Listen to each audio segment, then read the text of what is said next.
Good evening, everybody. Welcome back to Fireside Cast. I'm number one rocker, joined in the booth by Zach. We're going to be bringing you the third MGE Cup, sponsored by MGE.TF, I do believe, hosted by Neptune. Easy organizer, and big shout out to him getting this organized because already it's starting to go to hell. But we're managing, yeah, we got some MGE action here. Got the open bracket for you today. It's going to be double elimination, and yeah, finally got something going. Zach, how you doing? I'm a little tired. I'm waking up. Hopefully this first match will definitely get me into the casting mood, so to speak. So I'm excited to watch some. I think we're gonna be watching Product for this first match. I'm not sure how the match structure works. Is it just like whoever wins first is like first to 20 3 times or something, or No, it's just first to 20 and then you move on. It's double oh, eliminations. Just got to keep it moving. Yeah, because there are a lot of entrants. If the last one didn't really knock your socks off, this one surely will. We are like maxed out. It is an actual battle royale. Like it maxed out slots. Like, there were none for the longest time, and then someone opened up and they'd be snapped up instantly. So yeah, got a lot of players. So it's a lot of chaos going on, kind of springing all at once. So we're transcending time zones, language barriers. So yeah, it's actually an international ordeal pretty much trying to get this organized right now. But yeah, we have somebody here, some teams that are hopefully going to be playing on Product Middle here once things get all sorted out. It'll be team Static Lime and Miles versus Killer Angel and Angel. Once we two get things angels going on the same team. I feel like that's a little unfair, don't you think? Well, Some people would consider that divine intervention. I feel. I think it would just be confusing for the names. As soon as I saw that, I'm like, oh god, I'm going to call both of these guys Angel. Exactly. Yeah. Because it's like Angel 1, Angel 2, Thing 1, Thing 2. I don't know. Exactly. Thing 1, Thing 2. Yeah, that's kind of how I feel. Well, it does feel like a fucking Cat in the Hat book right now. I mean, with all the chaos going on, spraying paint on the curtains and whatever, gobbling them up in the vacuum cleaner. Contraptions being built in the living room. Mike Myers is sitting right behind me. Yeah. And he's in the makeup. He did the makeup himself. It's really freaking weird. Oh, this is definitely an experience. I mean, the players are in the server, so we're just kind of waiting for them to. We're waiting on them to join a map and play. But in addition to the time zones and the languages, we also have a much wider berth of TF2 experience. I think this time around, there are cats that just straight up have zero competitive experience, and I don't even think really any MGE experience. Sort of just waddled in and said, "Yeah, well, I'll play. Whatever. What's the prize? 40 keys. Cool. I'm in. So." So yeah, I mean, and yeah, there's, for a little fun round of MGE. Once you get to the actual MGE, it could be a nice little addition to your weekend and get your weekend kicked off right. Yeah, it's a nice way to start the weekend. I mean, am I the biggest fan of MGE? No, not really. But at the same time, casting it is a different, perspective. It's like looking into it. I feel like that's a little bit more interesting than playing it. No. I'm not really one for MGE mostly because I'm medic, but I get on the soldier, I get on the scout sometimes. I'd say it's a lot more fun to actually play it than cast it because you're actually playing the game. I think that's true of anything that you cast. I mean, you can have fun with it, but I think for casting, it's a lot more just, because it's killing. You know what I'm saying? In its purest form. I mean, you can auctioneer it if you want, but yeah, ain't much to auctioneer right now because we have Static Lime literally standing still on top of the rock here. But no, he's moving. He's moving. He's on concrete. No, he's moving back over to the rock. He's back over on concrete. I think part of it too is the whole getting people on the right teams in 2v2 MGE, since you can't like really easily do it. As far as like going to the menu and picking what team you want, which I feel should factor in to which side you get on when you do eventually add, because you can still choose what team you want to be on in MGE, but because like we're watching them and they're literally going, what is going on, man? Static Line literally wants to give up already. He just wants to drop out. The teams won't work for them. Like they're trying to join in. I've never seen somebody so defeated in MGE and they haven't even fired a single shot. Yeah, the war hasn't even started and they're already thinking of like conceding. I personally, I kind of understand it because it's like they're sitting here, they're trying to get the plugin to put them on the right team. They keep unadding and re-adding, and it's just not working. Like that, I don't really know what more they could do, but I don't know. They're trying to figure it out here. They're theory crafting really quick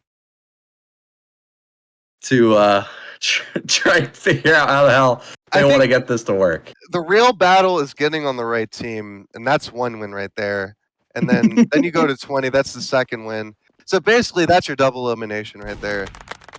Exactly. As long as you get on the right team, you kind of just win already. Yeah, don't patronize me with the golf claps, Josh. I don't need that piped into my my headset from production. He'll do things to you. He'll hit you. Yeah, he'll bonk me just like that. I don't know if that came through, but he literally. I think it does come through. I think the stream can hear all the noises. Hey, Puppet Pal Clem, do you know what day it is? No. What the fuck is there an elephant? Is it Elephant Day? No. It's Bonk Day. And I already lost what accent I was doing in the first one. I don't even know what you were. Melons. No, you don't know Puppet Pal Mitch and Puppet Pal Clem from Dexter's Laboratory? I didn't really watch too much of Dexter's Lab. I'm gonna be honest. It wasn't something I could latch on to. Or are you Powerpuff Girls kind of guy? No, more of a SpongeBob kind of dude. Oh, okay. I dabbled. I like some. The more I realize it, it's like I like equally from both Cartoon Network and Nickelodeon. But I kind of low-key always despised Nickelodeon because my name is Nick, and guess what I would always hear in school? Nick. Yeah. I felt the pain through the monitor. I was just like, oh my heart. It was funny the first like 10 times, and then not so funny. The 11th time rolled around. I was like, all right, man, you gotta knock it off. And that sort of carried over with my screen name, so I guess I kind of do it to myself. I don't know. Yeah. I mean, you took it like being something horrendous and kind of like turned it into something you do to yourself. So it's not that bad anymore. Oh God! One thing I want to happen to me right now is this MGE to start. Did they have 3 on red? No, I'm just going crazy. They're trying so hard to get these teams to work, and finally! Oh my God! Get the golf clap! Alhamdulillah, they are on the right teams. Things are falling. That's not the clap. That's just lowbrow humor. We don't do that on Fireside. We're very highbrow and sophisticated around here. Are we? Yeah. This is Are we? right now. Yeah, we're going against the brand right now. I'm reporting all this antlers. This is going in a write-up, dude. This is not good. This is not. Oh, and one of the players says, "My screen is black. Is that normal?" Yeah, just play through, rub some dirt on it. It's fine. Walk it off. Yeah, it's fine. Your monitor's probably you probably broke your monitor, but it's okay. It's fine. Dude, just use echolocation like the best scout YZ50 did back in the day. Yeah, he's got like a fucking F-16 fire control radar in his scattergun, dog. What, you think he's using his eyes? No, that shit locks on, dog. Echolocation. Sound wave. Imagine that's who you lose to. Some random dude with echolocation kicks your ass in an MGE Cup. Yeah. They make a really loud click. They're just like, and then it like comes back to him, and it's like.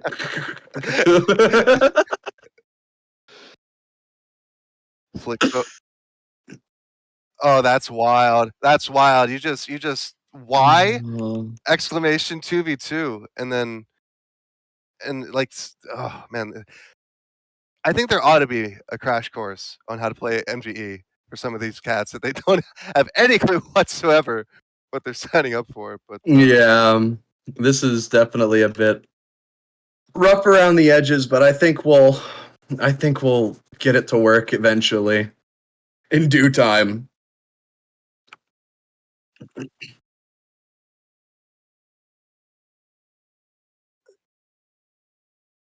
Sure. Well, I guess we do have some talking points we can run over as far as MGE.tf and what it looks like, ideally, optimally, right? Because yeah, I guess they're looking to branch out and solve some questions. I guess they came up with a think tank, which was unstable, poorly performing public MGE servers, which I can get that. But Yeah. number two, I think I really get low quality practice caused by misaligned incentives from gaining elo versus improving at the game. In other words, elo nerds, MGE creatures. You ran into them, but hopefully we got some MGE creatures here as we might get going. Uh, and it's still not okay. It's beans. It's perma beans. Anyway, number three, an inability to play at a high level of competitive TF2 without needing a team and at off hours from the other leagues, which I guess translates into, you don't want to have to do the whole sixes or Highlander rigmarole, but I still want to, frag out. I mean, yeah, I get that. I mean, it's not fun or easy a lot of the time to go through and set up like a team of 6-9 people and then commit to like 8 to 12 weeks to play. Sometimes even longer. I think this season will be like 13 because you have that extra week break due to LAN. So you have a lot of time to commit.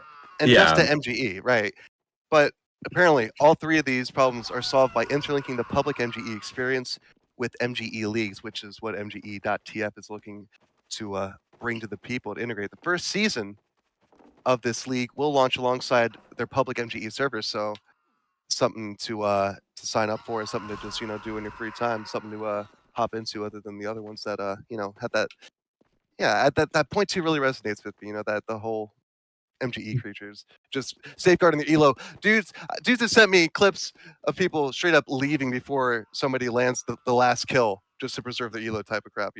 It's insane the amount of people I've seen do that. Which I feel like, that also is like one reason why I also don't play MGE, because it's like, why?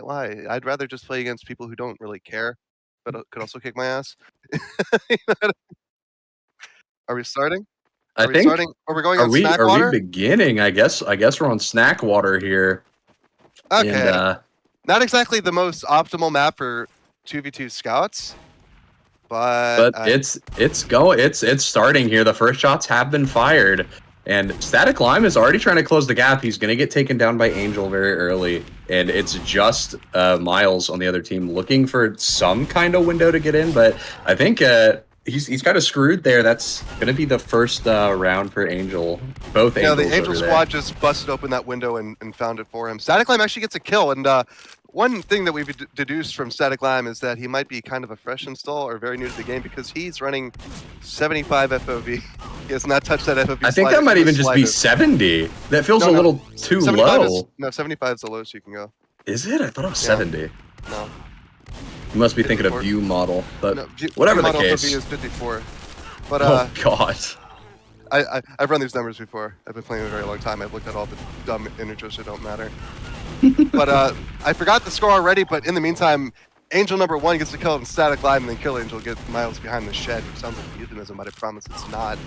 Static Lime behind his own shed, actually going to meet Angel number 1 as well. Miles is all alone in the middle, getting sandwiched by the Angel squad. Nice pinch coming in from both Angels there, and that's going to take him down. Just like they drew it up. Static Lime is going to be able to maybe get a kill onto the killer here, but no, not a single bit of damage coming out in that crucial moment. He's going to get taken down. That's going to be Miles getting met by a 2v1 from both Angels. They're going to take him down. I think right now we're witnessing the Angels kind of stomp right now. Miles, the last man alive behind Red Shed here, looking for something. Going to try and take down Angel. Angel's on 46 HP here, so it might be a pick that he's able to win here, but with him going down, I think that's it's looking a bit rough, and now both Angels are just AFK on catwalk waiting for someone to push into him, and it's gonna work. Static Lime is gonna get taken down, and Miles here, 16 HP, trying to do anything, he's just gonna get deleted as well. The Killer Angel statue play. Some Doctor Who fans out there. The Weeping Angels here. Weeping Angels, yeah, that's what it was. Yeah. Oh no, and apparently there's some demo recording issues happening where it isn't working. So hopefully something too terrible doesn't come out of that. But I think that's the first round we're going to see coming out of the Miles and Static Lime team, rather. And maybe this is a little turnaround that they need, but that said, Static Lime is going to get taken down. It's just Miles sitting on his side, or I guess red side of mid. They're going to get taken down again as well. And it's not looking good for them. I think this is 12-1. I'm not sure because yeah, we don't see at the top left. I think this is the thing in the last cup as well. Yeah, oh, that's right. It was the SCV we were using. Yeah, because we're not. I always forget because it seems so real to life. It's like I'm actually there. Huh. Well, that said, we're watching these teams here kind of just go bare knuckle boxing. I mean, Miles over here on 33 HP trying to take a fight with Killer Angel, but he's going to get taken down by regular Angel. Killer Angel is going to get taken down by Static Lime while he's on 6 HP here, though. So one pepper bullet will just take him down into oblivion. They're just circling around mid here trying to find each other. They finally do. So Static Lime finally goes down there. Then I'm just loving this movement. Like, Static Lime's movement is just impressing me so much. He holds that W button with confidence. And just like that sort of mindless confidence. He doesn't know. He doesn't know the danger that's in front of him, but he doesn't care either. He's just out to kill. And it's actually... He fears nothing and no one. Well, he's put the fear of God into the Angels because Miles actually might have a chance to get another point for Killer Angel. Over the top. Never mind. Screw me, I guess. I'm over here trying to Spiked that bullet down into his head, took down Miles. That's going to be another round sent into the hands of the Angels here. But that's going to be Static Lime, very weak on red side of mid here, trying to find something. He's going to walk forward into Killer Angel, who's going to take him down. And it's just Miles sitting over by Valley, and he's going to get deleted as well. And again, heavily in the lead of the Angel crew here. Static Lime AFK in...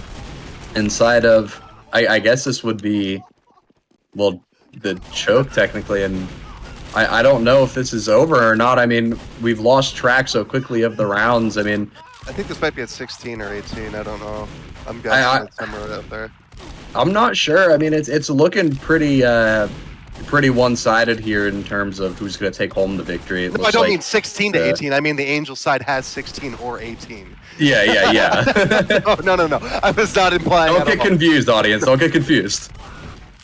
This is very, very heavy-handed into the hands of the Angels here, and I think this might be the last round because these two players, Static Lime and Miles, are really going for it on this mid here. Static Lime tries to get something from behind, but no, I guess I'm wrong. It's not the last round. I don't even know when the last round's gonna be anymore. It's over. It's over trying to predict that. But Miles is gonna get taken down, getting pinched by Angel, and Static Lime is actually gonna be able to pick up Angel, but Killer Angel is gonna be able to come up from behind and take him down as well. And I genuinely don't know when the last round is. I don't know if they. I don't even know how many rounds they play. I don't think it matters to any of these guys either. So I think we're just watching them play until they finally get stopped until 20 is hit or something. They drop dead from exhaustion. I don't know. Yeah, something happens. Angel's gonna pick up a 2K there. I think Killer Angel died at some point. I think a little bit of a advantage for them is their horrendously high ping, so they're just getting like insane compensation here. But that's gonna be 20-2 in heavy favor of the Angels here.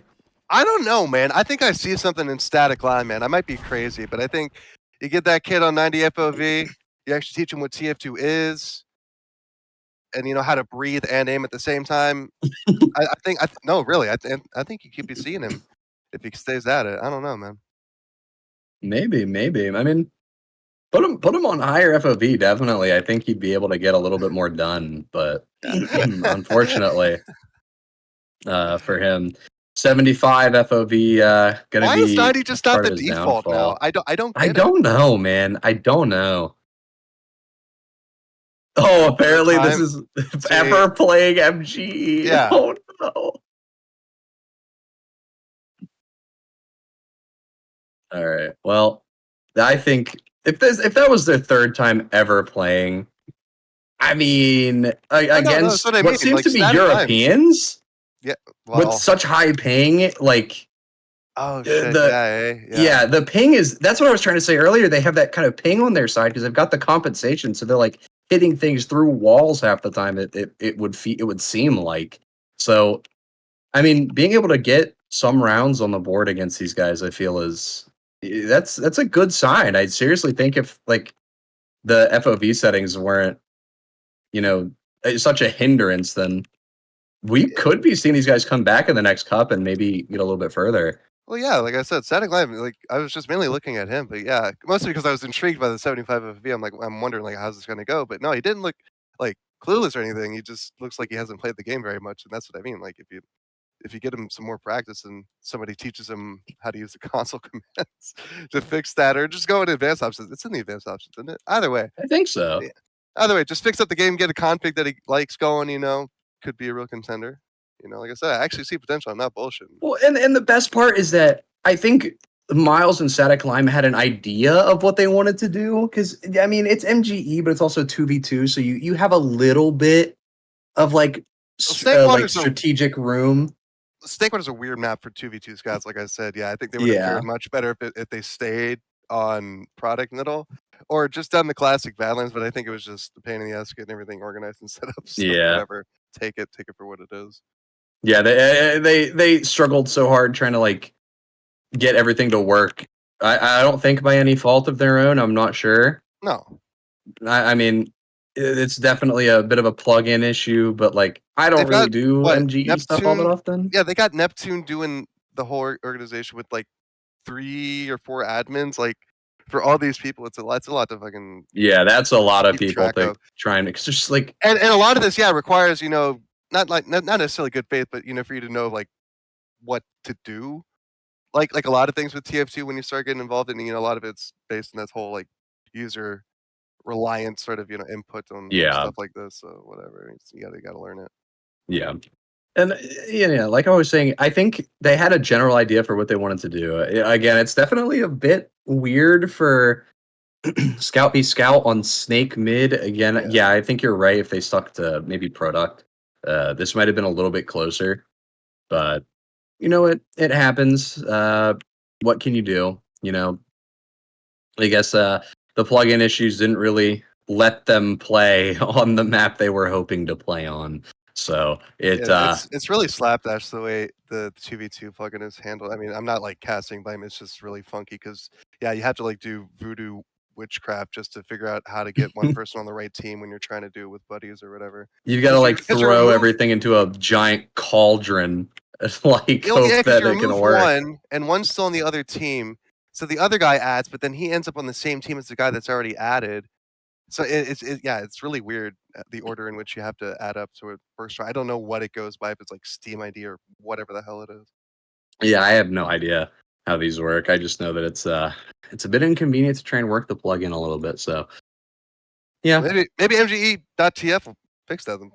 Maybe take on the plugin. They're offering a better, more consistent, competitive minded, not just hoarding elo points approach to MGE. So I definitely think that the plugin issues they find in this cup are probably just one-off things. I doubt that they're gonna last for I mean they'll probably get fixed like almost as soon as the cup is over, even by tomorrow when the invite bracket is played. So I have no clue, but looking forward to that invite bracket, dog. That's gonna be a fire. Got some fat names in that bracket, the usual suspects, I guess you could say, but they always come out and bring a show to suspects. To these tournaments. They show up. You got the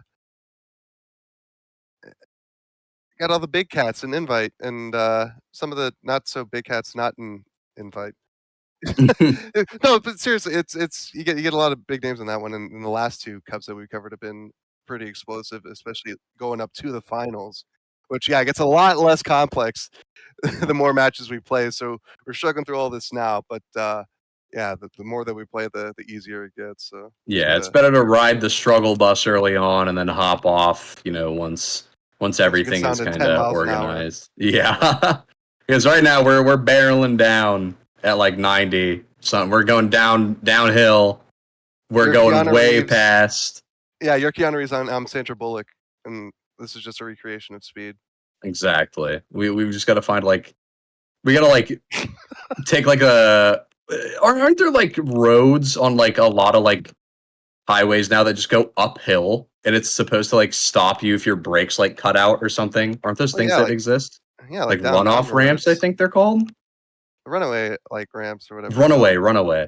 yeah, for like trucks that whose brakes go out because they're having a fucking brake and engine brake down Yeah. mountain roads and shit. We gotta take the bus and like hurl it up one of those, and then we can hop out once it's down to like 5 miles an hour.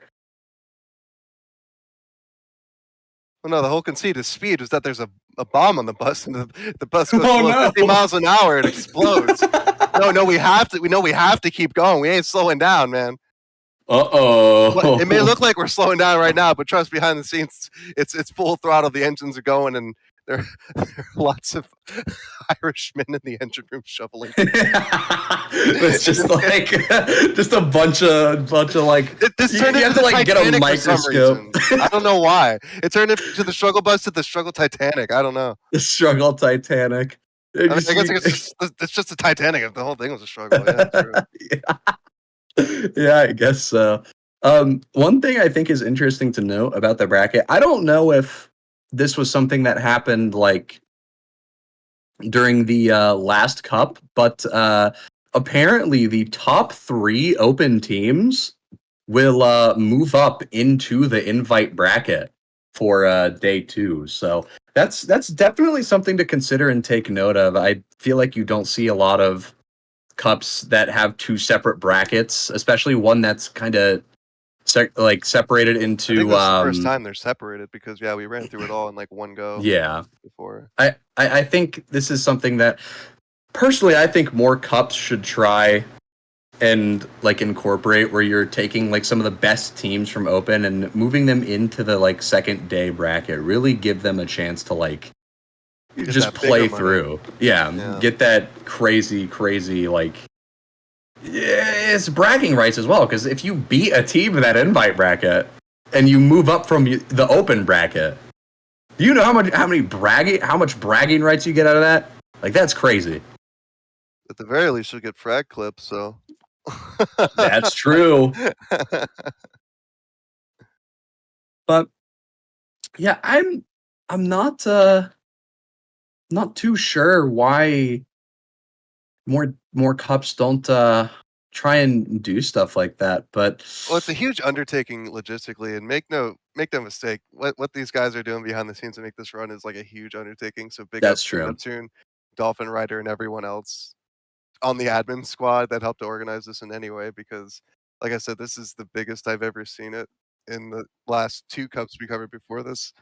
And yeah, I didn't know it could get this big. Like I thought, more people would join because the prize pool seemed tantalizing and all that. But this is like beyond something even I expected. I can only imagine what Neptune and the gang were thinking of this when they got all those entrants. Like I said, I was seeing some of the pop-ups, the days leading up, and it's just like, yeah, we're out of spots for open, so we can't take any more entrants. And everybody's like, what?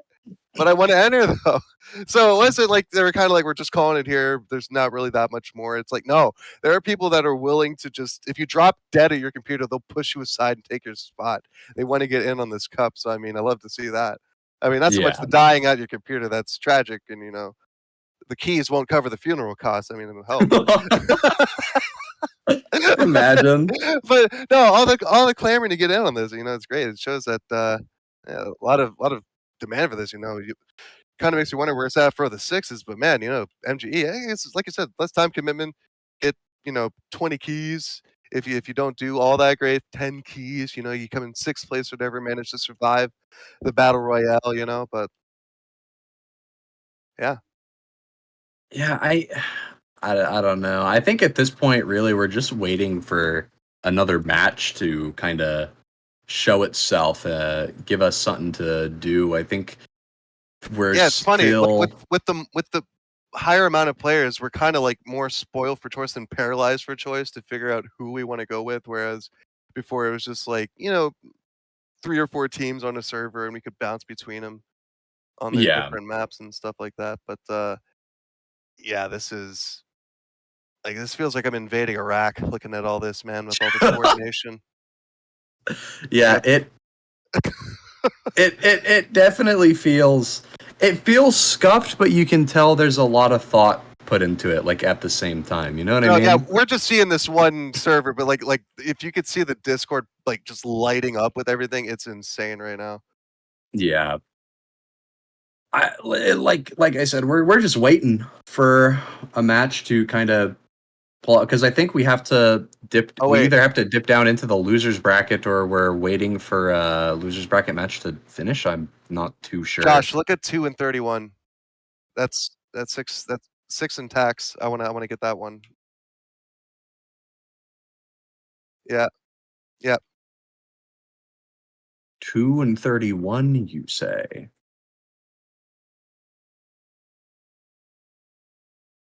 yeah. Apparently, matches are being What the hell? regenerated. Oh man, I thought I just got kicked in the because I said yeah. I'm just trying to figure out where the hell that all went. Yeah, I'm not sure. I mean, there's a lot of channels in this server, so trying to find what you need to find is like really hard. Oh wait, this is the 4th cup. Okay, I'm looking at cup 3 over here. No, this is the 4th cup. I knew it. I knew I wasn't Yeah, I crazy. was so confused because I was like, wait, there's Cup 3 matches here, so all of these are open for us to view. But wait, this is Cup 4 open ping, so like, what is happening right now? But Even still, the 4th cup, yeah, it's just been exponential growth.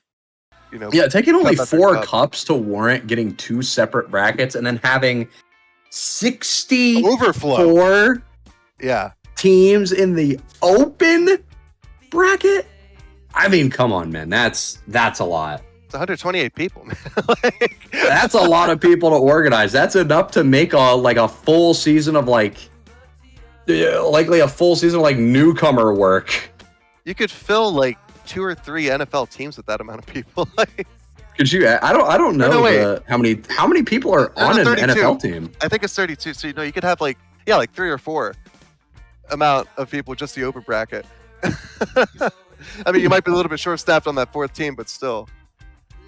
You could find some pickups, maybe help out a little Yeah, you bit. could get Joe Flacco off his couch and get him to come for the Super Bowl or whatever that for the playoffs, like the Browns did.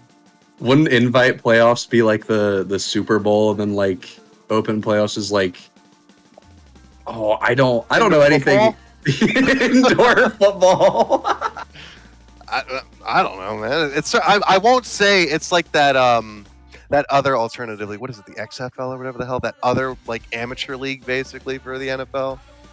That's just embarrassing, dude. Some of the clips I've seen from that on YouTube are just embarrassing. Like from the coaching, because there was this one where he was talking to this player. He like celebrated in the end zone away from the team, and when he came back to the sideline, coach was like, "We celebrate with our team," but he said it in such like a JV or like Pop Warner coach way, like he was talking to a kid, like, "Come on now, we celebrate with our team, haha."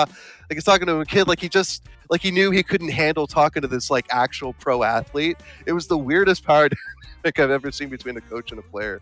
But I'm like, man, this is not what I'd be putting out if I was the PR team for the Yeah, this is not something you wanna put out there.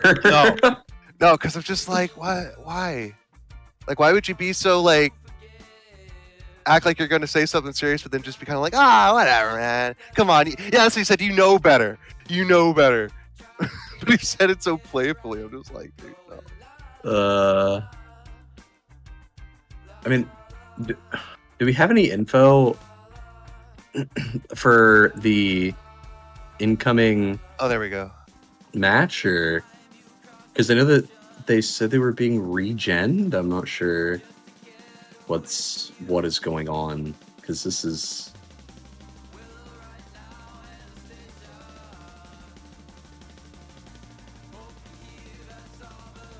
56. Okay. Oh, 9 and 20. Yeah. Okay. You mean 24 and 41, or 9 and 56?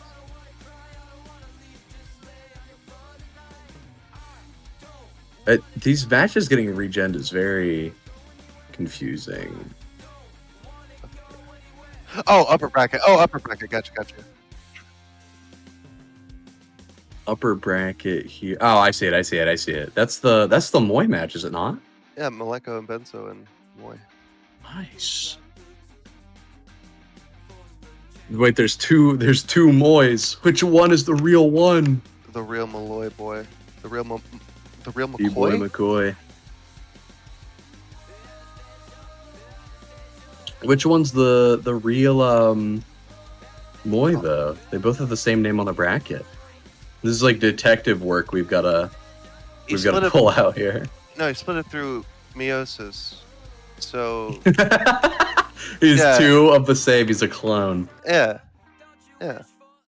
Haven't you ever just wanted to okay. do that? Just like have a whole team of yourself, just because like you just wonder if you could do it.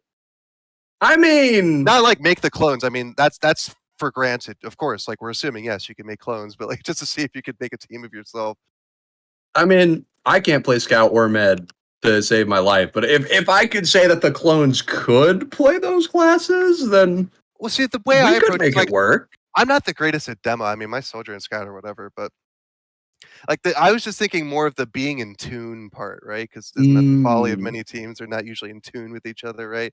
But if you're the same person, you're like, oh yeah, I'd make that move, so you'd know, right? But the one thing I always wanted to experiment, I wanted to see a team of bannies just to see how they would interact with each other. I think they would totally wanna all see that. yell at each other.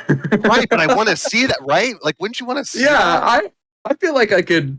Without I Banny could get actually being behind. schizophrenic and yelling at himself, right? You know, I feel like that's something we could. I would would actually see. be I the would. perfect I Froyo would see tech. You know what I'm saying? Like, it. You go to the roster, it's just Banny 6 times over. One Banny pays for roster fees, and the entire roster's paid for. to hear the comms of that team. It's just like all silent mauldings while the microphone is like he doesn't have his push to talk activated. He's like just having yelling at the other Banny. 6 Banny videos at once.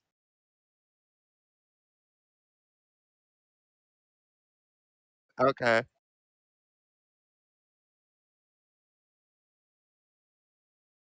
Okay, we're casting. Okay.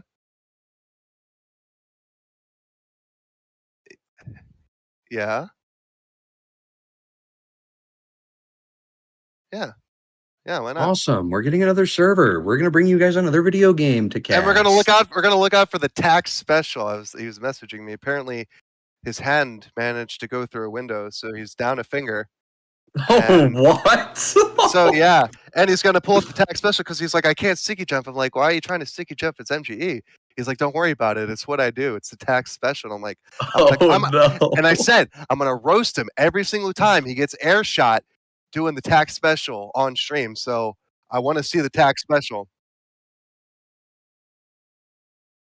Oh, okay. I guess I could do that. Yeah. We're so desperate for this server info that we have to get the other caster. We have to get number one rocker to message text on Like Steam. the actual server is in, or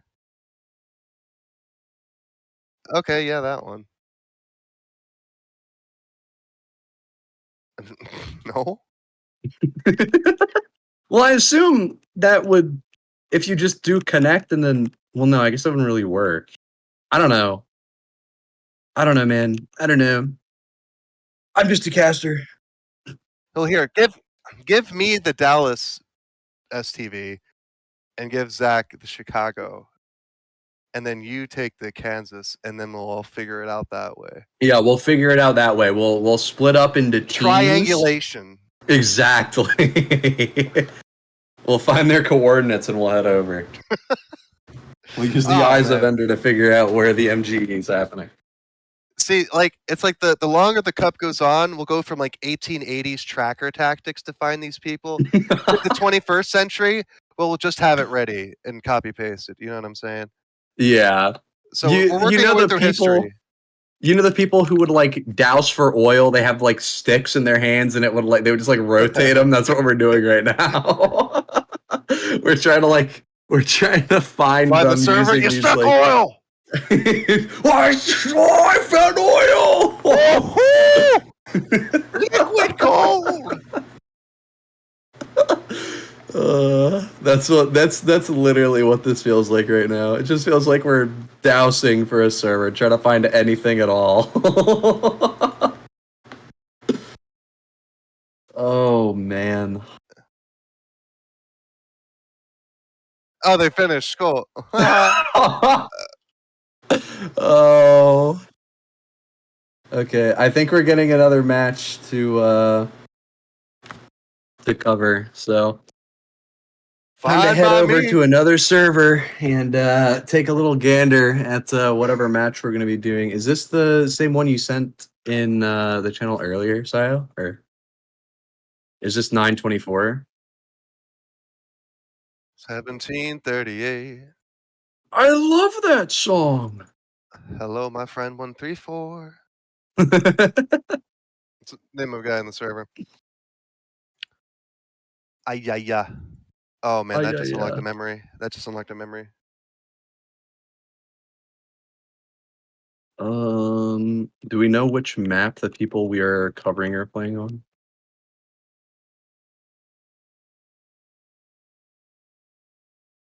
Ayaya, Cormy. They're playing They're on on Metal Metal West. Mid. Yeah. I mean, Ayaya. Ayaya. Just reminded me of this random ass memory I have being in daycare. Like we were sitting around, and like I don't even remember what the hell. I just remember the daycare lady was like, yeah," and I was like, "What?" I don't know. I don't remember anything except just that moment. Just You know what I'm saying? unlock like a core memory. Like those memories where you can't remember if you were 4 or 10, but you're like, "This definitely happened." Yeah, Or yeah, those I memories get what you're saying. or those memories where you're like, I don't know, like 2 or 3, but it's like an out of body thing. Please tell me you know what I'm talking about. Like you Yeah, swear you could see yeah, yourself yeah, from a third yeah, perspective, right? Those types of memories. Oh yeah, yeah. yeah. Yeah, I get what you're talking about. those are the I've definitely had greatest. my fair share of those kinds of memories. Oh man, being a kid with an imagination. Uh, well, uh, I'm not sure who these people are playing. Where is the? Here it is. Here's the channel. Does it say who they're playing on here? Yeah. I'm gonna Okay, control F. Tencinder and Tencinder. So it's just pinging the same guy twice. Yeah, why does it keep doing that? That's odd. I think the MGE bot is struggling a little bit, but No, I think we just have a race of self-replicating humans playing MGE right now. yeah, I think we have a lot of clones. I think that's the big problem. We need to run replicant tests on all the contestants. How would you even test if they're like a replica? The replicant test from Blade Runner. Oh, you're gonna hate that I say I have no idea what you're talking about. I've only watched like bits and pieces. I just know it exists. Ah, all right. That's how Well, I just know enough of most things. they Okay, are God, why are you yelling at me, dog? Damn, I can for hear you. Rocker getting yelled at by production. Like I can finish my thought within 2 words, man. Like golly, I haven't even gone yet. Okay. Well, yeah, like our production has told us, they are getting ready here. I think they're ready to fight whatever. So we're just kind of waiting on them to start at this point. So I'm interested to see what these two teams are going to be doing. We have a soldier for once. It's not just solely Scout v Scout, but immediately that's going to be the soldier taken down, and they're going to try and make something work with it here, though. They're going to keep sticking to it. IIL on the low ground, 75 HP. That's going to be Tencinder going in and dying to it, and that soldier is going to get taken down as well. Atomic is going to be deleted, no longer for this world, but they're finally able to separate Ayaya. They're going to take him down. They're going to be able to take down Tencinder there, and Cormy going to be able to secure the, I believe, second round for him and his teammate there. They're kind of getting 2v1 on top of the point right now. Atomic is going to get taken down by Ayaya, and it's just, I believe, Tencinder alive there. He's going to die as well. So already seeing some eventful gameplay coming out of both of these teams here. Yeah, no, this is a map where Soldier can be good, but he's got to really be consistent about landing that fat damage and just holding that high ground because you tend to spawn near it. And yeah, just really help out your scout. But yeah, the scout duo for Cormy and Ayaya are just tearing them apart no matter where they go or how they do it. Yeah, they've got to. I think on the side of Tencinder and Atomic, they've got to maybe try and theorycraft some different stuff here because it's looking like this soldier scout strategy isn't working out too well for them. They're kind of getting torn to shreds by these two scouts. But as I say, that's going to be Ayaya getting taken down by both Atomic and Tencinder, and they're going to get another round onto the board. Now it's looking like another win for side of Cormy and Ayaya here, and they're just kind of walking over the point here. It is working for them very well though. It's Ayaya on 23 HP, and Atomic is going to get both kills during that round. As a soldier, like just what he did right there. Oh, nice rocket from Atomic, but it's not going to matter all too much. Yeah, no, it's not really. You're not really looking to get too many kills, especially with the way things are going. I think the best Atomic could just ask for is just put out some fat damage, let his scout clean it up like usual. You know, the typical scout follow up. Damage cleanup type of stuff. They are going to trade out there at the very least. You know, they can say they didn't walk away from that fight with 0 kills, but unfortunately, going to look like Atomic fighting the dust one more time here, and he's trying to find as many rockets, as much splash as he can, but it's really just not looking good for him. He's doing an early jump, which I think is costing him a bit too much HP here. I think he could be making better use of that overheal. But I mean, that said, immediately as well, Cormy taken down to 40 HP, so now it's just a soldier v 2 scouts that are very weak, but unfortunately he's not able to hit the rockets that he needs to take down the scouts, and Tencinder and Atomic are kind of just getting smacked around here. It's not looking too great. If Atomic can't take advantage of the buff, at least he can just take advantage of that shotgun, which he does have equipped. He could really put the hurt to these scouts and hit them with their own hit scan. But a nice direct from Atomic on top of the head of Ayaya, or Cormy actually, help him secure a kill. But now it's just Tencinder gets his kill though. Nah, they were down to pistols. Health advantage was in favor of Ayaya, so yeah, only one way that one was going in that situation. But yeah, Atomic block. Just put out the damage any way you can. You know, those rockets, whatever. But yeah, the shotgun. You know, perfectly lethal in MGE. You know, so many people complain about it. It's good in MGE. So I mean, whip that thing out and put the hurt on him. But could be too little, too late here. As hello, there's a pause in MGE. What is happening? Tech attack. Tech attack. Tech attack. Yeah, let's go ask. Ping everyone in the server at everyone tech attack. Okay, go ahead. I'm not doing it. Oh, okay. Who pauses an MGE? What's happening? The fact that it wasn't immediately unpaused actually is what's blowing my mind. This guy's PC like blew up in front of him or something. Like what? Yeah, this is not in any of the cups we'd covered previously. So this is the first on Fireside. As far as I know, an MGE Cup first as well. Yeah, how is it still paused? Who did immediately just open their console and just type pause and said, screw that? What noob type pause in my MGE? Oh, we're on pause as it was doing the bit. Seriously. We're immediately on pause. It's like pausing in a fighting game. That's an immediately set loss. Like, what the hell? Wait. So they paused, they unpaused, and then gotta let him in. He's connecting server info. He's stuck on connecting server info. Gotta let him in. Oh, they just changed pausable 2-0 in the C bar here, so the admins fixing that issue. There were like so many people typing pause over and over and over again. Unfortunately for them, their trolling is no more, but that gives us more time to cover some MGE. That's going to be Cormy on the low ground here. Going to be able to take down Atomic and Tencinder. And wow, that's going to be the final round. They're going to be able to take that one home. That's going to be Cormy and Ayaya winning. What seed was this again? This was seed 1. Oh, wow. Okay, that explains it. Okay, yeah. Seed 1 versus 33. All right, yeah. But as you can see, when you have 2 scouts on a much smaller map, you can cover the distance and get to the frags a lot quicker. Oh yeah, like Snakewater, which is much more a soldier map. Yeah, definitely more of a soldier map. It's unfortunate that I think a round or two might have been eaten up by the constant pausing, because I guess my STV took a hot minute to update with all the pausing going on. So I mean, I missed a bunch of chat messages. I guess it got unpaused and repaused like 3 times between that like bit we were doing, and it just never updated in the chat. So it's definitely a bit peculiar to say the very least as to why anyone would pause during MGE. But yeah, that was looking pretty good for the side of Cormi and Ayaya there.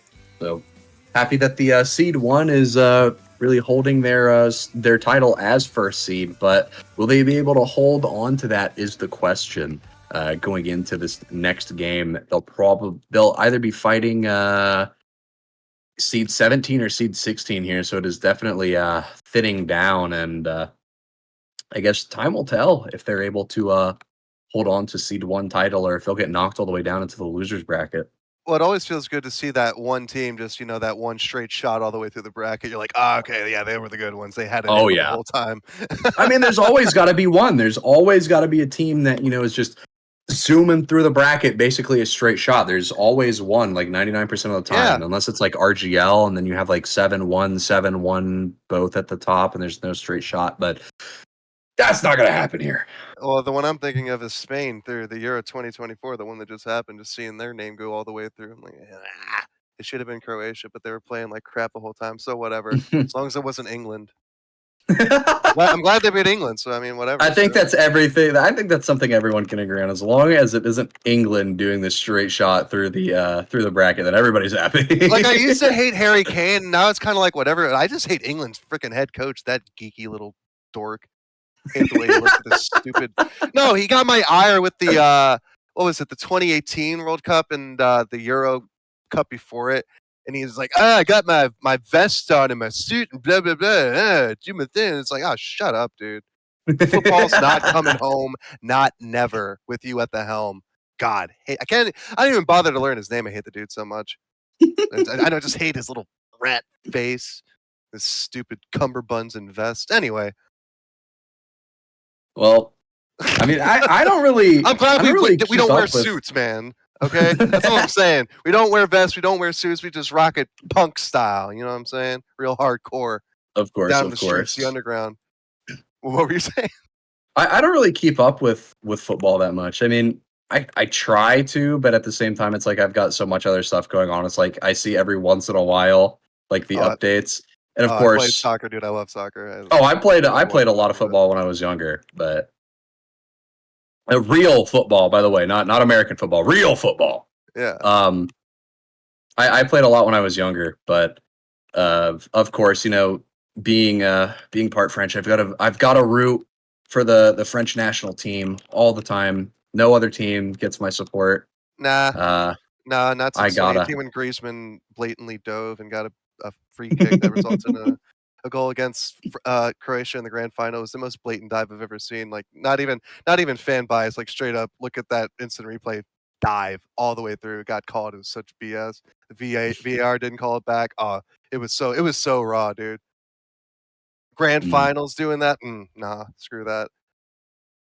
But it looked like, back in that one, it looked like Russia was going to try to con their way into the grand finals because they were the host nation, and they realized, no, we can't do that. That'd be too obvious. So they got knocked out. I think they got knocked out by England or something, like in the semifinals or something. One that I think really got robbed in that World Cup though was probably Japan when they played against Belgium. Oh, I didn't know Japan was in the World Cup. No, they're really good. They're really short guys, so they kind of have to get really good at offside traps.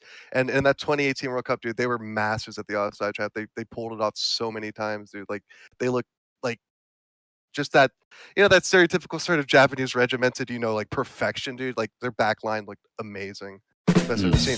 And they got robbed when they played against Belgium, dude. Like it was like literally the last second of overtime or stoppage time in the 90th minute. And it was like a throw out from the keeper on like a straight counter attack, dude. It was just last second thing. I think it had like 3-2 or something, dude. And yeah, Japan got knocked out. I was rooting for him so hard because, like, it's like because their women's team does really well in the Olympics and the international World Cups and stuff like that. But the men's team didn't really have that acclaim. But yeah, just to see him do so well in Russia, dude. See him caught up by the Belgians, dude, and they had their own thing going, and they look good as well. But Anyway, do we have another match so I can stop talking about soccer? Yeah, that's what I was like. I was about to ask, like, hey, is there another match going on? I don't think the chat wants to know about football, soccer, or whatever the hell for much longer. Trying here, man. We're trying to. We're trying to keep them entertained and like balance everything at the same time. So I'm like, what is Watch that going 2018 World on? Cup though, dude. It was a good one. It was a good one, honestly. It I'll really I'll was. pull it up on YouTube right now. I'll put up on YouTube right now. You said Yeah, Japan versus Belgium? yeah, I think it was a semifinals game. And watch the freaking I got you. watch that final France versus Croatia, dude. They got robbed. That Griezmann dive. I'm telling you, dog. It was that one goal, and it was all they needed to just stay one ahead. Hold on, it was BS. Here It we was go. I BS, got the full match. This doesn't seem right. This is from a year ago. No, this is it. Yeah, sometimes they re-upload some of Yeah. those matches. Like I was watching some rugby actually, and they re-uploaded a classic match from like 2011, and it was uploaded like 4 years ago or something. Hmm.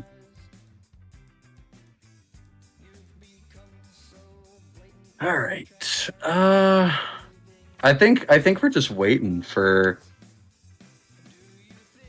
this next match. I mean, I think we're waiting for losers bracket games to conclude before we go into covering. Excuse me, I had to yawn right there before we go into covering any other matches. So I'm not too sure what match we want to look at next. I mean, looking Let's at take the a look at bracket, the maybe bracket. 7-10 would be something nice to look at. That is the only like currently available upper bracket match. But I really want to see Moy hop on the stream there. yeah, maybe we wait a little bit longer for Moy to hop on, but I don't know. So we got Exilor and Pagemont, big names up in there. And Yeah, we got Exilor. Six and Tax, J God, and yeah, actually this is thinning out pretty quickly here. Yeah. Once you get running. Oh, my bracket was outdated. It didn't update in real time. Okay, that explains a lot. Gotta hit that F5, baby. I mean, we probably could look at the Moy game then. It's 24 versus 8. Unless it's already started. I'm not sure. Oh. Okay, these just generated apparently. Okay. Well, whatever it is, I think we could probably do 824 if we want to look at Moy. I think maybe 512 would be something to look at as well. Of course, there's Tax, I think. Is he in here? Yeah, he is. We could do 18-2. That's the Tax team. We could see his grand strategy that he was telling you about. The Tax special. The Tax special. Maybe 14-3.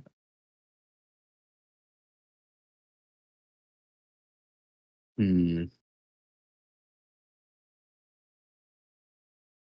so many freaking servers to look at. I think if we tried to go for the Tax one, that might be probably better.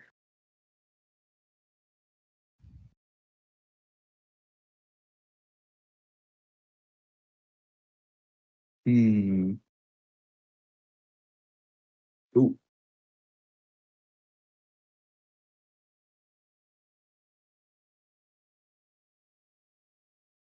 I think we have a match that we're gonna take a little gander at.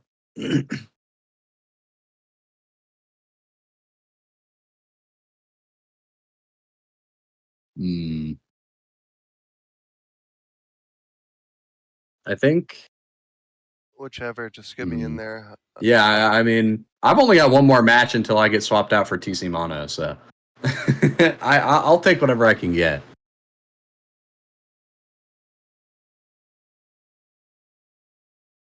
From the looks of it, we're going to be looking at the Tax game. Likely.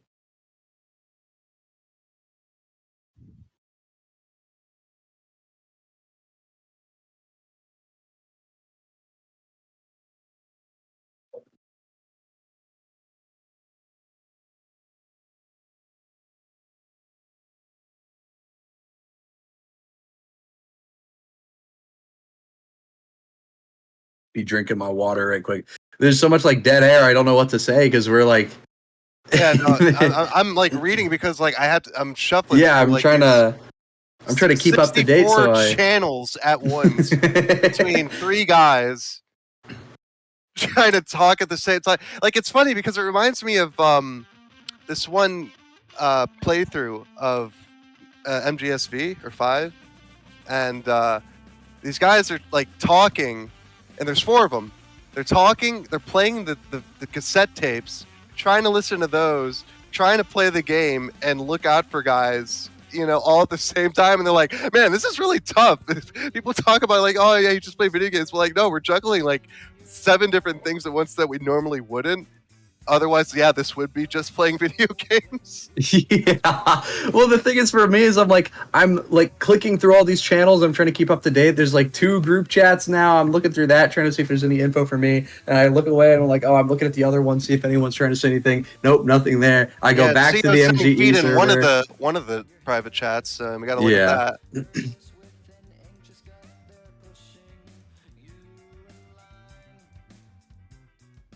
Yes, I sees it. Yeah. Oh, we're on the Moy cam. Okay. What do you say going staff and what? I think we're looking at 24 versus 28 here. So this is Moy team versus I don't know either of the people on the other side, but on staff. Okay. Yeah, I think this is definitely going to be a little bit more of a closer match because just general skill level is a bit closer. DM is definitely definitely a bit more accurate, to say the very least. But yeah, I think we're going to be seeing a good game here. Now, map, I have no idea, but never mind. They just got through their map bans here, so I guess we'll just see who picks what. Yeah, okay, so they banned Logjam, Reckoner Process, Spire, and Gully second. So they banned 1, 2, Process. Gully, oh, these are not in order whatsoever. Okay, so they could choose from Metalworks, Product, or Badlands, pretty much. Okay. The classic 3, go figure. What else would it be?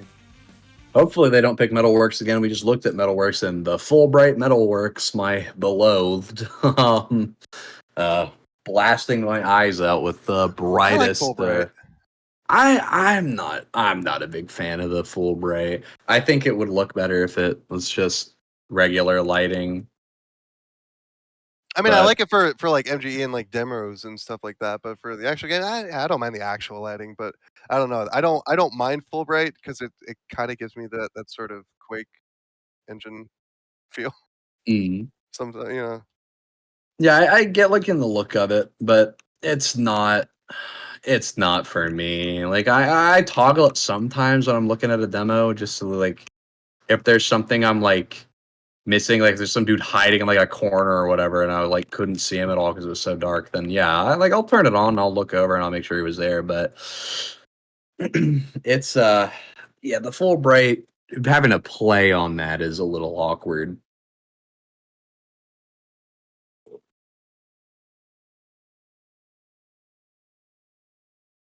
I think we know what server we're about to go to. We know what map, and unfortunately, Metalworks middle. So you guys will get to see a little bit more Fulbright Metalworks mid in this upcoming match here.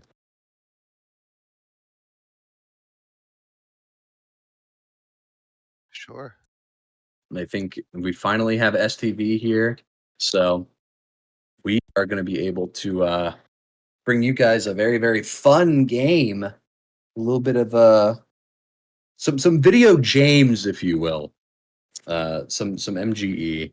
This will be the third match we cover tonight, which already narrows it down pretty well. This would technically be the quarterfinals, right? Because now there's because this is 1, 2, 3, 4. Oh no, Like one before the quarterfinals. yeah. So this is actually. Oh God, I don't even know anymore. I don't even know why I'm trying to put names on these. Yeah, the most brackets I can keep track of is like 16 or 32. When you get to 64, I start Yeah, you losing. get up to 64, I start getting a little confused. It's like they say when you get to flying, you lose like 10 IQ when you get off the ground. I Exactly, lose like exactly. 20 when I start looking at bracket of 60 freaking 4. Yeah. Well, and then my thing is that like, with 32 players, it's a little bit easier to, figure out. You've got, round 1, round 2, and then you go into the quarters. I guess you have like round 1, round 2, round 3, then quarters, but like it's just so I don't know, the bracket itself, like the way it's so big, especially on Bracket HQ, which I gotta admit, the way they make their brackets look is not the greatest, but it No, works. like the default view feels like way too zoomed the freaking for. Well, that and it's like there's no like descriptors. It's all just like one giant thing. So it's definitely something you've got to get used to. But I think we're making it work. We're making this work. That's kind of like the theme of this cup. We're making it work. We're figuring it out as we go. We're riding the struggle bus now, so we don't have to later. Why would he have his malware bytes open with his game open? It's what?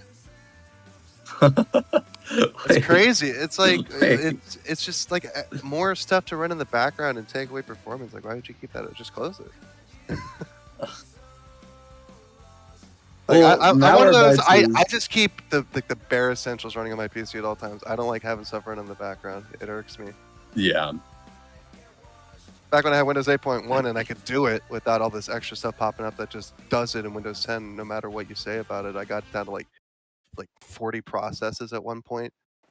Well, Going my on my thing with screen, my thing with like antiviruses is that like you don't really need anything anymore besides Windows Defender as long as you know what you're doing. And like if I think something's bad, I download malware bytes, I scan, and then I delete it after because it's just like, dude, that thing eats performance like crazy. It's like Chrome, but worse. And like, as much as I hate it, I can't disable Defender. Like, I swear I've done everything that should be able to defend, to end the process and never make it come back up again.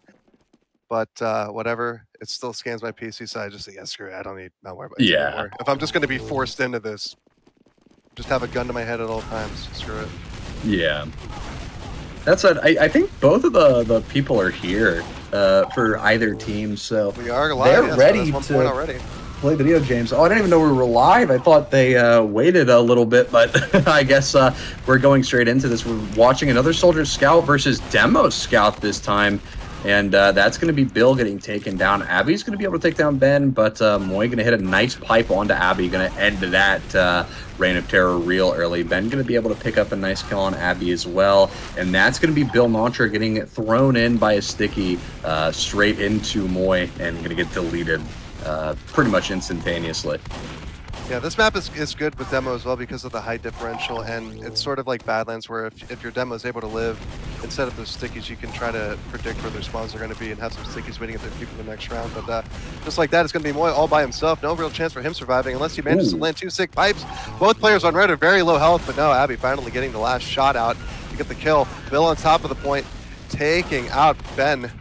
That's the other Moy, I guess, in the bracket. And finishing off Moy with the shotgun as well on the low ground already. Bill taking out the other Moy early again. Abby trying to take on Moy, but takes a pill to the face, but manages to come out on top in the end here. And I think it's about pretty evenly scored between both these teams now.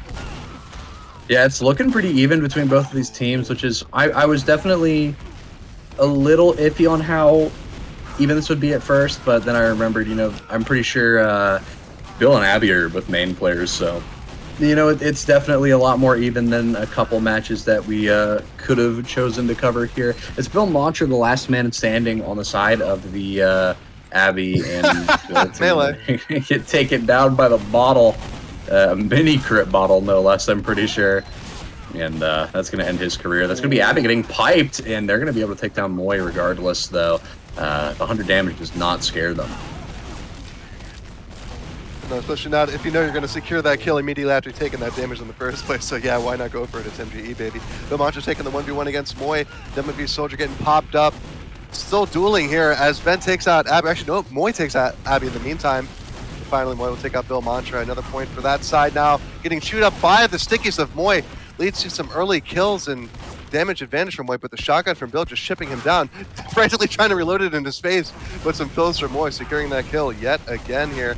Moy on the low ground, getting ran down by Sav, aka Abby. Bill Montra going 1v1 against Ben in the meantime here. Now as they finish that up, Abby going to clean up on the weak Ben to secure the kill and the round. Bill Montra jumping over the top as Moy sending out his damage as Abby takes out Ben after taking out Bill Montra. Abby trying to sneak around the underneath. Moy's on like half HP here. He's just getting peppered down by that pistol. And he can't hit these pipes. He's not able to hit them. I don't even know if I don't think he... Yeah, it's was it that he had no stickies or no, I don't think so. I think he got rid of them all. Oh yeah. Oh, nice mid-air from Bill. Ooh. From the low ground. Yeah, very nice air shot coming out from Bill. Gonna be able to take him down. And it looks like Moy and Ben are kind of struggling a little bit. They're riding the struggle bus. These rounds are ending almost instantaneously. Moy gonna be switching off of demo to Soldier. Yeah. Completely wrecked right there by Bill. And they're trying to make this work. Oh my goodness! Ooh, Bill's just gonna take him down immediately. Ben's gonna be able to get that cleanup kill onto Bill, but now he's got to fight Abby. Abby's on 20 HP though. He might be able to get this kill. It is just one scatter shot away, and that is going to be the round for Ben and Moy. It is going to make it 6-15 here. So hopefully they'll be able to step it up a little bit and start getting some more rounds. But I think it's going to make it 6-16. That's going to be a nice air shot coming out from Bill Montra onto Moy. And he's going to take down Ben again as well. Going to make it 6-17 in favor of Bill Montra. And Abby. What a shot! An air shot! Almost hits another, too. Oh, my goodness. Oh, Bill Montra getting air shot. Now there's a response. And it's now just Abby versus Ben. Ben on 46 HP, trying to play around this geometry as much as possible. Abby's on 57 now, not 70. 33 HP now. It might be winnable for Ben here. Ben now basically on 1. And Ben is going to be able to take that one home. Nice cleanup coming out, making it 6-19. If there is any more kills coming out from the side of Abby and Bill here, it will spell the end, and it's just Moy alive, hitting a rocket on to Bill here. Bill trying to do a counter jump, pulling out the shotgun, and that should make it the end. I'm not sure. I guess the score is a little bit beefed, but I guess we'll find out when it ends. Well, it'll end when it ends. There we go. I guess the score count was just a little bit off on my end there, but that's going to be Abby and Bill Montra taking it 20 to, I think, 8 or 20 to 10. Yeah, the score counter on my end is definitely a little beefed, but 20 to 10 is definitely not bad. That was one of the closer matches throughout this whole cup. I mean, we had a 22, 23, and then not 2010. So and then it bumped to 2010. So I mean, that's not bad at all. You can't really complain about losing that. You can't really complain about winning that. You might think, oh, that should have been a roll, but they took that match. They definitely fought hard during that matchup to try and take home the win. Well, I was about to be upset just by the brackets, but because I thought the brackets were flipped, but no, it turns out that Bill and Safa were the higher brackets. So yeah, good on them. They carry on through, and yeah, we have our next one lined up. So slowly but surely we're getting there. Yeah, I'm not sure if I'm getting swapped out here or if we're doing another. I guess I'm doing another one. Okay. All right, I'll take it. Why not? Excelor 7-10. Excelor and littering and Is Literally this am. Smoke in the reefer. losers bracket or is this updated upper? Upper bracket. Ooh, okay. Oh, that match got held. Okay, okay, okay. Yeah. How lovely, how thoughtful. All right. So Tony and who? Uh, Smile. Okay. Tony, Smile, Excelor, and Good old Page Mob. Page Excellent Mob. Page Mob. I think they've signed up in cups past. So they're a duo that's no stranger to this tournament. Yeah. Hmm. So it looks like it is going to be product middle, the secondary Badlands middle, I guess, because this is a map that tends to do well with demo and scout combos, just like Badlands Oh, I middle. think we started here. Scout I'm v not Scout, and sure. yeah, we're going live. Yeah, this is Page- demo versus scout. Demo and scout versus scout. So right away, Tony going to be able to just hop on to Excelor and take him down. It's Page Mob going to be able to walk into Tony though and take him down. Very, very deadly. Excelor getting focused very hard by Smile, but nice pipe coming in, going to take him down, and that's going to be. Actually, I think that's going to be a loss for the side of Excelor and Page Mob. Page Mob going to be taken down here, and now it's looking pretty bad for Excelor. 22 HP, it's stuck inside of the connector. Yeah, that's just death right there, no matter who you're playing. Oh, he's going to be able to take down Smile with those stickies, and now he's kind of evened it out a little bit. It's just Tony walking forward, trying to take him down. Excelor pulls out the sign and tries to fight him, but well, he can't throw it at them, so I don't know what he's expecting to do there. But yeah. That demo reach is pretty long, but yeah, he kind of backing himself into a corner there in that closet. Yeah, and I mean, I don't know. I feel like demo on this map is just a bit disadvantaged. I feel like he probably fares stronger as a solo. I mean, yeah, it definitely works. Stickies are definitely just overpowered in MGE in general. But I don't know. I feel like there's just so much opportunity for you to like back yourself into a corner or like get stuck on a piece of low ground. But he's making it work right now. He's hitting these disgusting pipes across the map here, and he's really just laying out a carpet to scare these people. He is deading his carpet very, very early, all things considered. And that's going to be Tony able to walk in and take a Excelor down, and Page Mob as well. They're looking to maybe get an early pick on a Smile, and that is going to be something that goes down. It's just Tony alive behind the rock, looking for something, anything here. Maybe trying to find a little bit of damage onto Excelor, maybe a little bit of damage onto Page Mob, which it looks like he's been successful in finding so far, but he's on 68. There's two stickies right where he needs to go to get out of this predicament. He's going to be able to take down Page Mob here, and it's just Excelor. Will he be able to hit a nice cross-map pipe or a nice direct sticky? And no, he will not. Tony's going to be able to walk over the rock and take Excelor down. And yeah, coming up from nothing, that was pulling a rabbit out of a hat moment there for Tony. Really making it work there, and yeah, despite the odds and having everything against him, came out on top, and another point for his team there too. Smile now with some damage to come out and show him how it's done as well. Page Mob taking the 1v1 against Smile behind the rock, very low, gets finished off in the end by Smile, and now back to him in the corner is Excelor. Smile will also take that one. Page Mob coming out now against Smile onto the right side near the closet. Get some stickies on that way, decides to back out against it. Smile now going in with the aggression. Tony meets Excelor behind the rock, refuses to pill for a shovel, and Page Mob will finish off Smile, gaining a point for his team. Now Smile going with the aggression behind the rock, meets a pill, and Page Mob yet again, the wombo combo. Now, yet again, Tony, we've seen him in these situations before, but can he make magic happen yet again?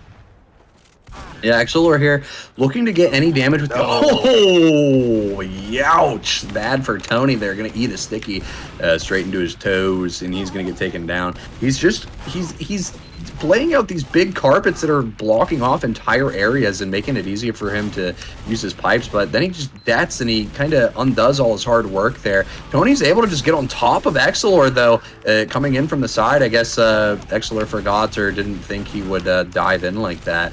But yeah, that's going to be another round coming in for Smile and Tony here. Smile going to be able to jump over the rock and get on top of Excelor, going to take him down. It's just Page Mob left. He's going to get taken down by Tony. The pistol going to be doing him in. That's Smile and 50 HP, though. Both players on the side of Smile and Tony's team, both going to be taken down. Very weak there. Not a whole lot they could do. And yeah, it's looking, it's definitely changing momentum a lot for both of these teams here. Well, both of these teams look like they feel pretty comfortable in this map, and it's just about exploiting those timings, because yeah, with that area deny with those stickies, the Scots really can't hope to get in too quickly because, like we saw in the round before, they took a sticky when they were literally right in, like on top of each other with their hitboxes, and yeah, so if they get too close together at the same time, yeah, it can spell disaster. And Excelor's doing a good job of trying to deny it, but right now Smiles in on the caves, managed to sneak in. He's got the sign out, and he backs him up in the meantime. But Tony managed to win his fight, and yeah, Smile finishes off Excelor in the end there. Bit of a weird spot. Smile could be caught out here unless they fail to hit the damage there. Page Mob finally connecting. Now it's just Tony with full health, finally getting chipped down by Page Mob, but still has to contend against 2v1. With the stickies flying up to back up Page Mob like artillery, getting back behind the rocket. Just a sliver of health now. Page Mob, sliver of health as well. Gets finished up by the scattergun. Now it's just Excelor with the stickies in his pipes, but had no chance to get any of them out with this low health. Tony takes that round. Smile and Tony here definitely doing a lot of work in terms of just pumping out damage. I mean, they're running this double scout. They're definitely making it work. Tony's getting caught inside a connector, though. That's going to be Page Mob able to take him down. That's going to be Excelor hitting a nice pipe onto Smile. Maybe going to die here, but no, it's Smile beefing. He heals somehow. I'm not sure how he heals there. I don't know if he's using like a weapon or whatever, but he was on like 19 and he went up to 80. I'm not sure. I think it's because Excelor switched to Soldier, maybe. Maybe. Who knows? But yeah, that said, Excelor now on Soldier. I didn't even realize he swapped until you said that. He swapped and came back in the same round, which confused me. But yeah, so I guess that counts as a point. Admins ban this guy. No, it's all above board. Trust. But yeah, I guess they decided that was enough from the Excelor demo. I thought he was doing pretty well, but switching off to Soldier here, not really paying off. Well, actually, just as I say that, lands the low ground direct onto Tony on the rock, but Smile is there to clean up on the very low health that he had after that. Now the 2v1 Smile against the Excelor team and Page Mob. And, almost air shot. Yeah, not very much better than Tony, but yeah. Ooh, nice. Another air shot or wall shot, yeah, coming in. That's the second one in a row, I think, on Smile there. Tony going to be taking that 1v1 with Page Mob, and that's going to take him down. And one thing to note is because Excelor swapped classes, he actually lost his team a point there. The default MGE rule still applies. So it's definitely a bit interesting to consider there. Looking at it now, Excelor going for the air shot. Yeah, baby. Gets it the second time of asking, but air shot equals lose 20-8. Smile and Tony come out on top of that one. Very unfortunate, but well fought. Yeah, excellent work from both teams, and very nice rockets coming out from Excelor. And that will do it for that game. That'll do it for Excelor, Page Mob, Smile, and Tony versing one another. And I think that means my time is up. So TC Mono will be taking my place and casting with #1 rockers. So I will see myself out here. I hope the games that come up next are a lot smoother and less rough around the edges in terms of figuring out who's playing and what match you're going to cast. Well, yeah, big ups, GG's. Thanks for coming around and add to it. It was a bit rough, but yeah, we'll get Mono in here and we'll catch you, I guess, tomorrow. Absolutely. Goodbye, family. And we've got TC Mango in the house. Hello. Howdy. How are you? At home? Yeah, I have, and let me just commend you guys for doing everything in your like potential to continue on this this experience. I've been enjoying it. It's been like a little mini podcast, and I will say I was out there. I did enjoy the soccer talk, even though I've got no idea anything. World Cup, seriously, it was a good one. Yeah. You know, I heard a lot of people were excited. You know, the English didn't win, so let's go. Well, yeah. Oh, no, the Euro, this past one, 2024. Yeah, no, they didn't win, so yeah, let's go. Exactly. Yeah, football's never coming home. But yeah, so we got Mango in. We got our next cast or our next match coming up pretty soon. I think we have it decided.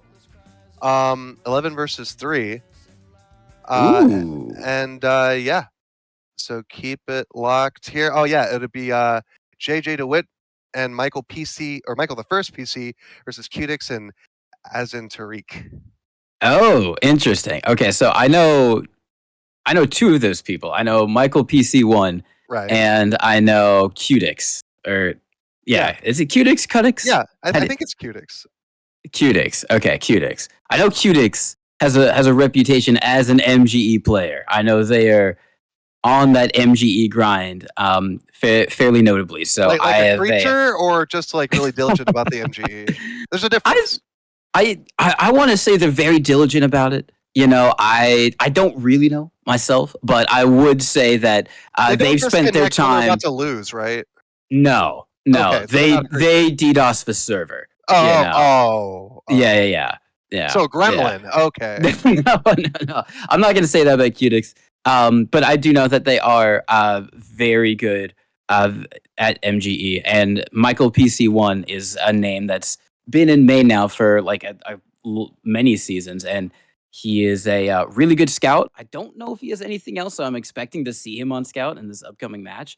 But Qdix, I think, is more of a soldier player than anything, so that should be at least, hopefully, a little bit of an interesting lineup. But you know, shout outs to Luigi, aka Exlor, because he was hitting some nutty pipes over on Viaduct.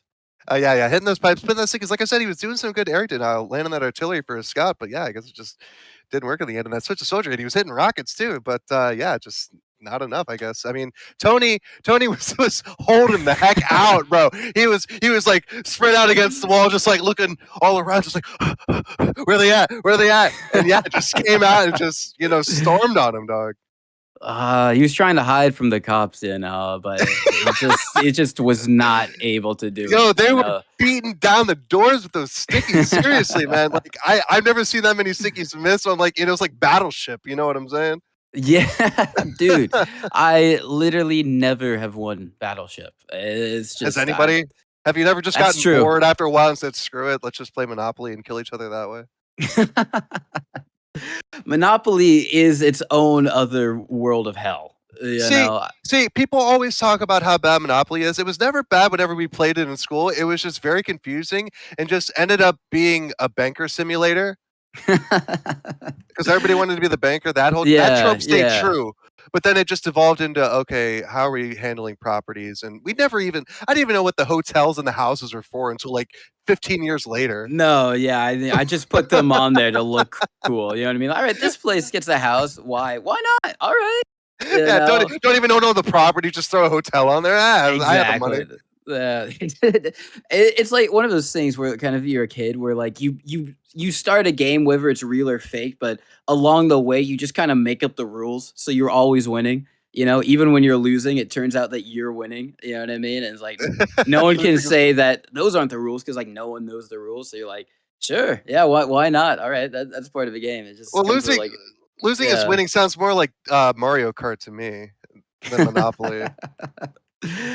Yeah, I don't know. If I'm in 12th place, okay. If I'm in 12th place, I could be having a fun time. But if I go from 1st to 12th, oh my god, I am heated as heck. That blue shell is not fair.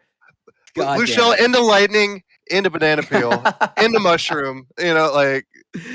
Yeah, you hit like a mushroom that someone lost and it sends you off the edge or something like that. Quite literally. No, so many mushrooms pass you after you get blue shelled and lightning to death. Zooming past you is like, see you, nerd. Oh, actually, dude, the lightning where like you could pass it on. It was like hot potato. That was so annoying. In Mario Kart Wii. Oh, Wii. Okay, I didn't play. I played Wii like maybe once or twice at like a family friend's house because like. They had kids or whatever, but like their ages were kind of just they're like 6 years apart or whatever. So they didn't really like do gaming really either. So they just kind of had like a Wii, like a family has a Wii, you know? Yeah. And I played like once or twice. And I'm like, man, I suck at Mario Kart now because I didn't have like a Nintendo 64 or anything like that. The only time I've ever played Mario Kart was at a friend's house. So yeah. I see. And see that's also the thing. Is like when you would go to a friend's house to play Mario Kart, they would always take like the steering wheel. You know, like the super fancy like Mario Kart Wii steering wheel, and then you'd be left with like the nunchucks, and you're like, how the fuck am I supposed to do this shit? You know?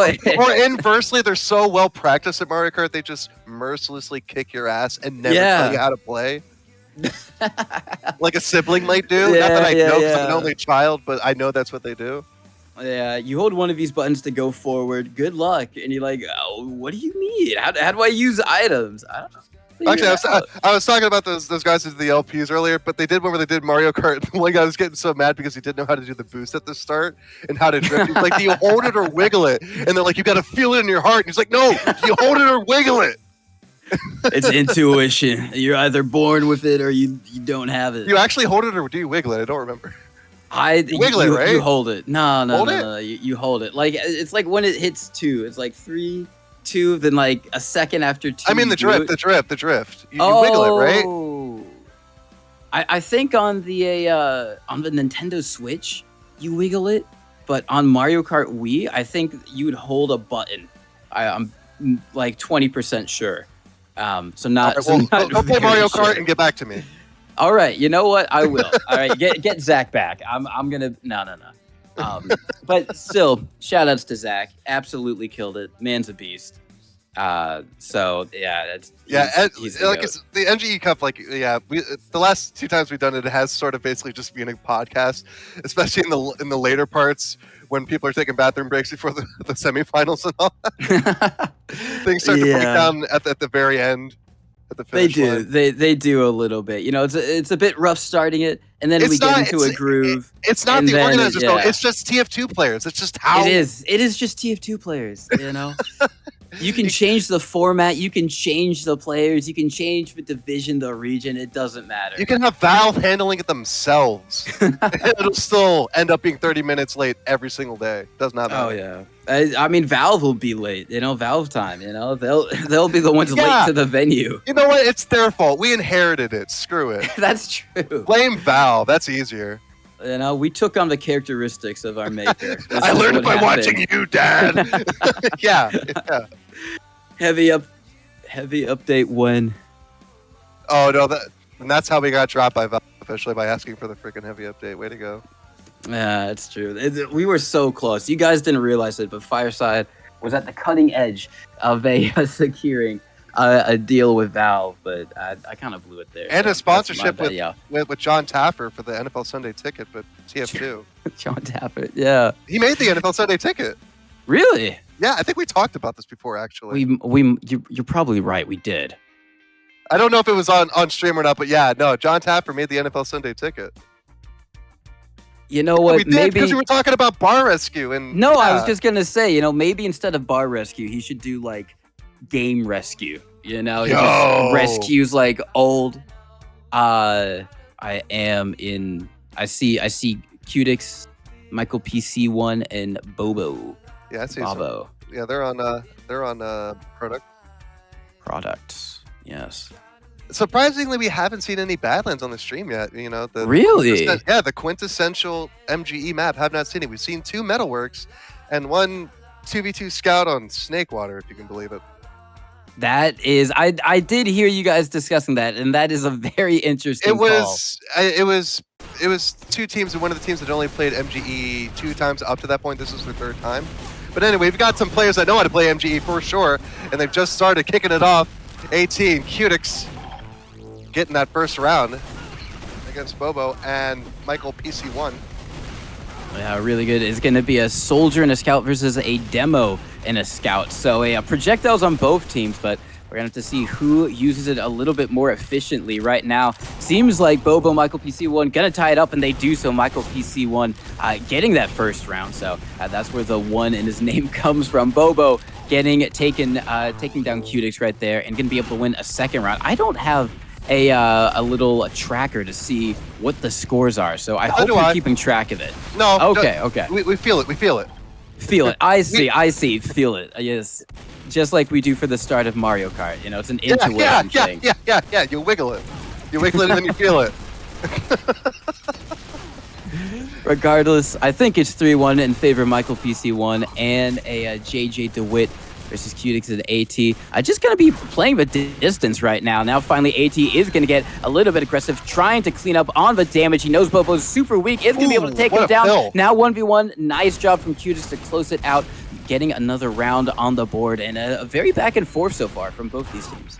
Yeah, and the one thing I feel, I mean, Soldier, obviously, like Cutix just said, can bomb in, but I mean, you get caught up by the stickies.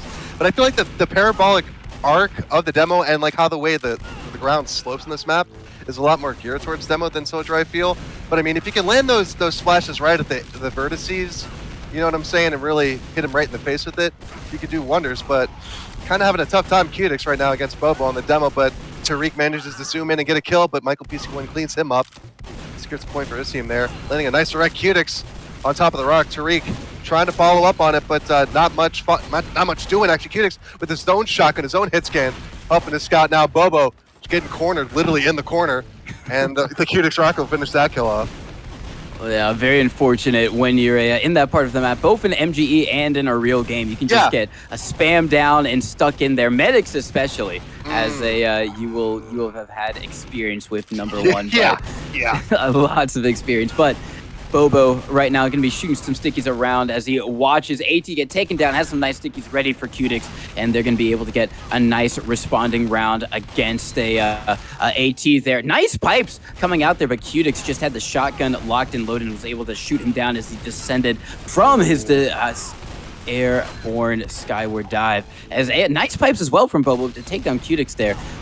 Really back and forth still so far. Nice bomb, very aggressive. And you know, when you are a soldier on these shotguns, you have to really make sure that you're using these bombs to maximum effectiveness, because you can't just be jumping around, across the map willy-nilly with the shotgun. You know, one jump is like 50 hit points. And so you've really got to time it right and try and do it optimally to close that distance, as we see Cutix do it now. Get some good damage over on to Bobo. He's going to be the only one left alive to defend himself. Not going to be able to do so. Cutix, nice shotgun shots, and they are going to make it a 6-9 game. Indeed, and now Michael PC1 and the 1v1 against Tariq will come out on top, gets both kills in that round, actually. But Tariq out of the gates in the face of Michael PC1, but goes down just as quick. So 2 quick deaths from him. Cutix now the last alive. Coming around the rock, will find Michael PC1 with the scatter gun in his face as he's reloading his own shotgun.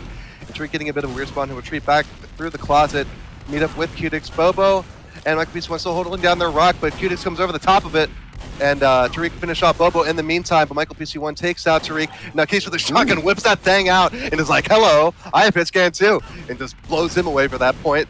And now Cutix jumping out of the spawn, tries to find anything, lands a nice rocket, but unexpected. I think even from Michael PC1 wasn't expecting that one, but Tariq will get the kill onto Bobo. Now the demo, as Cutix asserts some early dominance, securing positioning, but Tariq very weak out of the gate early on. Bobo with a nice kill takes out Cutix, and Michael PC1 onto Tariq. Yeah, really, really great stuff from both of these teams so far. Been very close, but AT taking a lot of damage now. Only at 4 hit points, has to play super passively as Cutix goes in, gets suspended in the sky by Michael PC1 there. Just aerial denial coming out, and Michael PC1 can be able to clean up Cutix, and it takes another quick second round in succession. And now they're just going to be playing the side, waiting for someone to be that first aggressive, just getting that spam damage. AT on the flank a little bit over by Connect. They're going to be coming back up to meet with his team. Cutix jumping around is taken down. Now it's going to be a 1v1. Can Bobo hit a pipe? He wants to hit it. He's going to try to, just playing behind the rock. He knows AT's over and Connect. Oh my god, that was so close to hitting him. Poor AT. Lucky to stay alive there and very good enough to get the kill. And they're going to be able to get around in response. And it's just been very back and forth. But it seems like, for the moment, just a little bit better for Michael PC1 and JJ DeWitt so far. Yeah, well, as you say that, Tariq comes out and puts the scattergun in Bobo's face and pulls the trigger. Yeah, these teams are looking pretty evenly matched. I can't see the score, but I can imagine it actually is pretty evenly matched. Yeah, so pretty close. Bobo with the long-range sticky takes out Cutix. Not what you want to see, but Tariq up in the face of both these players here. Surprisingly, doesn't take all that damage all at once, but Lucky PC1 with a little pop from his pistol. Gonna secure that kill. Cutix dodging the stickies now, goes in while their heads are turned. Manages to link up with the scout to get both kills. Very nicely done. Sort of divide and conquer there. Now Tariq taking the 2v1 unwisely, and Cutix gets blasted back, pinned against the wall, and Michael PC1 will finish that one off. Now Tariq harassing from the side as Cutix comes over the top, lands a rocket onto an unlooking Bobo. Still trying to contend with the scout in his face. Cutix lifts up the shotgun after the rockets are gunned dry, and now the hit scan from both these players will help to bring another round into their hands, drawing it even closer. Yeah, so close. A lot of good damage onto Bobo and Michael PC1. There They we both go. get taken down. Nice job from AT cleaning up on that damage. Cutix jumping across the points instantly gets melted by Michael PC1. Now it's going to be all up on the AT. He can't do anything. Bobo with some nice pipes to clean him up. And now it seems like Michael PC1 and Bobo kind of getting into the groove. Cutix launched up into the area. It's done a lot of damage. Could be clean upable. Bobo, super weak. Yes. Nice job from AT, clinching it there and getting his team another round. Some good area denial there from Bobo. Cutix jumps across the point, gets a little bit of space, but takes a lot of damage in the meantime. Only at 3 hit points. He's gonna try and play around that little fence for his life. It's an easy chip shot for Michael PC1 though. Oh, surely, yeah. I mean, you can pull it off, but it's a very low likelihood of success. But surely we'll see that coming up the further we get into this bracket. Now a 1v1 duel across the point between Tariq and Bobo, and Tariq with the hit scan comes out on top of those pills, not able to land when they needed to be landed. Shada, so I missed. But Cutix coming over the top with the rocket bomb, or the rock bomb with the rockets. Michael PC1 gonna turn Tariq away with the head scan, and Bobo from downtown gonna land the nice pill on the Cutix there. I think it's one more round and Michael PC1 and Bobo win this. And so they've just got to play, you know, careful, make sure that they don't beat this, they don't choke the lead. And they're just playing very, very conservatively, actually just staying in this one corner of the map. Oh, no. But Cutix a little bit disconnected, but he's going to be able to take down one. AT takes down the other. And I thought that was one for Michael PC1, but they didn't focus down Cutix, who I thought was a little bit disconnected over on the connector side. But now Cutix still over by connector, is a kind of making his way over back towards his teammate, but nice sticky from Bobo. Takes down AT. This is all up onto Cutix. Not going to be able to do it. And that is going to be 2016. Very, very close. But at the end of the day, Michael PC1 and Bobo are your victors. Yeah, coming out. Hard fought. You know, the hardest fought one we've seen all day. And yeah, hate to see one team go, but that's the breaks. But yeah, very well done from Michael PC1 and Bobo. The demo scout combo showing that it is indeed viable on a Viaduct. So yeah, props to them. Yeah, you know, really great props. I think, you know, Bobo did a good job of managing to, JJ DeWitt as it was on stream, but they did a really good job of getting that damage one. And Michael PC did an even better job of just cleaning up on that damage, securing the kills very consistently, and you know, had that little team synergy going on, you know, making it work. There's a reason why the combo is mainly the demo and the scout. I mean, the soldier can do work, but you know, a locked in demo and scout is almost unbeatable. I mean, just look at Bania and Habib and how long they dominated the top of Invite 4. You know, when you've got that synergy, there are very few things that can stop you. Yeah, and it's like I said with the demo, with the way his projectiles arc, it leaves him in the air for a little bit longer, you know what I'm saying? So it gives the enemy a little bit more to think about rather than just like that straight shot rocket, you know what I'm saying? It can work, but I feel like for the most part in MGE especially, you know, just having that area denial out there and just limiting their lanes, you know, it's sort of like paintball where you have lanes of paint to sort of deny their movement, that type of deal, you know? Oh, I do not know, actually. I was going to say I do because I played a paintball video game once. But not quite the same thing as actually going paintballing. No, but what are you talking about? Greg Hastings paintball on the PS2? That's what I played. Not. Oh yeah? Yeah. Yeah, no, I love that game. I rented it from Blockbuster. Greg Hastings Paintball 2, Max 2 or something like that. Yeah. I played digital paintball too. If you ever played that was one of the best games ever that I do not want to return to because I'm going to boot it up and it's going to be awful. I don't want my memories to be ruined. I think there's digital paintball that was like a Half-Life mod. And I played that with a buddy of mine who was big into paintball, did like refereeing for like official tournaments and stuff like that. Oh. And the thing was, it's like a Half-Life mod, but it's like super good though. And apparently like they would update some of the maps and use like that year's paintball layouts.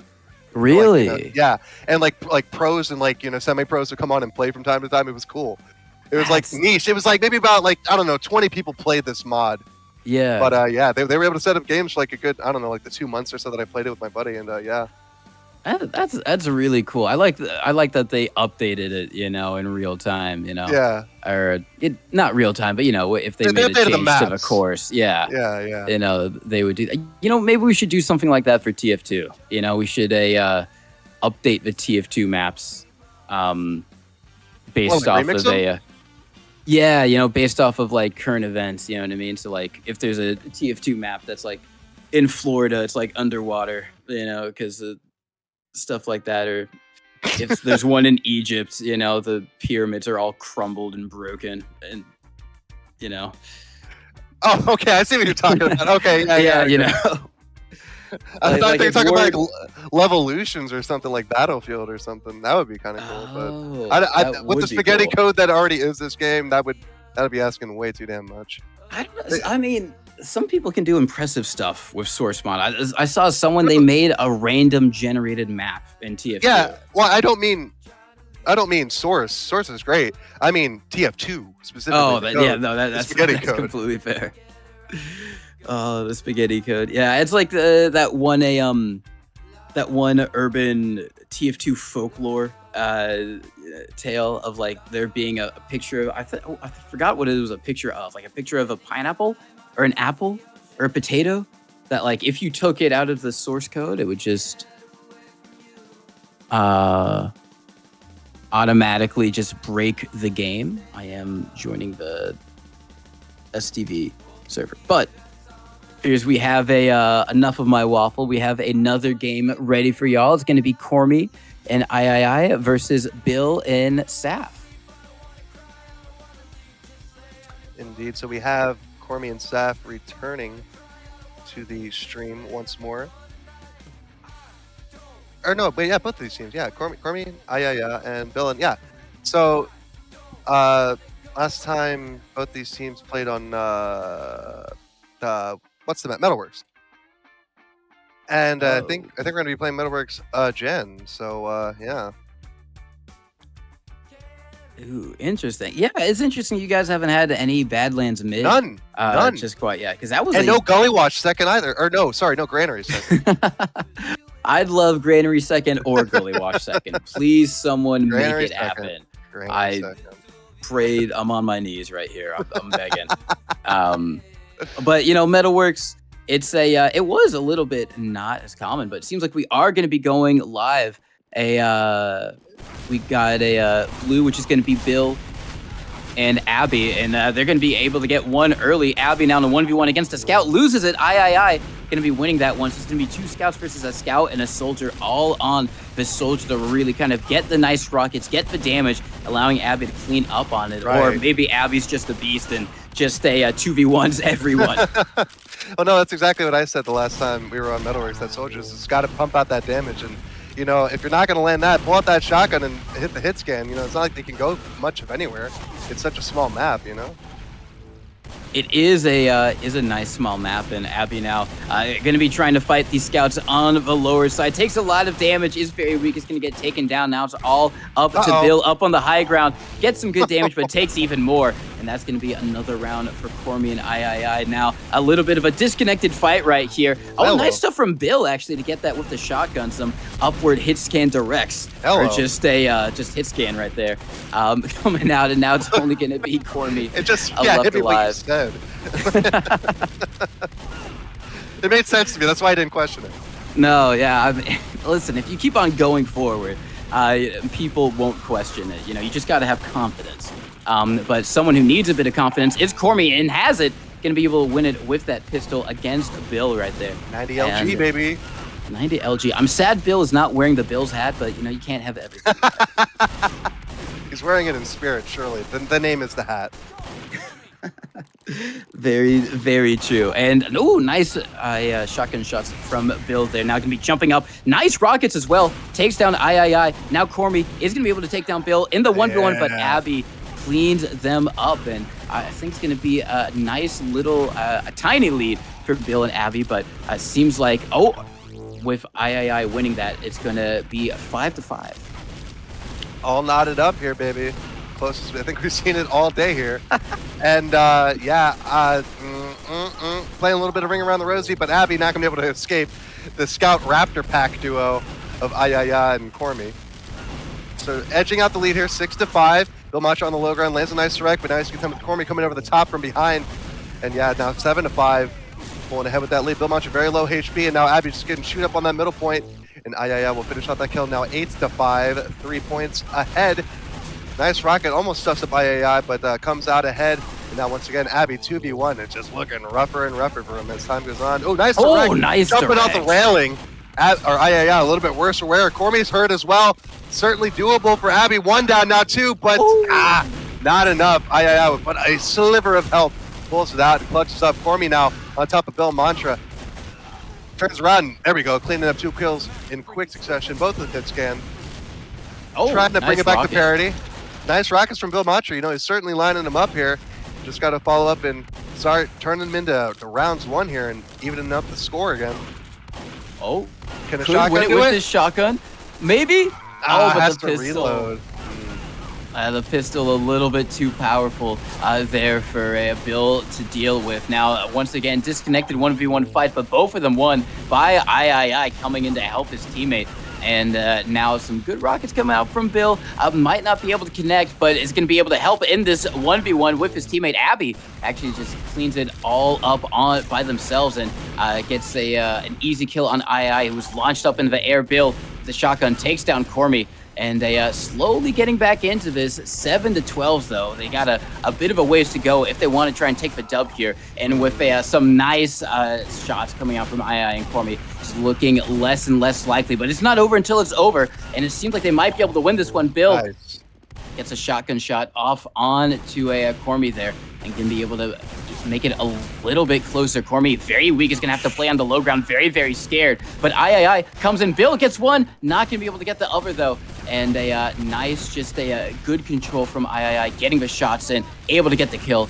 And but Bill, nice rocket over on the low ground, 1v1. Cormy wins that with the long range pistol shot to take him down. And it seems like this is just slowly, nice rockets, but still seems like it's slowly going the way of Ayaya and Cormy.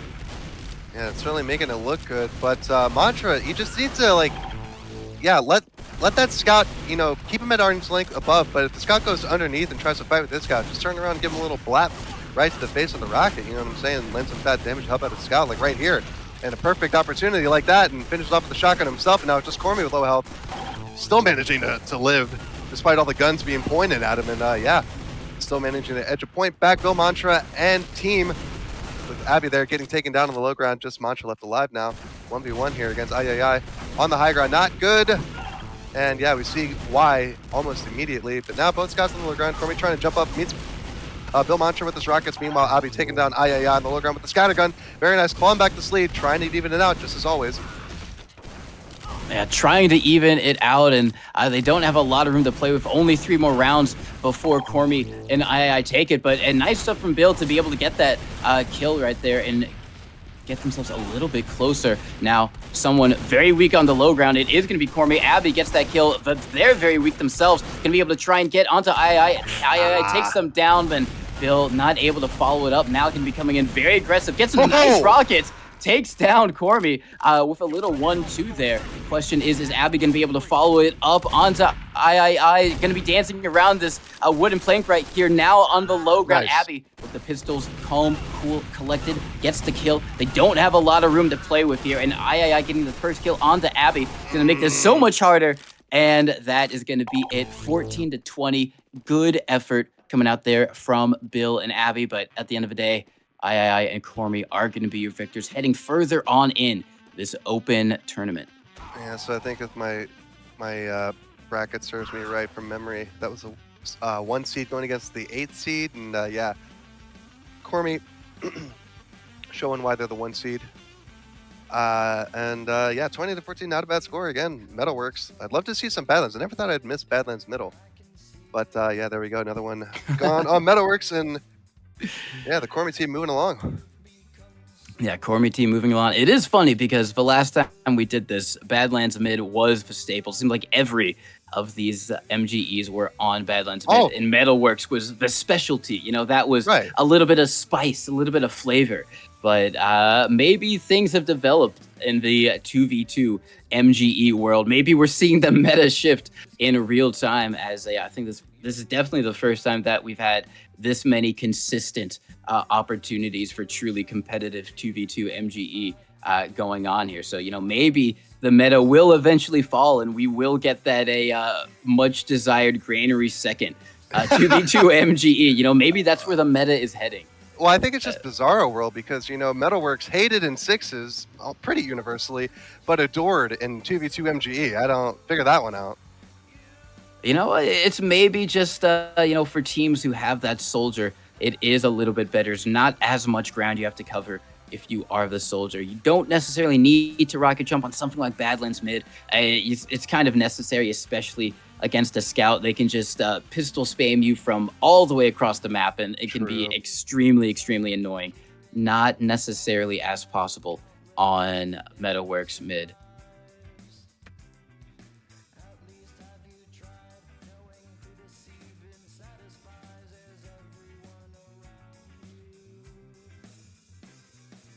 All right, I'll let you handle that, man. Go. You're good with that. All right.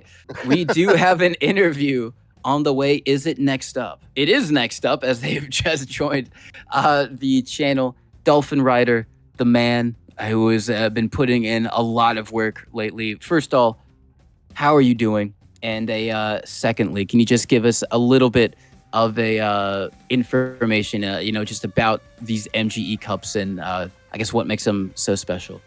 Hey guys, yeah, I'm really glad you guys are casting. You guys have done an excellent job. Really grateful for all the support that everyone has shown for the Cup.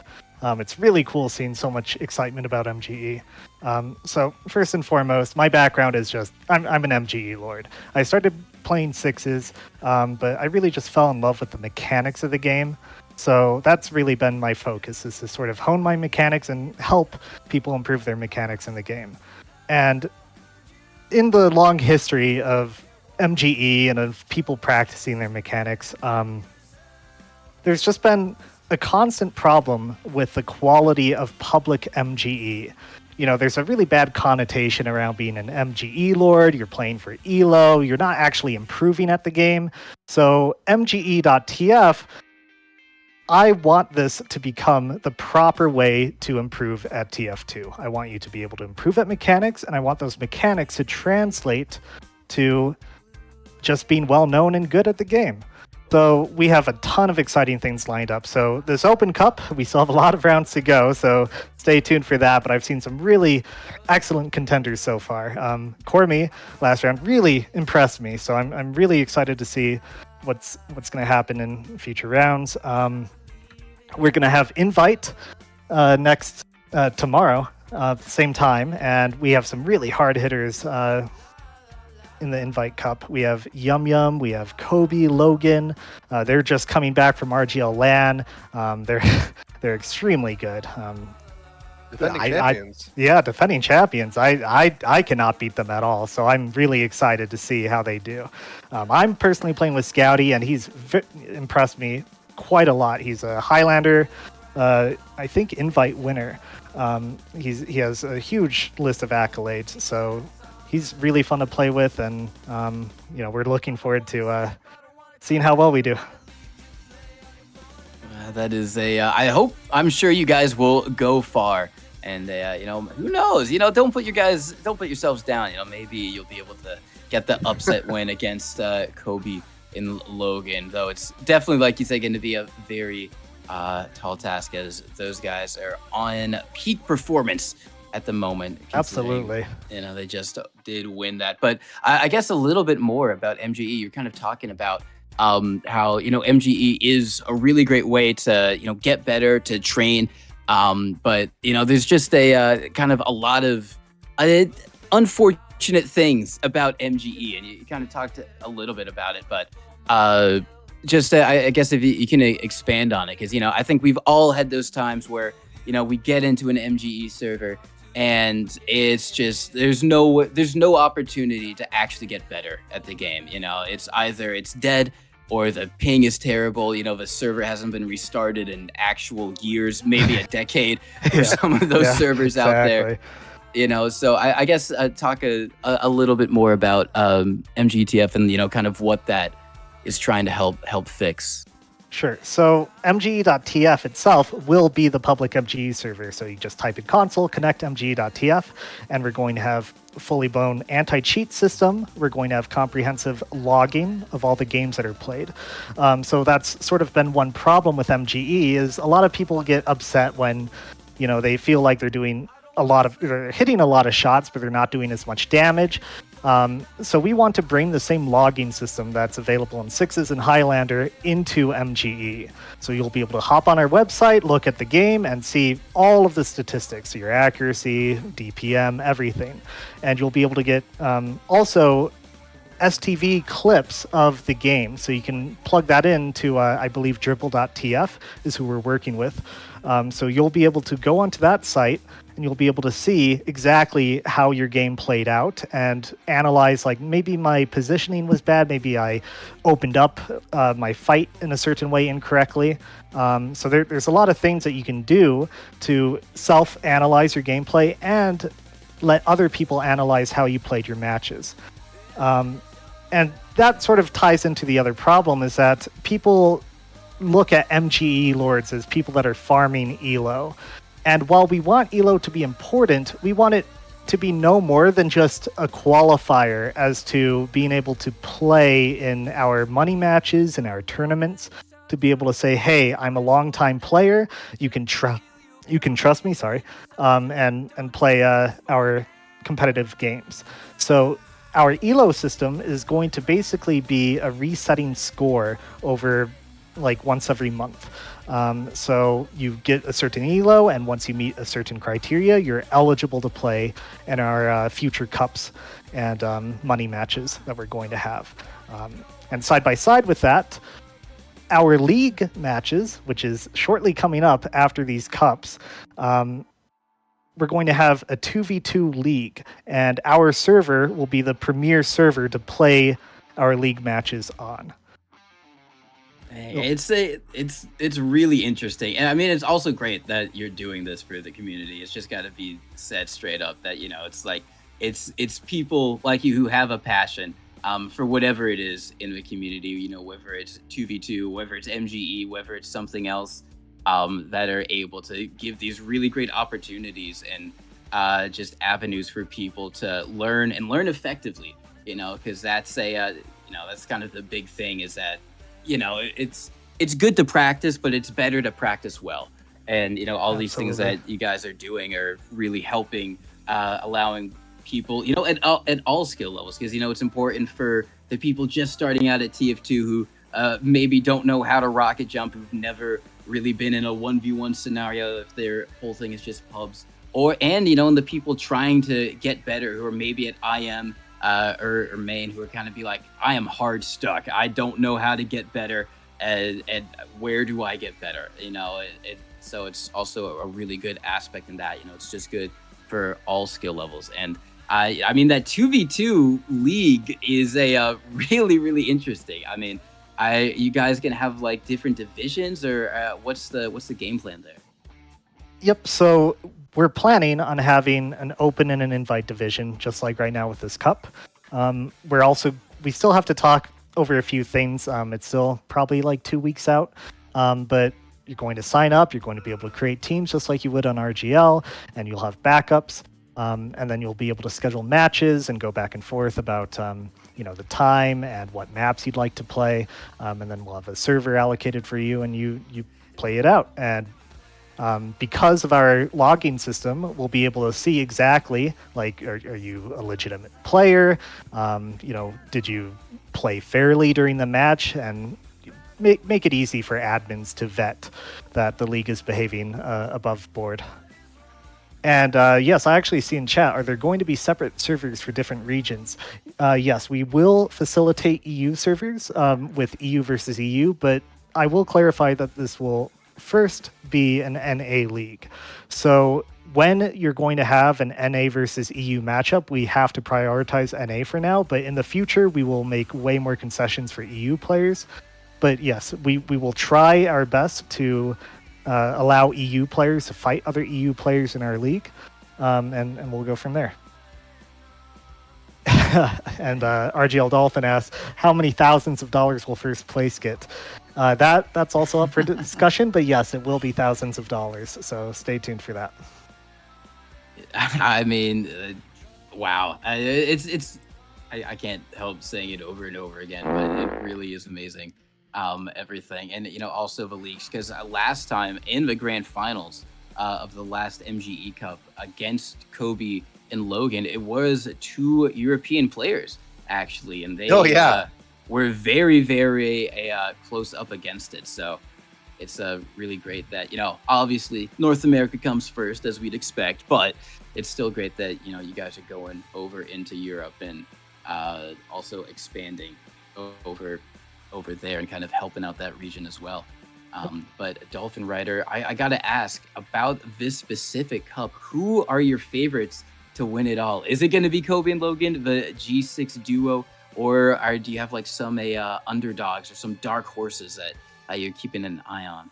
So, I mean, I don't like to play favorites, but Yum Yum and JT have impressed me massively in their DM skills. I think they have a very good chance of taking it, but Scouty and I will put up a good fight along the way. So get ready for that. Ooh, all right. Yum Yum and JT. I mean, I know Yum Yum, obviously, of Froyotech fame, and also on GCI most recently, I think, when they went to LAN and throughout the season. So he has a lot. I know he is another kind of MGE Lord, has a lot of experience in that. Scout v Scout is deadly against him. And JT as well, I'm sure, is I know the name, but I don't know if they're a MGE experience or prowess, so to speak, just quite like Yum Yums. But over on the flip side, for the Open tournament, I think we talked about it, but the top teams of the Open tournament are actually going to be able to go into the invite tournament tomorrow. So a little bit of an extra incentive for these guys to do well and get as far as they can, because if they do it, they might be able to match up against Kobe and Logan, and that way you can say, all right, we got a point off an invite squad. We're basically invite at that point, and get their LFT for a Froyotech going. Yep. I just saw the name change, Dolphin. Yeah, I've been confused for you as well. Interesting. I'm pretty sure you came in later on the scene too, but I could be mistaken about that. So we have some name rivalry going on here. Yeah, MGE for the name. Wait, true. All right. Well, I'll get my MGE Lords to make a Sixes team, and we'll play off there, and you'll come to MGE. Best of 3. Best of 3. Who is the true Dolphin in the TF2 community? Because of course there can only be one. We don't make the rules. We just follow them. Dolphin says deal. All right. Yeah, sounds good, man. See you there. Get down king on the case. You got yourself a deal. Can you give any hints on when this is all going to come to fruition, when people are going to be able to start this first season, or use MGE.tf or connect to it? I would say stay tuned for the end of tomorrow. Oh, And you'll be able to do rudimentary signups. The server will be public, but not fully fledged yet. And we'll give you guys announcements along the way about all the features that we're releasing. But we expect something to be more full-fledged by end of August. all right. Wow, that is way sooner than I thought. No lie, I thought you're going to be like, yeah, March next year. I was like, all right, that's chill. But no, damn. All right, look out. Probably at the end of a tomorrow stream after the grand finals of the invite bracket. We'll have maybe things will open up for you guys, and if not, then by the end of August, which is rapidly approaching. So stay tuned if you are at all interested in this amazing service that Dolphin Rider and his squad are going to be able to provide for y'all. Yep. Awesome. Thank you guys for having me. Of course. Thank you for, putting all this work in, both with this cup and also with everything that is still yet to come. We hope it goes really, really well, and I'm excited to see how far y'all can take it. Will do. All right. Good luck with the rest of the cast. Good luck with the rest of the tournament. Yeah, we need it. All right. See you guys. Later on. Who was that guy? I don't know. I was hoping that like you would say something, but like I was just kind of going with the flow. Apparently he's got like some like MG. What even is that? I don't know. I don't know, dude. It's probably some weird cult. Yeah. Yeah, Well, we know, Josh. anyways, It's called a bit. Josh. we know. I No, well, honestly, the one thing I do like about it is it's actually getting MGE back to its real roots because I don't know if you know Mano because I don't know when he came into TF2 or sixes in particular. yesterday. Okay. Well, back in the day, My Gaming Edge was more than just the DM servers. My Gaming Edge was meant to be like a whole suite of like learning materials, sort of like what people do like now for like I don't know, like Purge replays does for Dota, basically, where it just has all this stuff about the mechanics of the game, and it also gave you resources to use in game, like the servers for practicing DM and stuff like that. It was a whole plethora of things. It wasn't just confined to this one section of it that is the MGE DM. So I'm glad to see that basically is bringing the learning back to MGE. You know what I'm saying? At least in small part, right? Yeah. Because it used to be invite players would take you through like, oh, this is how you do the roll up for this map, and it's like really like low production quality because it's like 2010 or whatever, and it's like really seat of the pants back then. But I'm glad to see My Gaming Edge going back to being a learning tool more than just a way to hoard elo in a game that barely anyone really plays anymore. Oh, but how am I gonna show off to all my friends? Number one, if I don't have my By winning 8,000 thousands of elo. dollars with these It's true. When you said actually. thousands, I wanted to be like, word? You say thousands? Okay. I'm gonna be honest. I thought he misspoke, but no. I mean, listen, that's the power of a passion and also the TF2 community. So shout outs to them. Just for all the work that they're And putting in. yeah, and we Yeah. talked about the exponential growth of these cups going from cup to cup, right? The first one, the second one had more people, third one we thought had a lot of people, that last one, but this one, the amount of growth is just incredible. And the fact, it's good and well that they want to do it fast, but the fact that they're able to do that and also accommodate for this large influx of people is just it's a massive undertaking. I don't know how they accomplish it because seriously, logistically speaking, between like the 4, maybe 6 people they have putting this all together, that's an immense amount of work for something like this, and to have the bankroll for it as well to make it worthwhile to people who love the game but don't mind a little bit of cash to go with it. You know what I'm saying? Yeah, it is a nice incentive, both to kind of see where you stand in the MGE community a little bit, and also, like you said, for that extra little dosh, maybe you can buy yourself a burger at Whack Arnold's or something like that if you're so inclined. Or McDowell's. other burger spots are available. I don't want to. Happy Burger in Happy Silent Hill. Burger. I've never gotten into Silent Hill. I'm not a scary Well, game guy. in Silent Hill 1 and I think Silent Hill 2, no, and 3, there's this chain called Happy Burger. And it's just funny that it's in Silent Hill, a place called Happy Burger. Happy Burger. I'm sure they're not happy though at that Happy Burger because Silent Hill is spooky as pork. Brother, I gotta give you some information if you're curious about at least getting it. If you want to learn about the lore, Twin Perfect. They did this massive, like nerdy retrospective on the entirety. The entirety of Silent Yeah. Hill, and I pretty much trust them to be exactly right about everything about Silent Hill. So check out their stuff. It's like 10 years old at this point, 12 years old, but it's still good. Check it all out. I will Twin have Perfect. to. Twin Perfect. Those Mhm. retrospectives on kind of old video games are always really interesting until they do one on a video game that like you actually really know. Yeah, no, I know exactly what you mean. And then in which case you're like, well, this ain't No, right. this is no, wrong, no, wrong. this is all terrible. Yeah, What do you mean? I feel the same way. I mean, yes, with video games, but I feel that way about military history. Wait, are we live? Oh God, we're live. I'm sorry.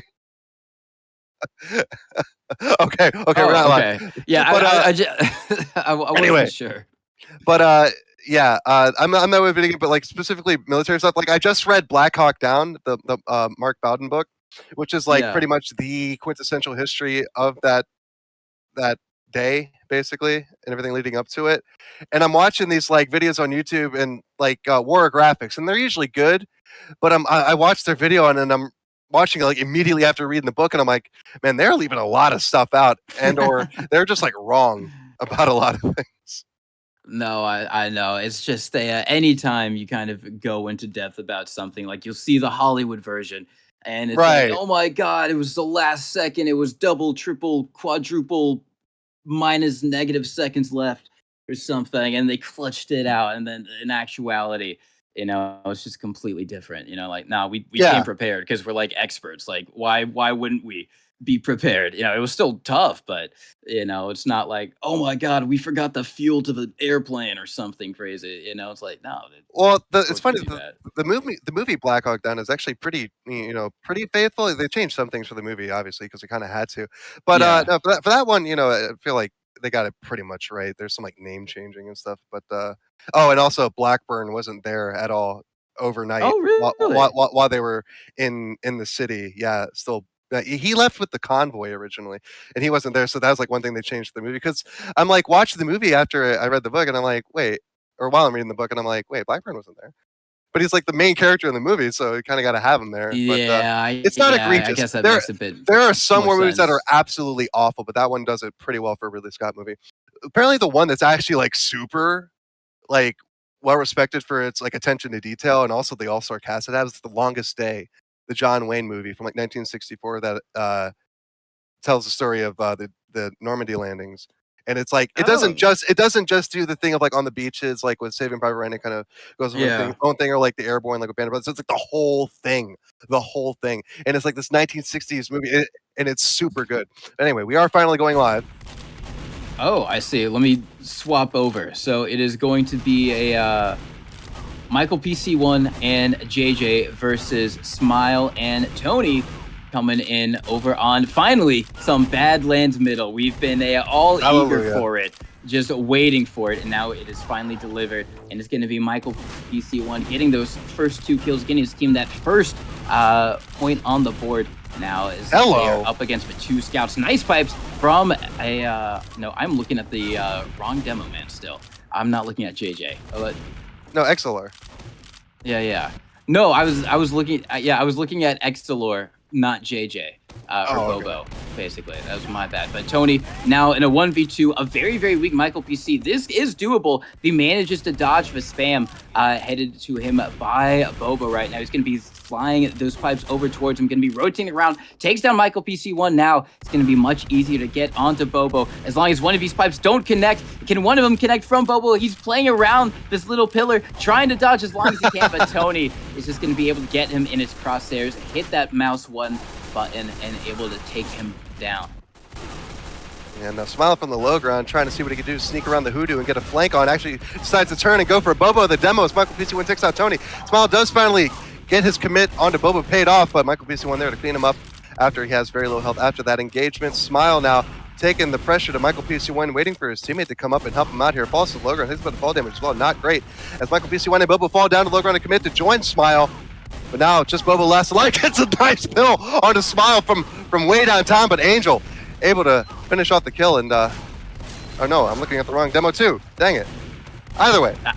I know, that's what I'm saying. I mean, Luigi's hitting some great pipes, but right now, hopefully Bobo is going to be able to hit some great pipes. Actually hits one onto Smile. Can they hit the other onto Tony? Is 97 hit points, so is one pipeable. That a crucial number. Has to hit one, has to connect because they are super weak. Tony is going to be able to clean it up, and that's going to be another round going Tony and Smile's way. But Smile just runs into destruction and gets melted by the combined forces of the red squad. Now just going to be trying to search for that last remaining player. Tony just walking around, going to be trying to wrap around, goes for the flank onto Michael PC1, playing hide and seek around the Hoodoo. Tony is going to be able to get that one now. All eyes on Bobo. Are they going to be able to hit the pipe? No. Tony going to be able to clutch it up. Nice 2v1 win from him there, as they can be able to get his team into the lead. And yeah, 55 HP in a dream. Tony comes on top, but now it's taking the pressure from both red players at once. Takes the sticky down to 29 HP. Smile coming up on the other side, trying to take some pressure off, but Bobo turns right around and throws a pipe right in his face. Michael PC1 very low, but trading some chip shots with the pistol with Tony long range from crate to crate. And now Michael PC1 drops down with the scatter gun right on top of his head and finishes the job. Finish the job, and now on this next round, a lot of damage coming out, and that scout, poor Smile, got just launched and pinned up against that wall. Now all eyes once again on Tony to try and do another miraculous 2v1. Bobo, JJ, very weak over in the corner, just trying to hide, and luckily for him, Michael PC1 is going to be able to take that scout down, as now Michael, very, very weak, is going to have to back up into the little house. Actually, he's going to be able to take down Tony. Oh, Craters to his death. Now all eyes on Smile. Going to be rotating around. Takes down a Michael PC. Now, is he going to be able to get onto Bobo? Going to be trying to dodge. He's five, but no, the roller comes in, detonates in front of Smile's eyes, and that is going to be red team taking it. But a very, very back and forth so far. Yeah, Smile turned to a frown real quick right there. Michael PC1 taking down Smile, contending with Tony, however, but Tony's pistol comes out on top. Now Smile taking the aggression to Bobo, who's behind the crate, but gets just swallowed up by a 1-2 combo of a pill and a sticky. Now it's just Tony left to fend for himself. Michael PC1 trying to scout out the opposition. Does not find anything. Jumping around the crate, finally receives a little bit of a scatter shot to his back there. Just a bit of a pellet, you know, not too much of a ledge chip. You know, Michael PC1 doing the ledge dance, trying to catch out Tony. The sticky's trying to find him as well, but Michael PC1 got to seal that kill away and make it all his own. Now Smile and Tony trying to edge their way in and fence in, you know, and just sort of feel out and see how they can get closer and closer without taking a fat pill or a sticky to the face or a scatter shot from Michael PC1. Very deadly. Now Tony taking that gamble 1v1 on the midpoint, but does come out on top. Now Smile onto Bobo, cleans up that kill for himself. Just really, really great stuff so far. Nice pipe, actually, from Bobo onto Tony. Actually goes into the window to try and stay alive. Super, super weak here. PC on the chase is going to be able to get onto Tony. Man. Nice pipe. And Michael PC going to be able to get that other kill very, very easily. Now, coming back into this next round, Tony, a little bit weak. You have a Smile kind of playing the Rogan, wrapping around over on the Hoodoo. Takes a bit of damage. It's going to be forced down. Both scouts down on the low ground. Bobo very weak. He's going to have to play very far back, rely on Michael PC1 to try and get these chip shot damage over here as the Bobo just hits the spam from afar. They are getting chipped. JJ very, very weak, only at 20 hit points for the moment, just kind of playing behind this train. Smile going to be able to take down Michael PC1, and now JJ not long for this world. Going to get taken down. Smile very weak though. Oh my god, is going to be able to instantly delete Michael PC1. Very good reaction time from him there. Now a 1v1 Scout versus Demo. You expect the Scout to win this. Is they're able to close the distance, and Tony is going to get onto JJ. Oh my god, he got levitated. By his own pill, yeah, he spawned on top of his roller. But yeah, still landing pills, lands 2 in a row on a Smile. How do you like that? Tony now last live yet again to contend against a very weak Bobo and a slightly weak Michael PC1. Tony, about half health, still trying to make it work, just trying to chip these players down, but the stick is finally coming in and landing for Bobo, taking Tony down to but a sliver of health. Now, any damage from Michael PC1 surely will finish off this kill, but he's still alive. Tony hanging on for dear life, but in the end, Michael PC1 comes out on top. That 2v1 was just too much for Tony to contend with in the long run. And now reset, but Tony again getting bounced up. Will slink away with very low health. The attention now on to Smile now, but Tony trying to be sneaky, but Bobo was waiting for him, and Michael PC1 would get the second kill on to Smile. Now it's Bobo rotating through the house on the spawn off the balcony. Yeah, rotating around, JJ coming out of that house to help assist Michael with these pesky scouts that have been a thorn in their side. Now, Michael very, very weak, and now he's going to have to play scared in the house, and it's up to JJ to lead the charge. Get some good damage over on Tony. Now Michael joins the fray instantly. Gets deleted because he was so weak, and now JJ just trying to hit some miracle pipes to try and stay in this round. None of them are connecting, and very, very close, but not able to do so. So Tony going to be able to get that kill and get themselves back into it. Nice pipe launches Smile for Tony up into the sky, but unfortunately Michael ran forward trying to get that pick, wasn't able to do so, and Tony and Smile just kind of extending their lead just a little bit. Now a very aggressive over from Smile, gets some good damage off onto Michael PC, and a little bit of a scout 1v1. They're both super weak, hiding around the Hoodoo. Is going to be Smile on the low ground. They trade out with each other. Tony now trying to see if he can close the distance. Nice pipe. Can he get the air shot? No. Very, very close from JJ. Oh, but he gets the roller onto Tony. That is phenomenal. And now that's going to be a very good kill. Coming in onto the next round, get some good early damage in onto Smile. Tony taking a lot as well. Is going to have to back up a Michael PC1, however, getting a little bit too aggressive, goes down, and that's going to be another round for the dual scouts. Yeah, the dual scouts showing why it works so well on Badlands. The demo is good and all, but those blind corners don't quite work to your advantage in the way that they might on, say, Metalworks or even Product. But yeah, this map, classic MGE lore, scouts, they kind of run the roost here. As we see, as Bobo's just being forced to hide in the house as two scouts just pester him with pistols. It's kind of it speaks for itself, just menacingly standing, like I always say, like raptors on top of the crates, just like, come on out, we want to play.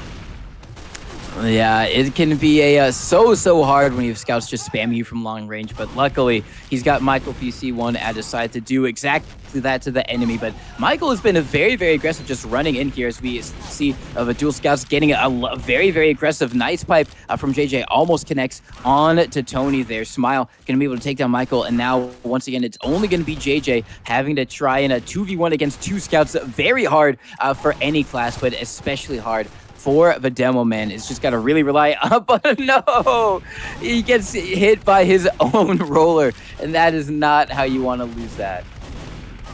Certainly not. No, I mean, I thought it was bad when he spawned on his own roller, but oh man, just redeeming himself bit by bit with these pills here.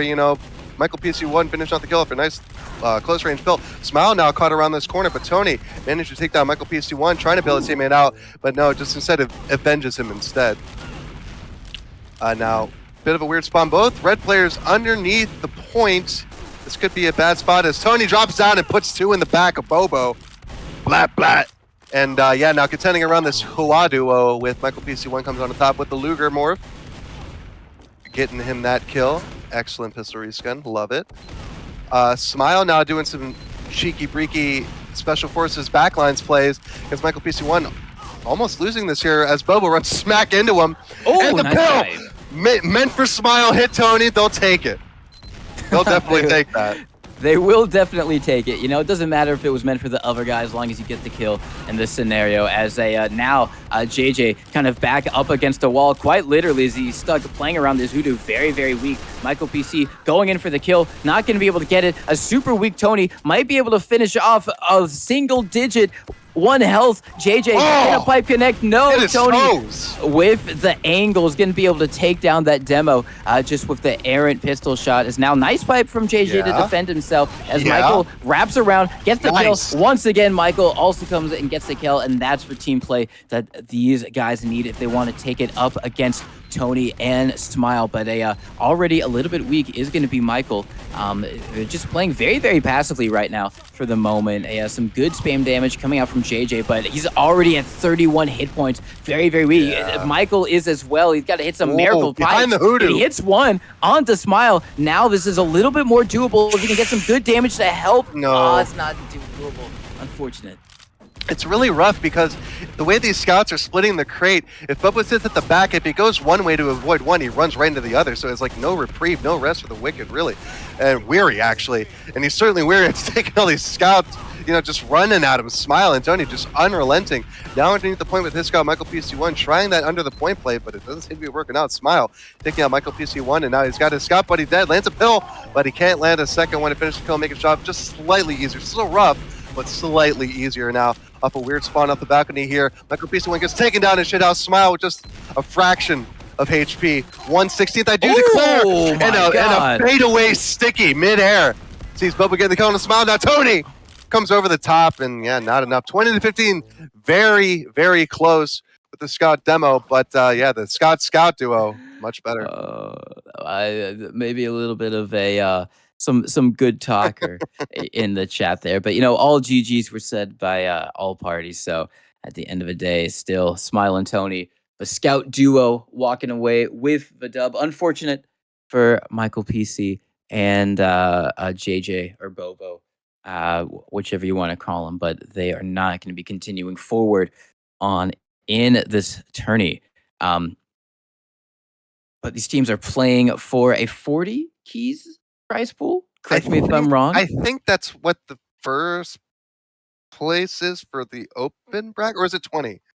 And it's Ooh. like something like that. And yeah, it's some ridiculous princely sum for invites. So yeah, hope that you're one of the teams that got moved up from the open bracket into invite for tomorrow. Because yeah, you have some shot at some big money salvia right there. Oh yeah, some big money. Yeah, actually, word just came in. Yeah, the invite team's getting a Lamborghini. So you know, Oh, is it next like next the LAN. Yeah, it's like the John Carmack Quake tournament where you win John Carmack's Lamborghini?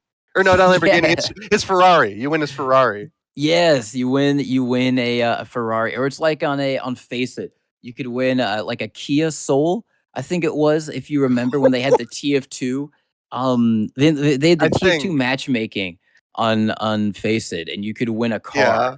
But it was like Face It branded, and it was like, why? What? It's like cool that you won the car, but why would you want it? Like it was just so garish looking. Yeah, the But I Kia mean, Soul hey. is an ugly freaking car. I am not a fan of the Kia Soul.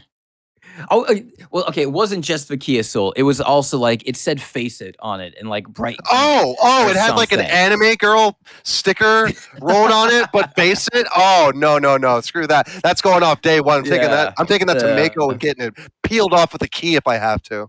Oh my god. I mean, it was cool that they had a car on offer. It was like an ungodly amount of Face It points or something. But the thing is that the fact that you're doing that to a Kia Soul, I mean, you're not really ruining the resale value for a Kia Soul too much by doing it. So whatever. Our producer is fuming in his seat at the moment. Hey! I delivered pizzas for a year in a Kia Sophia, a 5-speed. Okay, I like Kia. Don't like the Kia Soul. That commercial with the hamsters or whatever was cool. Don't like the car.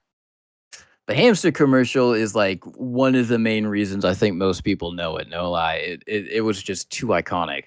A little You can get hamster with this, dude. or you can get with You that. can get with that. You know, it's one of those cultural touchstones that you just had to be there. You know, they'll put that in the history books. You know, I think what was that like 2012? You know, Obama wins re-election. Kia I Soul think commercial right with the about that hamster. time. Yeah, You yeah. know, equal important it's in terms of our history. Hope as a, hope that Kia makes a good car again, but no, it wasn't with the Kia Soul.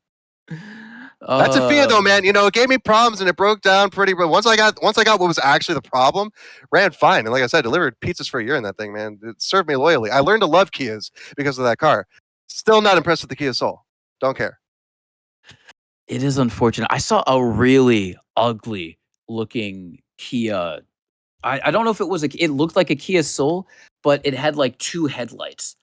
And like the one headlight like on top of it was like a little bit further back, and it was like hunch. It was like it was like it had like a hunch nose, like a bumpy nose. It was Ew. ugly. Honestly, one of the worst looking cars I have ever had the glory of seeing. As I will load into this source television. I'm trying to think of like the like actual ugliest car I can think of, but I mean, I don't know. I think all cars, like modern sedans, just look ugly and like overly just rounded and huge. And give me a little 1.6 liter 4-cylinder people mover. You know what I'm saying? Yeah. Like a little commuter car. Like I don't. Yeah, I'm good. Like I don't Yeah. need. Just give me a car, right? Just give me a 5-speed car that doesn't have a whole bunch of stuff that takes the fun out of driving. All right. No, I 100% agree. I think we're going to go live soon here. JFK and Johnny On versus guess what? Cormy and I. Yep. Metalworks mid for some reason. What Even though happened? I don't know. Like I wasn't really looking at everybody.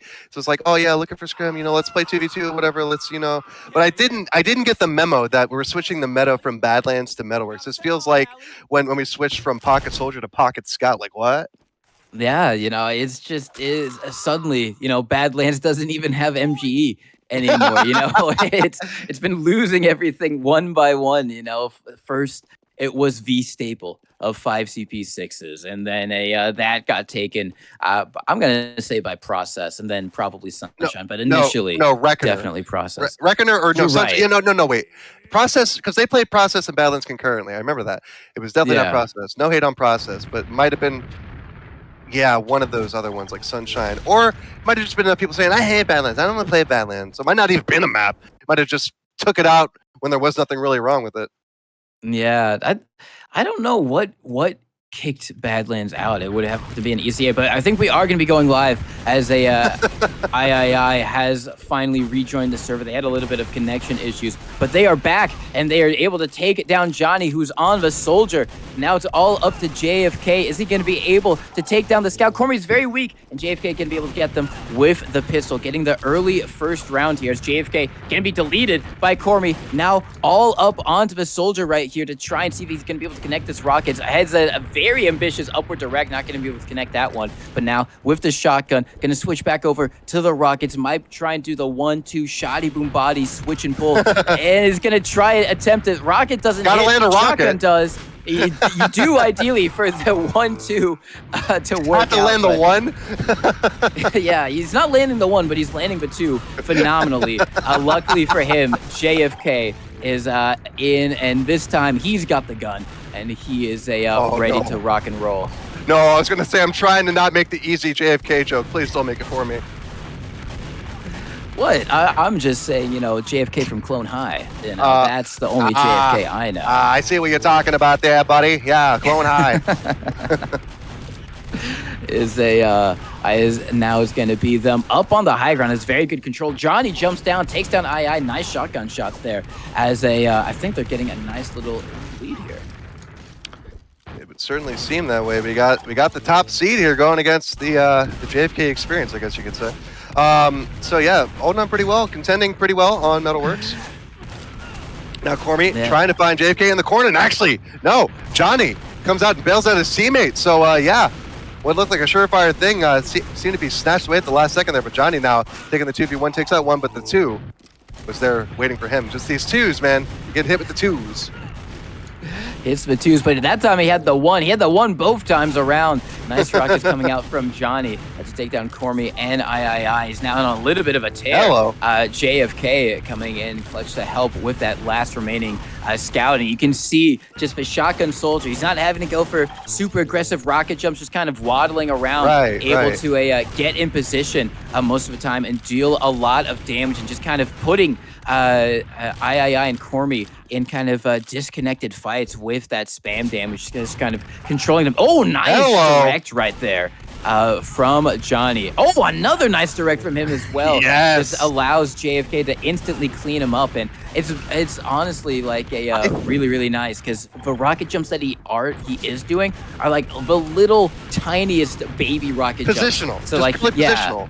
So that he doesn't take like any damage at all. Right. And I hate to say it, but I think our number 1 seed team is looking a little bit scared here. Like, just, you know what I'm saying? Oh, I think we have a switch up. Well, now no longer scared. They're playing for keeps now, man. They switched II to Soldier. It's on now, baby. It is on now, so we might see it now. The Soldier 1v1 Fear coming out in this no time. longer. Fear, exactly. They are not playing scared. They are here to come in and try and take it, as Johnny with that shotgun has been very, very effective. But now it seems like Cormy and III might be able to get back into the swing of things, getting those 2 rounds back to back, and III swapping off on to the Soldier to try and counter that expert rockets coming out from Johnny. But Johnny still has the expert rockets all onto Cormy. Are they going to be able to make it work? They got a lot of ground to cover. That A very healthy splash. Johnny, but yeah, that splash was just so deadly. That was a practice splash. Like, he knew how to hit that. He knew exactly what he was doing with that splash. Oh, that was just so ugly in the best way possible. It was a very, very unfortunate there. As oh, nice rocket, however, from III on to Johnny. Now it's on to John Fortnite Kennedy to try and see what he can do right now. He's going to be taken down. Unfortunate. Oh, no. No victory royale for the Kennedys. Holy cow. No chicken dinner. Listen, listen, PUBG it's been the training ground for so many. Oh no, Unfortunately. don't say it like that. What do you mean? I'm just saying that right now is a very nice battle as Johnny is going to be coming to jump around, get some good damage, might be able Hello. to get the kill, and JFK is going to be able to clean up on that one. So very, very close now that Sammy and Cormy has swapped over on to the soldier there. Nice shotgun shots and the rocket to get that final kill there. As now we see Johnny bombing around, hits the nice downward direct onto the scout, and now it's all up into III. He had too much damage that he needed to deal there, and he gets taken down a lot closer now. And yeah, this soldier duel is actually unfolding before our very eyes. And yeah, it seems like it was just with the doctor order here. III is showing that Soldier Scout actually might be the meta here. It might not actually be just a replacement for Badlands purely. Soldier does have a place on Metalworks. Definitely does, and III and Cormy need to pull something out of the bag if they want to try and win this one. Oh, III just gets shotgunned out of the sky, and I think this might be potentially the last round that Johnny needs to win here. Some nice rockets going to be able to get that one, and that's only going to be one more scout. No, I think maybe this is going to be the final round. I preempted it a little bit too big. Going for the air shot is Johnny, not going to be able to find it now. Can he win the 2v1? Gets one on the scout. Are they going to be able to get one on the soldier? Oh, but it's just a rocket from the phrase from II going to be able to take him down. Yeah, a bit of mind games playing around that corner, but II had that rocket loaded. He had that thing on him. Now II on top of the blue crate, but What? What? Oh my god! Oh my god! He had a prayer of health and landed 2 mid-air directs. Are you kidding me? Oh my lord! They needed that. Unfortunately, Wow. They didn't win it, but still, that was a great rocket. Wow! Clip that. That's a frag bid moment, man. Wow! Just he made it look effortless. Just mid-air, two directs, back to back. Like holy crap! And no health to speak of. Just man. But yeah, it seems like there was a second shooter on the grassy knoll, and his name was Johnny. So JFK and team roll on through. II'd Cormy out. Shocker. Upset. Yeah, it is a shocker. They were the number 1 seed. They were the favorites. They did really well in the last 2v2 MGE Cup. They were one of the squads to go the distance in it. They didn't make it all the way to grand finals, but I think they made it to either quarters or something like that. So definitely a little bit surprising for them to be taken out so early in this, or taken out now. But I just guess that speaks to the experience of JFK and Johnny. They looked really, really confident, especially Johnny with that soldier. He was getting the rockets, he was getting the damage, which has kind of been the difference maker so far, is whether if a team has a projectile class, whether they're able to get the damage and allows that their scout to clean up on it. And Johnny was just doing that really, really well there. He was playing textbook soldier on Metalworks. I think from what we've seen today, since we've seen a lot of Metalworks, yeah, I think from what we've seen in the picture that's starting to form in my head, yeah, I think he was playing textbook soldier for Metalworks. He was supporting his scout perfectly. He wasn't taking massive jumps like we said. He was doing positional jumps, and yeah, he was able to whip out that shotgun and use it to great effect if the Rockets weren't doing the magic, But he was working that rocket magic. Make no mistake. But so is II, and that's the thing, is that they made them switch off their duo scout and switch to soldier. So yeah, clearly got in their heads at some point, and it carried the whole way through, and yeah, just like that, number 1 seed's out. Number 1 seed is out. Unfortunate there, but into the lower bracket, out of the upper bracket, but still, not what you want to see as the number 1 seed. All the same. No, definitely not. But they will have an opportunity to try and come back, because they do have that lower bracket to try and see if maybe they can extend their run just a little bit. I guess while we wait for this this next game, I can tell you the name of the car, number 1, and I want you to look it up, and I want to get your impressions. It's the Fiat Multipla. Fiat Multipla. Multipla. Oh, that is it. Well, first off, I don't like Fiats to begin with. It's a 6-seater. Oh, those! Yeah, I've seen those things. Those things are ugly. Yeah, it is just awful. It was on an episode of Top Gear. That's right. I remember seeing those things, and yeah, just what? Who? How? I don't know. I don't know how like you designed that and you're like, yeah, this is good. I've You seen know? I've seen cars that were two cars welded together that look less like two cars welded together than this car that came like that. You know what I'm saying? Like, good Yeah, lord. yeah. No, I've seen some terrible kind of I go into the body or the car shop, and I pimp out my ride, but I pimp it out terribly. And it's still better than that cuz geez, it looks like a bug, but Yeah, not like a cute bug, like one of those bugs that you kill even though they're harmless. You know what I mean? You right. still kill it cuz it's just so Because it's ugly. ugly. Yeah. You don't deserve to live because you're just aesthetically displeasing. Yeah, it's just like, it doesn't do anything, but it's just a sin, a crime, for it to exist. It's like That's a my malformed nomination. ladybug or something. I don't know. No, it really is like the dots are like the little spots, or the headlights are like the little spots, and it's like why Does you it got have so two many of sets them, of man? headlights? Like, what am I looking at? It does have two sets of headlights. I don't know why. Maybe like one or like it's got three as well because it's got like one at The the bottom, fog which are like the lights? yeah the fog Why? lights. I don't know. It So you have the fog lights, the extra fog lights, and this is, dude. I don't like Italian cars really to begin with, but this just yikes. it is The yikes. It badge isn't is. even on the front of the grill, for Christ's sake. It's in that little bump. Like, why? Oh, there's so much wrong with it. There's so much wrong with it. If Oh my god, if you ugly. guys if you guys want to get a car, I recommend that one. 6-seater. You can probably get it. Actually, probably not for cheap because I don't know if they're still making them. So it might be a collector's item at this point. So, What? The oh well. exterior and interior design of the Multipla were displayed at the Museum of Modern Art in New York during its Different Road Automobiles for the Next Century exhibition in 1999. What? Someone must have been tripping. Like they thought they picked out a Porsche, but they just like picked out. Well, see, now the ones with the facelift look way better. Look at that on the Wikipedia. That looks like an actual car. But Oh. oh my god. With a facelift. It just Oh, yeah. That does look like an actual car. With a yeah, facelift. the only That's time that plastic surgery crazy. ever worked. Yeah. I know, you get Botox for your car, Yeah, actually, because you got the wrinkle. Yeah, that's actually Uh, perfect. yeah, you get lip fillers. Oh man, the late '90s and the early 2000s were a mistake. I don't care what anyone says. Yeah, no, imagine you're rolling around the European countryside with that. You got your frosted tips, as well. I guess that is the Italian look at the late '90s and early 2000s. You are right. Yeah, it fits. Yeah, It tracks. The math checks out. you're just chilling. Um, I want to listen to Eiffel 65 now. Damn.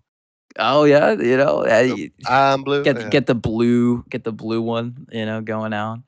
You know, they Uh, actually had an original mix of that song that nobody liked, but I actually like it. Really? Yeah, They have the there, OG mix? well, they had like several that they tried, Yeah. kicked around, but nobody really liked them. And then they were just fiddling around with the one that everybody eventually liked, and they're like, "Ah, man, this is okay. This is one we go with. Screw it. This is like the fifth time we re-released this song." Really? I didn't realize they re-released it Well, so because many. it's like a club dance, you know what I'm saying? So Yeah, it's like that's fair. that That's where fair. they release different remixes and stuff like that. But yeah, I'll have to remember which mix it is and send it to you because I like it because it's like a lot less. It's a lot more like a house song. It's a lot more straightforward with its production and stuff. You know, Yeah. Well, I mean, that's kind of like a what is it? The song Six Underground? Six Underground. I'm running it. It's No. by Sneaker Pimps. But anyways, Oh, that name sounds familiar. Yeah. it's kind of a similar thing where like the popular version of that song is actually like a DJ's remix of Yeah. it, Yeah. and like Yeah. no one listens to the first one that they put out on their first album. Right. And like no one knows that it's a remix because like when you say that song, everyone just thinks of the remix version already. Tons of songs like that. Actually, there's Megan Dia Monster. That's an old ass song, but it's one of those where it's like like a I guess sort of shoegaze, Midwest emo type of song originally, but then it got put into like a dubstep remix, and that's pretty much the only reason why I know that song. I listened to the original, I'm like, oh, this is nothing like the remix at all. Yeah. It's weird how, but okay, the other thing is like it's weird how like some people will like listen to a cover of a song and like they won't know any better, so they'll just think that's the original one. Like I had Mhm. a friend who swore that like a different group did a Seven Nation Army like that song, and it wasn't the White Stripes. They thought the White Stripes version was the knockoff one. And I'm like, no, What? this Seven Nation Army is the White Stripe. That's literally like Jack White. That's like the most Jack White song you could have ever done. Right. He's like, Yeah. no, that's not Seven Nation Army. And I'm like, How could you you're be so crazy. wrong about that? That's wild. Yeah, I know. It was when like the Battlefield 1 trailer came out, and it had like the Oh! super sick, like Yeah. like in the mid, like one of the best video game trailers I think I've ever seen, with like the remixed Seven Nation arm. Yeah. Yeah. You know. But I remember I saw it with him and I was like, oh, this is a great remix. He's like, yeah, it's a weird guy singing it. I was like, no, that's Jack White. I was like, no, but that's the remix though. And I'm like, what do you mean? And he played like a different version. And I'm like, no, you're just wrong. One of those things where like you had to be screwing with me, dude. There's no way you're this wrong about something like this. I would hope, but they weren't like a big music person. They're like one of those people who only listen to a video game music. You know what I mean? Like if it hadn't been in a Only. video game. Yeah. I've never heard of people only listen. I've heard of people that really like and prefer video games, but only? That's a new one. Yeah. No, they were like hardcore like soundtracks 100%. Damn. Kind of like, yeah, like also like film soundtracks as well. Okay. Type of thing, Well, still, but, you think that you run into the one film that has Seven Nation Army by the White Stripes on their soundtrack? Like, what the true, hell? you would think. You would think. They use it in everything. They do. Everything. It's so popular. I mean, it's honestly one of the best things to just like, you go to a game. Doesn't matter what game, but like at some point, someone's just gonna be like, oh. I don't and, like it at everyone's, sports. like, It's so chanting it. it's so cliched. I hate it. The other one though, that that one, the other chanty song. You know the one I'm talking about. No, I don't. I'm very off. I'm very off key. I know that, so don't blame me for that. But the other chanty song, it's like get that synthy and then it builds up and whatever. Yeah, whatever. I don't know the name of that one, but You're talking about like Mr. Roboto? no, Arigato. I'd like to it's see not someone chant it's not a that. sick song. No. I'd like to see someone chant that, No, Uh, it's one of those songs that they play at sports events and you ever learn the name of. Sort of like Dolly Oh. Dagger, Yeah. No, by that the Fratellis. Oh, okay. Yes. I know what song you're talking about now. Da da da da da da. Yeah. Da-da-da-da-da-da. Are we in the one that is most recently been sent? Yes. Question mark. It should be. It's cute. They're playing on Reconer for some reason. What? It's just. Oh my god. I guess we're on a screw Badlands middle type of cup. I guess I don't know. Yeah, we are. I guess with every getting closer to our dream of a. Well, It's one of those things where it's like, yeah, I complain about it, but then it's gone, and it's like, oh no, I miss it though. It's like a bad ex, Oh, are we going live here? I think we are. Yeah, we're live. It's going to be AT and Qdix versus Rose Punk. My bad. And another scout along with IV35. IV35. So yeah, picking up Reckoner again, just weird maps coming up, but it's not completely unseen. We have seen this on stream before, so it's not completely new, but still very uncommon. But again, another map that doesn't exactly benefit just straight up scout duos, and as we see, Rosepunk getting 2 kills, clearly demo's viable on this map. So. Yeah, it's interesting that we do see the projectiles on this map because this is such a big, open, wide midpoint. But just going to be going for it. And I guess you've got a projectile on either team. It kind of cancels out a little bit right now. So it's going to be a lot of it on Qdix to just kind of close the distance, close all that space and try and get the good damage off. It's going to be rocking with shotgun, so it's going to be very, very careful and strategic about when they go for these rocket jumps. Going to be jumping around, coming in, instantly deletes IV35. Now it's only going to be on Rosepunk. Gets taken down by the shotgun as well. So Cutix doing well to kind of close the distance right now. Indeed, and taking all the brunt of the damage on that middle point gets gobbled up, so Rose Punk and Ivy35 get another point back. But Cutix, with some quick aggression, catches both of Blue, walking forward into his scout. Cutix tries to save the day, but yeah, Tariq and Cutix going down yet again to this Blue combo, making it work. Yeah, they are going to be making it worse now. Cutix jumping in with the shotgun, gets a lot of good damage off. However, is going to be taken down nice off from Ivy35 to help protect their demo man and going to be able to clean up AT. So getting back into this game a little bit now. All eyes on a Rose Punk, just going to be throwing some stickies across the point. I went a little bit lispy there, a little bit Mike Tyson.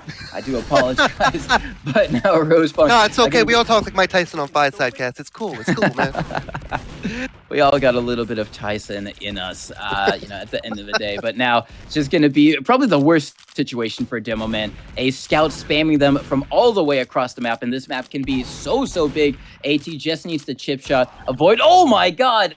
Rose Punk with the long range sticky. That is I was not expecting that one to go their way, but props to them. Yeah, nobody ever expects a long range sticky. You throw it out with the prayer, and sometimes that prayer is answered. Yeah, sometimes, and I guess Rose Punk has been fortunate enough to get answered by God there. As they now are going to be coming up, good damage off onto AT. As actually AT switches off onto Demo. So okay. I think this is going to be a scoutless squad, which correct me if I'm wrong. Number one. No, you're wrong. Oh wait, my bad. No, sorry. No, you're not wrong for red. Or no, for blue. However, for red, just all projectiles on red. Nice pipe. Well, we see Tariq's got them pipes in him. He does have those pipes, and I was going to say, I think this is the first scoutless squad that we've seen so far in this tourney, which is a very rare. Scout is so great at closing the distance and all, just being having the ability to kind of clutch up and kind of take those 2v1s.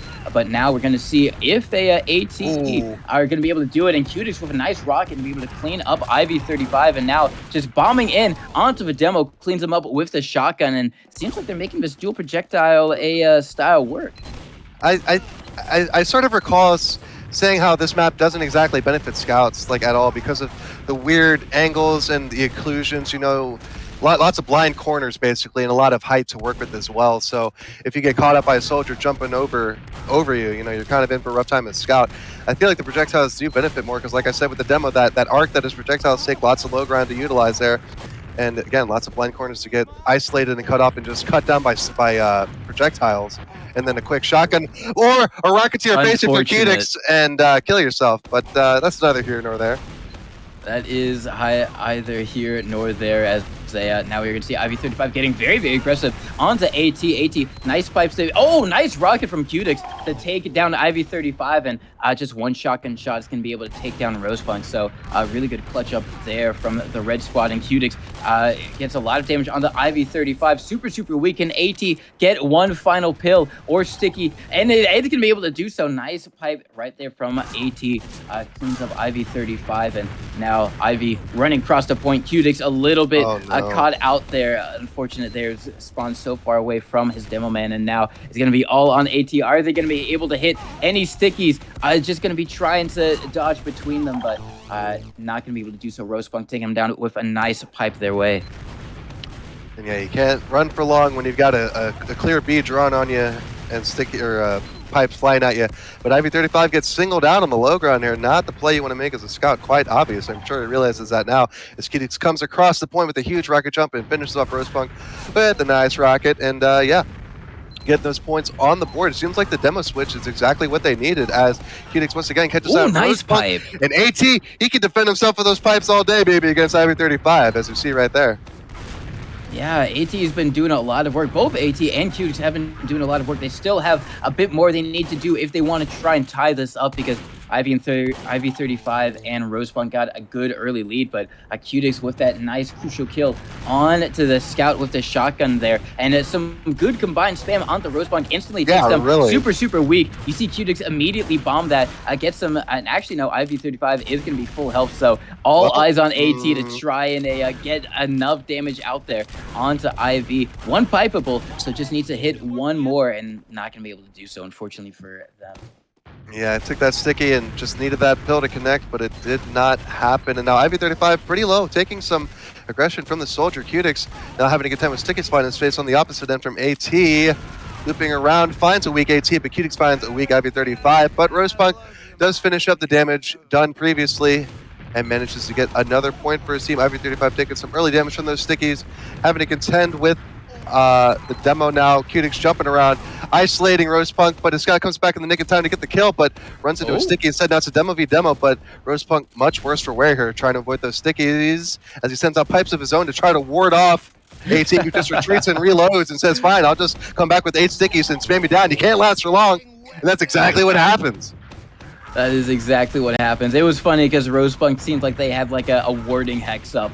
You know, be gone, ye demo. But unfortunately, they just came back stronger and were able to get the dub there as they now coming in. AT already around about a half health, so a little bit weak, has to play a bit passively, but the stickies coming in from Rosepunk instantly cleans them up. Cutix going to be able to win that one against the scout, and now has to try and play their life, play a little bit conservatively here. Very weak. It doesn't really have to help to close the distance, and because of it, one nice sticky from Rosepunk able to get the kill, and now Cutix going in, takes the high ground, gets some good spam damage off with that shotgun as well. Just gonna be playing around the house now, comes in for the kill on the Rosepunk, craters, but able to get the kill, and AT responds, so that's gonna be another round for the red squad, slowly closing up the distance, and still Rose and Ivy still barely in the lead though. Yeah, and it seems like the shed, you know, on paper, right, height advantage, you know, you want to stand on it, but it just seems like a death spot. I don't know. You just seem to take so much spam because of the way the roof is angled. You know, you kind of just take everything that's thrown at you. Meanwhile, Cutix is having a 1v1 with IV35 cut off from his demo, and Cutix comes out on top of very low health, uses the last bit of health he has for the rocket jump, tries to get the kill as he falls back down to the earth, but he craters instead. And does, it's one of those, you either look like a hero or an idiot, but I guess you can figure out which one he looked like that time, but it seemed like a good idea at the time. Now, putting the hurt onto IV35 with the shotgun, tries to chip him down. Now 1v1, Scoffy Soldier, as Rosebud gets the kill on AT, trying to help the scout, but he gets the kill all by himself finally, after much consternation. Yeah, now going to be jumping up onto the crate. It takes a lot of damage, actually, and not really able to get a lot back out into the community. Because of that, he is going to be taken down. Now AT just kind of playing around this shed, just trying to survive for as long as possible. But Rosepunk with the nice stickies, going to be able to clean them up. Now Cutix over in the low ground, going to be going in for the jump on the unsuspecting players. Nice Rocket hits the shotgun shot on the suspended scout. Good stuff there. Now just one lone demo for him and his demo to try and clean up on AT. He's got that all under control, but you know, kind of backs up against the wall for AT and Cutix. Only 2 more rounds necessary for Rosepunk and IV, but with some nice rockets from Cutix like that, that should be a great way for them to get back into this game. And yeah, just AT and Cutix, they made this demo and Soldier really work, because it seems like a fallacy to not run Scout, at least in some regards, you know, all the way to the end here. But yeah, Reckoner seems to be the projectile map. Just Scout has no place really, unless they're just absolutely insane, you know, and can run the whole show by themselves. But yeah, no, this demo spam with the mobility of the Soldier, yeah, just making it work. Cutix looking good, and AT switching to demo, making it look even better. Yeah, they are slowly clawing their way back. Only 2 more rounds necessary for Rose and Ivy to advance on. Now Cutix goes in for a very massive bomb, does a lot of damage, and now it's all going to be all eyes on Ivy, see if they can maybe clean up. They're both very weak on the red side. Ivy might be able to do it, but no, AT had that angle locked down and was able to get them with the sticky. Now just a really good kind of response so far, and Cutix just comes in, bombs the scout. Normally you don't want to do, oh my god, they trade in midair. I think it is favored for the red team, but a nice little mid-air trade from both of those guys as they now the pressure's kind of building for Rose and Ivy. AT and Qtix are almost even with them on the score. They just need 2 more, and it feels like they're kind of beefing it a little bit. It was it was 18-14, and they just let it get away from them as now AT and Qtix walk away the victors. Yeah, 6 unanswered points and just really put the stop to that and really clutching it out and preventing it from going pear-shaped for him. And yeah, AT and Qtix come out on top. Very nicely done. Very well won. Yeah, really, really well done. I mean, especially considering that for a lot of that, they didn't have a scout, which is not generally the No. case for the majority of these teams. Even if you see a soldier or a demo, there's always a scout right behind them. Yeah, no, it's like it's that saying, behind every great man is an even greater woman. Behind every great projectile is an even greater scout. But not for a AT and Qtix. That is they are two independent projectile classes, and they are doing well.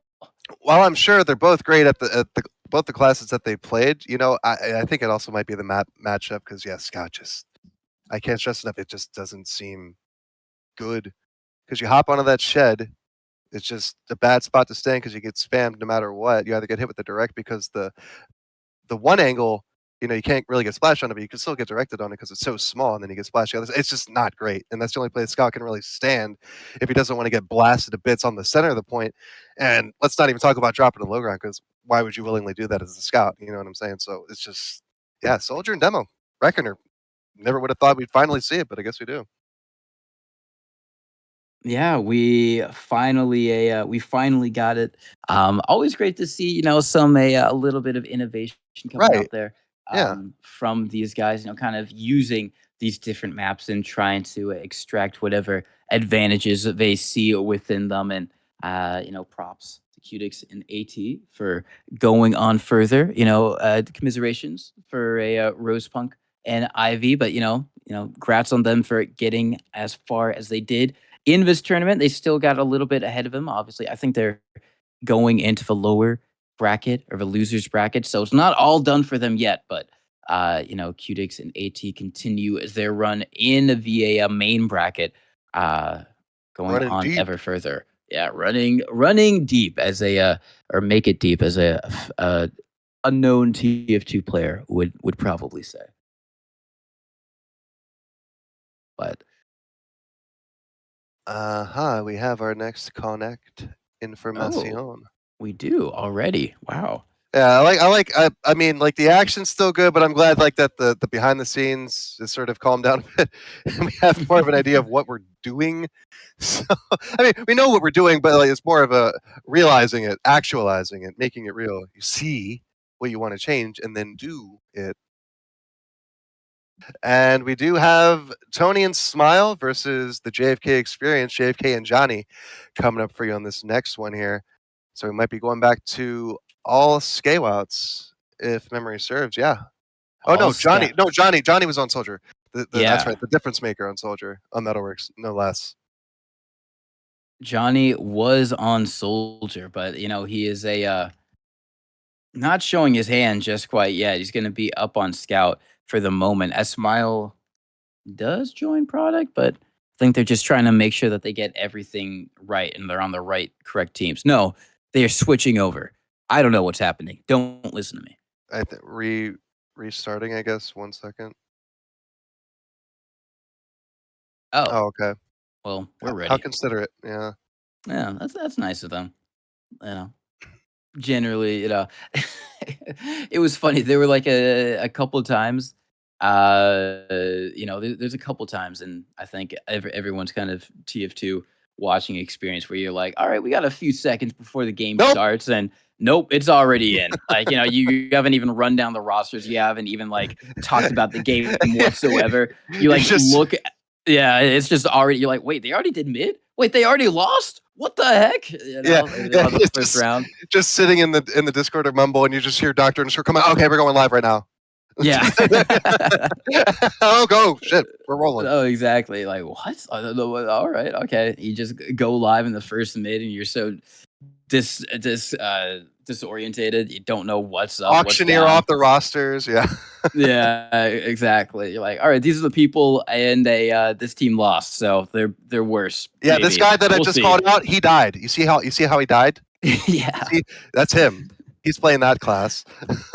you know, maybe that's how you should introduce your teams. You don't say anything about the teams, but like as they either get kills or they die, that's when you like explain who they are. So that You guy who just acknowledge died them, right there, right? yeah, that's when you acknowledge him. You know, that guy who just got air shot and looked like a bitch. He's a Yeah. you know. You don't get mentioned unless you get air shots or air shot. Yeah. So it's just dead silence for like 10 minutes, and it's and then back to dead silence for like another 5. Yeah, it's. Oh, are we live? I think we might be live. See, we're doing it now. We are doing it now. Someone has to hit an air shot, but in the case, I guess all eyes on one person to Johnny. make that. Yeah, Johnny. We would never say JFK's name then because he's on Johnny's team. So he is immune to that rule set right there. But Johnny and JFK versus Tony and Smile, and some good damage coming out right there. Smile taking a little bit of it. He's actually going to get cleaned up by JFK. Tony, very weak as well, trying to dance on the rock, not going to be able to do so to great success. It gets taken down there now. Once again, they're both playing very, very far back, kind of all hunched up, and it's just making it so much easier for Johnny to connect these rockets. And he's been doing some good damage with it, even on this map against 2 scouts right now. But he's taking a lot of damage in this round and might be at risk of falling. He's got to rely a lot on JFK to try and clutch this out. He's super weak, might be able to take down Smile, but Tony has his number, cleans him up, and that's going to be a first round, I think, for Tony and Smile. Yeah, the soldier here, you know, like I've said before, pretty good on product middle. And he's really working those splash angles, really making it work and keeping these Red Scouts hemmed in. And yeah, JFK is just doing work and following up on it as any good scout ought to. And yeah, Smile and Tony just really trying to break out here and make something happen. They got a pick now, JFK down, and they follow up on Johnny not soon after on the low ground. So yeah, they got one. Now they just got to keep this momentum going and not allow themselves to be tied down. Actually, no. Johnny switches over to Scouts. It didn't quite like the way that Soldier's working for some reason, but yeah, the switch off all the same. Does switch off, but it doesn't matter. Tony gets 2 nice kills back to back, one on Johnny, one on the other JFK, but he gets instantly deleted. And now it's going to be Smile versus Johnny. They're both super weak. One's at 4 HP, and Smile going to be able to play the angles a little bit better, gets that kill, and now it's a maybe questioning the squelch switch up from Johnny, but they are able to win that one up against Smile and Tony. Now all eyes on Johnny. Is he going to be able to clutch up of a 2v1? He's at a fairly good hit points and might be able to do it. Trying to run in, trying to focus fire down Tony just a little bit now. Switching over onto Smile. He's been whittled down so much, however, that Smile can be able to get the easy chip shot kill. Not able to make it work. And it seems like in the straight scout v scout, Tony and Smile maybe just a little bit more favored.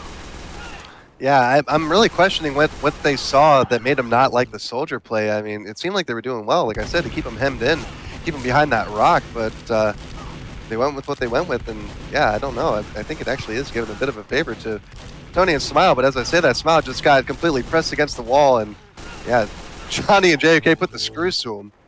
And yeah, but Tony managed to come back and call another point for his team, but Smile instantly just so weak, and Johnny seizes on that. And also, we'll take out Tony as well. So 2 quick frags for him, just running away with this lead, not from anything at this point. Yeah, just a JFK with 2 nice kills right there, kind of making it a tie game for the moment. So very, very back and forth, and it just so many scouts got melted over by Dogred in that quick exchange. Now, the next round, Tony has to try and clutch up 2v1 and launches JFK up into the air, but luckily for him, Johnny, his scout buddy, comes in and cleans up Tony. Now, another round starts. Tony, again, almost immediately weak at the start. Now, JFK versus Smile, going to be trying to play the rock. Smile a lot weaker, but able to whittle down JFK. Very, very weak. JFK's got the pistol. Cleans him up and is able to get another round. And Johnny now in a little bit of a scuffle over by the rock. Is trying to connect the damage over on to Smile. Not going to be able to do so, even though Smile was very, very weak there. And It's been very, very Sneak close, but again. Johnny and JFK have a slight lead, but I don't know. It's looking very, very close. I'm just still sour about the switch off from Soldier. I'm still bent out of shape about it. I kind of hope they lose now out of spite. I don't know. You know, we got spoiled with a scoutless composition. I think we're due for our fill of scout. Well, it's just that Johnny did so well on Metalworks, and he wasn't doing anything bad from what I saw so far on Friday. I'm questioning the coach's judgment, Mono. That's what I'm doing. I mean, you know, it is very, very close. So, you know, if they do lose it, you know, maybe this is a cope mechanism. I wasn't even on Soldier. Oh, but we have Tony on demo. So someone is determined to get some projectiles into this game. And it is going to be Tony, as they is going to be able to help take down Smile, get some good damage on them. Smile cleans up Johnny with that one, and now JFK just trying to dodge all of his incoming spam headed his way, just trying to juke and dodge around. Is able to take down Smile, and now suddenly this match gets a lot more doable for him, playing over in connector. Try to play the mind games, but mind games didn't work for him, man. Outplayed. He did legitimately get outplayed. It's like when you try and juke someone in basketball, but you know they instantly read your movement and they steal the ball from you. Now it's going to be a reverse of that situation. Now Tony is the one in connector, has to try and get the stickies out onto JFK. Now trying to play the mind games against him, as he's got a little bit of defenses set up, just kind of ward himself off, you know, get himself nice and secure. But he's super weak, and the problem is that with all of his kind of little peeking, it's very easy for JFK just to whittle him down. And Tony just needs a miracle pipe, a miracle sticky, not going to be able to get it. And JFK going to be able to win that one. Yeah, it took a little bit longer to kill than I think you might have reckoned, but in the end, he got there. And yeah, Tony was just really exposed going from that, actually going into the connector, ironically enough, but he's pretty exposed here in the valley, and yeah, just gets jumped on by JFK, finishes off the kill. He's taking the fight to Smile behind the rock, and the Sticky's not really doing much to help his teammate there, fighting for his life. JFK comes out on top, and now it's just Tony defend for himself as demo, and now the switch off looking less and less good as time goes on, and that switch over to Scout looking more and more beneficial for the JFK Johnny crew. Well, I say that, but now Tony finally lands a pipe. There we go. You know, it only takes one pipe and just a couple, and they might be able to get back into this. I mean, Johnny and JFK have a fairly decent, you know, kind of 3-point-ish lead, but, you know, it's not all over for Tony and Smile just quite yet, as they JFK, probably not long for this world, is going to get taken down by Smile as they get a little bit closer to evening things out. So really just, you know, eyes on Tony. Is he going to be able to connect with these projectiles? And with Smile going down, it's a lot harder for him to do so. He instantly gets swarmed by the scouts. Just little bugs, little gnats instantly crawling over and, you know, taking him down as Smile, very, very weak. It gets deleted. And can Johnny do it? No. Or Johnny does do it. Tony not able to defend himself there. Indeed, and Tony just out of the gate, getting immediately pressured, losing 100 HP, like off rips. Just absolutely rough for this demo here.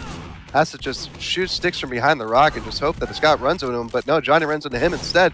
But the Scouter gun, Smile with 34 HP and a dream. The pistol from Johnny, trying to finish off the kill, loads one into his Scouter gun and finally finishes off that kill now.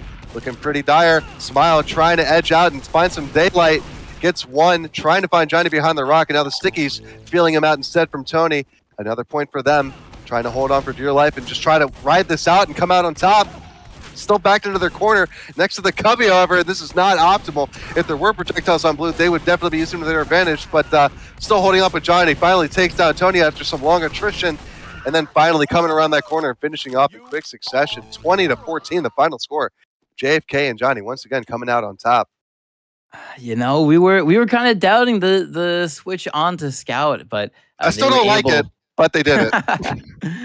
They did do it. You know, whether we liked it or not, they won, which is, I'm sure, what they will be more happy to hear. You know, probably not what we think. You know, maybe they care more about what we think than you know, winning the match. In which case, you know, you guys should have stuck to the Soldier.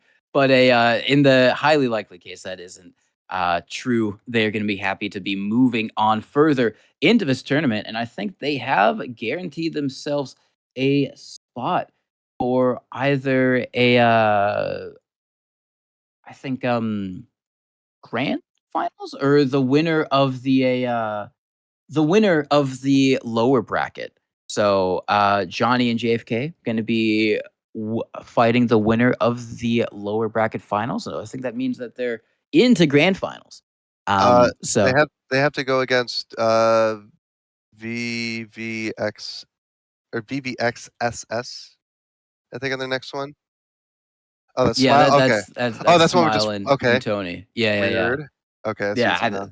it took me a minute to figure it out, but yeah, so that was just the upper bracket finals, and now they have gotten into the grand finals. So Okay. all eyes on the lower bracket, where I think there is a Cutix and a who's with Cutix? AT. Yeah, Tariq. Cutix, yeah, versus a Thudder and BPPPN current on right now. And the winner of that is going to face Slime and Cormy.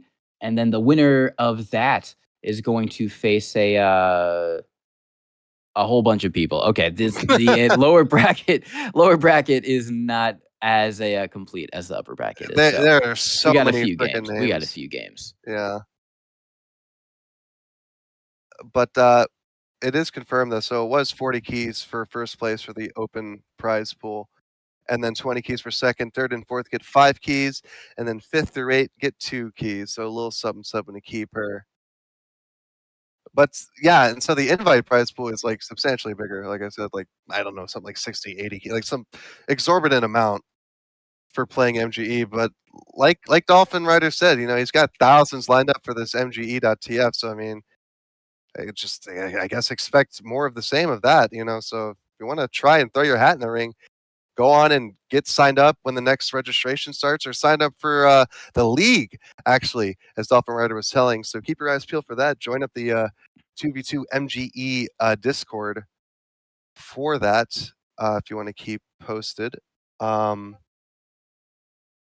So yeah, we are going to be getting actual connect from that one, Mono. Great.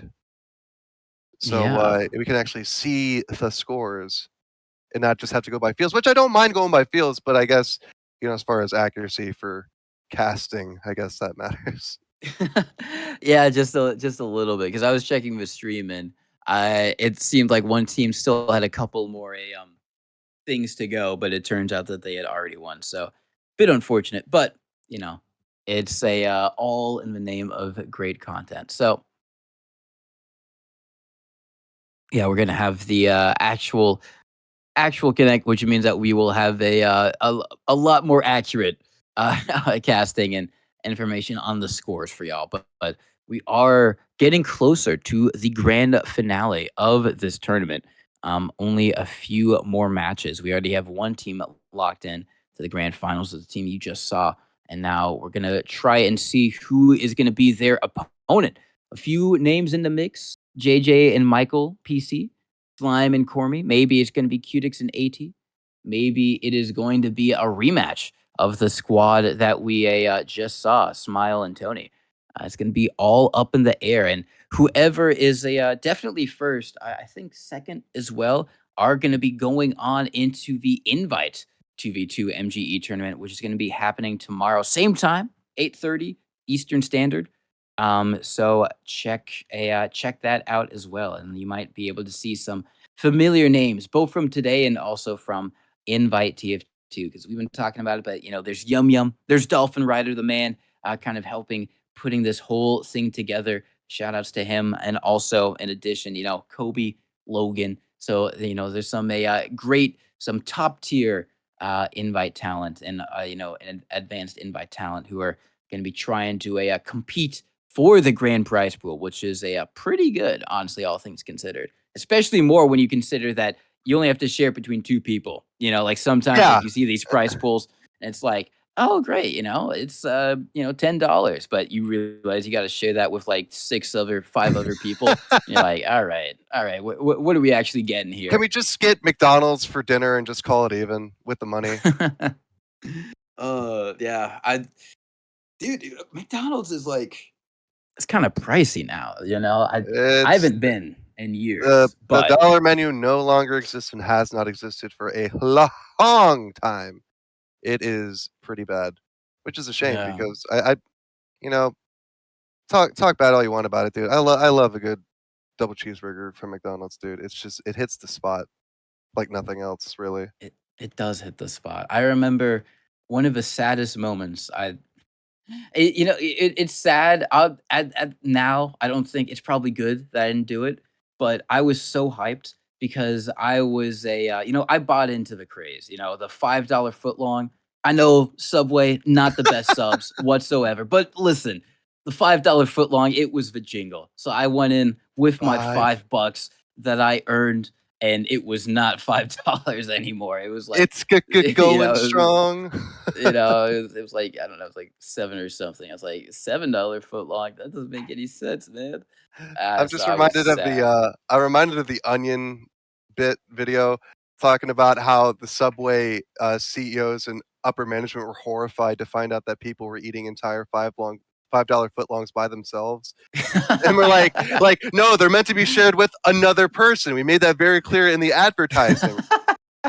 Oh wow, $5 for a footlong, right? So that's 2 6-inch sections for 2 people, or one Yeah. 6 for 2 people. And it's like we made it very clear. Eat half of it, wrap it up, and finish it later. Yeah, exactly. Take it home. And no, you just see I like want to these watch that people bit now. gouging on it in the store. Uh, that would have been me if I could Hold have up. bought it, but I was Fucking short. Subway. It's such a good bit. Just like no, I probably shouldn't mention that bit. But no, the Subway sandwich one it's so good, dude. Uh I I want to watch the Onion movie. I have that on an external hard drive. It's a pretty good one. The one from Uh, 2008, but they uh, filmed it in 2004 and sat on it for 4 years. really? Yeah. Oh no, you know what? I think I remember That's why hearing some that of the actually. jokes are like a little bit out of date by Yeah. 2008, but it's still a funny movie though. I love it. No, yeah, it is. I mean, the Steven Seagal is Yeah, just cock like, puncher. yeah, it's just absolutely wild. It is just I don't think you had the balls. the thing is like, I think that's just like actually him. I don't think that they No, needed it's him to him. like, It's yeah, him. it's just like it's just him. It's they just put a camera up to him and like, all right, do your thing, man. He did it.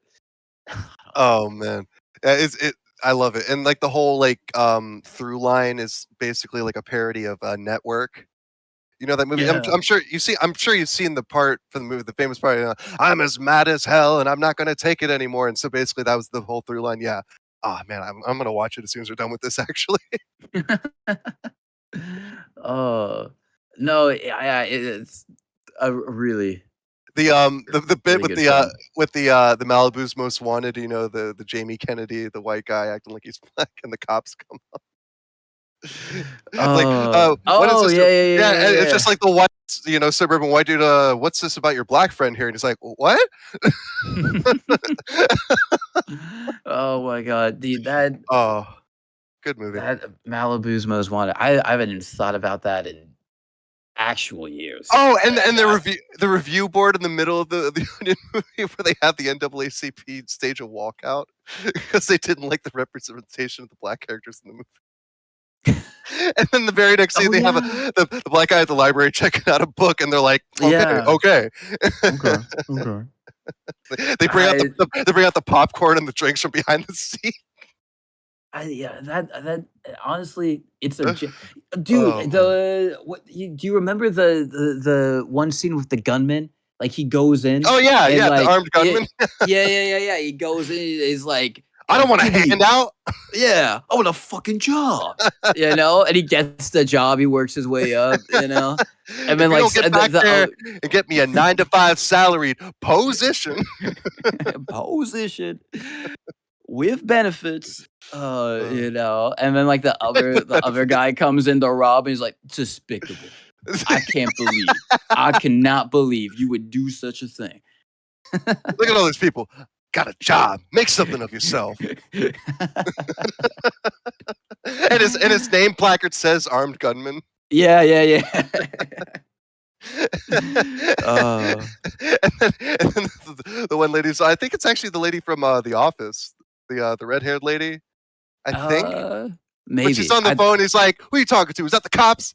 It's like, "Oh, well, if you want to throw in some money into some of our certificate deposits, right? We actually have an IRA plan. It's pretty good for your tax bracket. 401k, blah blah blah." He was ready for it. He was ready for it. And having worked in a bank for 2 months, I can relate to that. But also, man, screw working in a bank, dude. It sucks.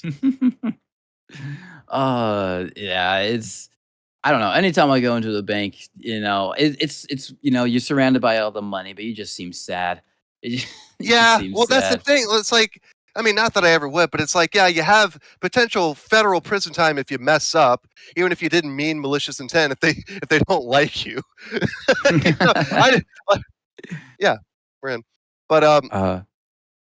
yeah, and just you got all that, and I was like 17, 18 when I did that job. So to just, I had this like overwhelming pressure to do everything perfectly because I didn't want to go to federal prison, and so it was like Fair. it was really stressful. Being 18 years old and doing that, I don't know. I mean, that's a fair aspiration. You're aiming for the stars there. I gotta be, but you did it. You made it. Oh, well, dude, the funniest thing was that there was this one time. Oh, there are plenty of instances that were funny, but this is the one that I can remember right now. Is that there was this woman that came through the drive-through teller, like late at night. We were like maybe an hour away from closing, and she sends through this check and was like, "I want this check put back into my account."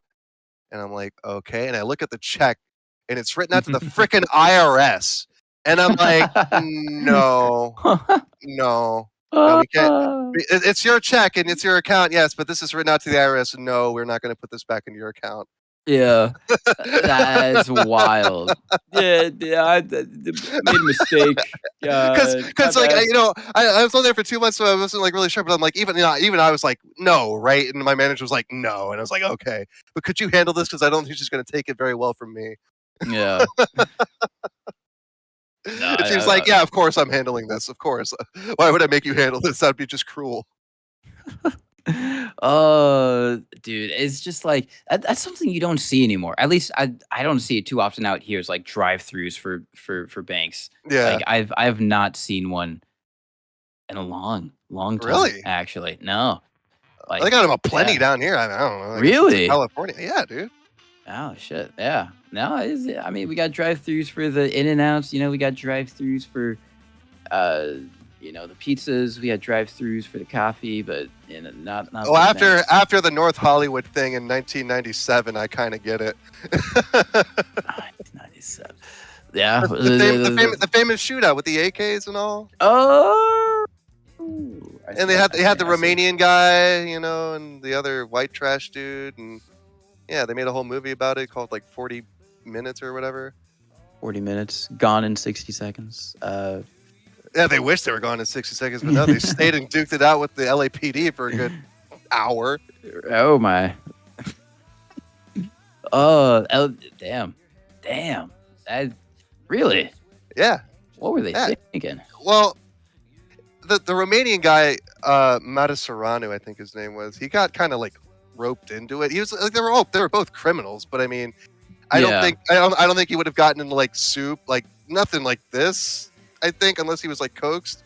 I don't know, but yeah, it was a whole thing, and like they were like criminals that would go and do this stuff. Like they had it down to a science. They knew the average response time for cops and all that. And really? So they hit up this Bank of America north of Hollywood one day, and as they're walking into the bank, they notice this cop car that's like in an adjacent parking lot, and they're like, "Oh!" They don't really think much of it.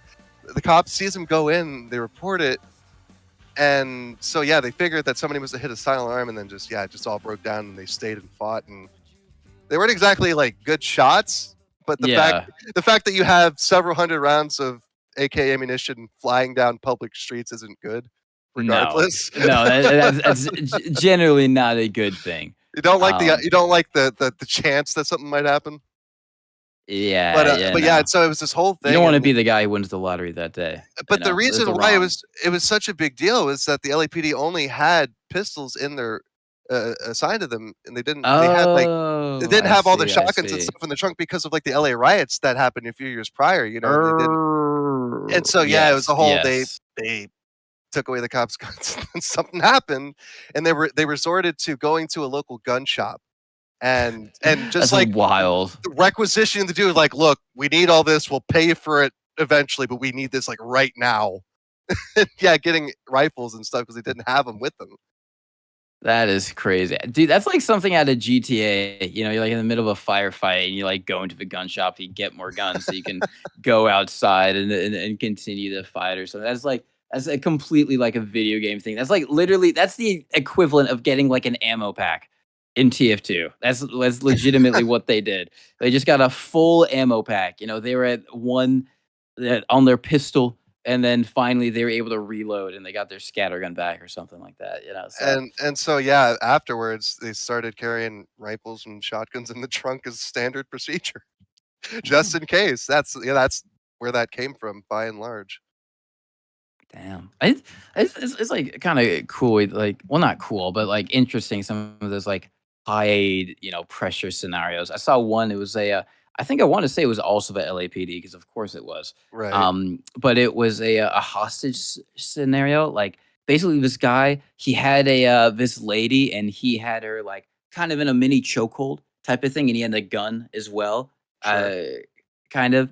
And basically, they had like this stalemate for maybe like a good 4 hours or something like that, and they dressed up a policeman, I think, as a camera guy. So the camera guy was like recording him for like maybe a good solid like 2 hours, and then Yeah. eventually he went in close for like a close up, and like the guy doesn't the killer or whatever, the guy who's got the hostage doesn't think anything of it because he's had cameras in his face for like the past Oh, 4 hours or anything. So it's like, yeah. all right, this guy's just getting a close up. He's not going to do anything. He's just going for an angle. But then like he reaches in and he gets the gun out of him because like he was distracted or like he wasn't expecting it. It's like What? a really clutch move. And Dude, like that is dicey. Holy the hell. the best thing as well is that like he set the camera down gently. Like he didn't because he had a real like like $5,000 like camera, but he sent it down super gently. I was like, oh my god, this guy's Glad to know that amazing. lady's life is worth $5,000. I guess. I can't injure the camera, man. It's too much. But no, yeah, it was. I don't know if it was the LAPD, but it was. Well, that sounds like something stupid that the LAPD would do. So I don't know. It was like it was like in the 80s, or, 80s, 90s. I want to say. Okay. Well, yeah, the wasn't- 80s and 90s yeah. were like kind of the Wild West when it came to that sort of thing. Like the Yeah. another big one that was a pretty big one in law enforcement because of how caught off guard they were was the Miami-Dade shootout in 1987, and it involved FBI agents, and it was well, the guys were a lot better shots than the other two, and yeah. Oh, yeah. I mean, they still bought it, but yeah, it really put home the idea of like not training so diligently, like basically to train how you fight and not fight and fight how you train, basically. Because one of the major failings was that one of the cops was so used to shooting on the range that he would like take the time to take his spent brass from his revolver. They're using revolvers at this point, which is another big failure point that that they realized. But yeah, he would take the spent brass and carefully put it into his pocket, so he wouldn't have to pick it up at the range. And so he would do he did that in the actual the field. Yeah, and it cost him dearly. And oh yeah, my god, it's that one was a lot more lessons earned in blood that day. Yeah, that is not ideal whatsoever. But I think we are going to be going live. Finally going live. Yeah, it is going to be Sticky in Jordan God versus a Bill Mantra and Abby right now. And Abby going to be able to get that first nice kill and going to be able to help take them down. So it's going to be the early lead there. Indeed, and we got J-God on stream finally. Big man, I played on a team with him a few seasons back. Pretty decent demo here. But he is playing on demo, actually, so sticking true to that. He knows how to do some fat bills. Lands a big one onto Abby, and Siggy finishes it off with the rocket. Jumping up is Big Bill Mantra, trying to get some sort of frag with the shotgun, trying to take down J-God. Gets him down to 18, but that's all. And getting the kill with the pipe, J-God going to get first point for his team, 2-1. Bill Mantra and Abby in the lead. Could go up to 3-1 here as J-God with 7 HP gets chipped down by Abby. And yeah, so 3-1 looking here. Jordan God getting bombed early by Bill Mantra. Decides to turn his attention to help the scout on the low ground, but comes too little, too late, and ends up putting himself in a bad position on the low ground. 4-1 now. It is going to be 4-1. Nice early lead for Bill, Mantra, and Abby. And Bill just doing a lot of work with that shotgun and rockets, but now in a 2v1 scenario, trying to dodge, stay alive for as long as possible. With Sticky with the nice pistol shots, going to be able to take him down. Bill jumping onto the high ground, trying to take the 1v1 against the scout, get some good damage, and Abby cleans up with the kill. And now Abby going to get in onto the demo man. Jordan God being taken out, a God slayed today. Yeah, Godslayer. Bill, Mantra, and Abby, who'd have thunk? It's you just need some good science, some good chemistry. And that's what Bill Nye, the Mantra guy, has in store. I'm sorry. I'm so sorry. You stuck the landing. Bill! He also stuck the land.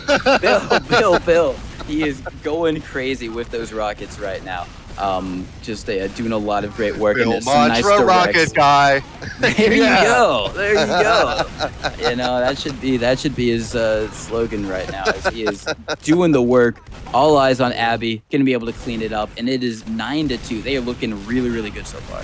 Yeah, pretty disparate and desperate for the Sticky and Jordan God team. Pretty early on here. Pretty nasty lead. Now just big Bill Mantra on the low ground, 110 HP in a dream. Trying to take down this Scout. Hitscan versus Hitscan. Scout came out on top. Color me surprised. Who'd have seen that one coming?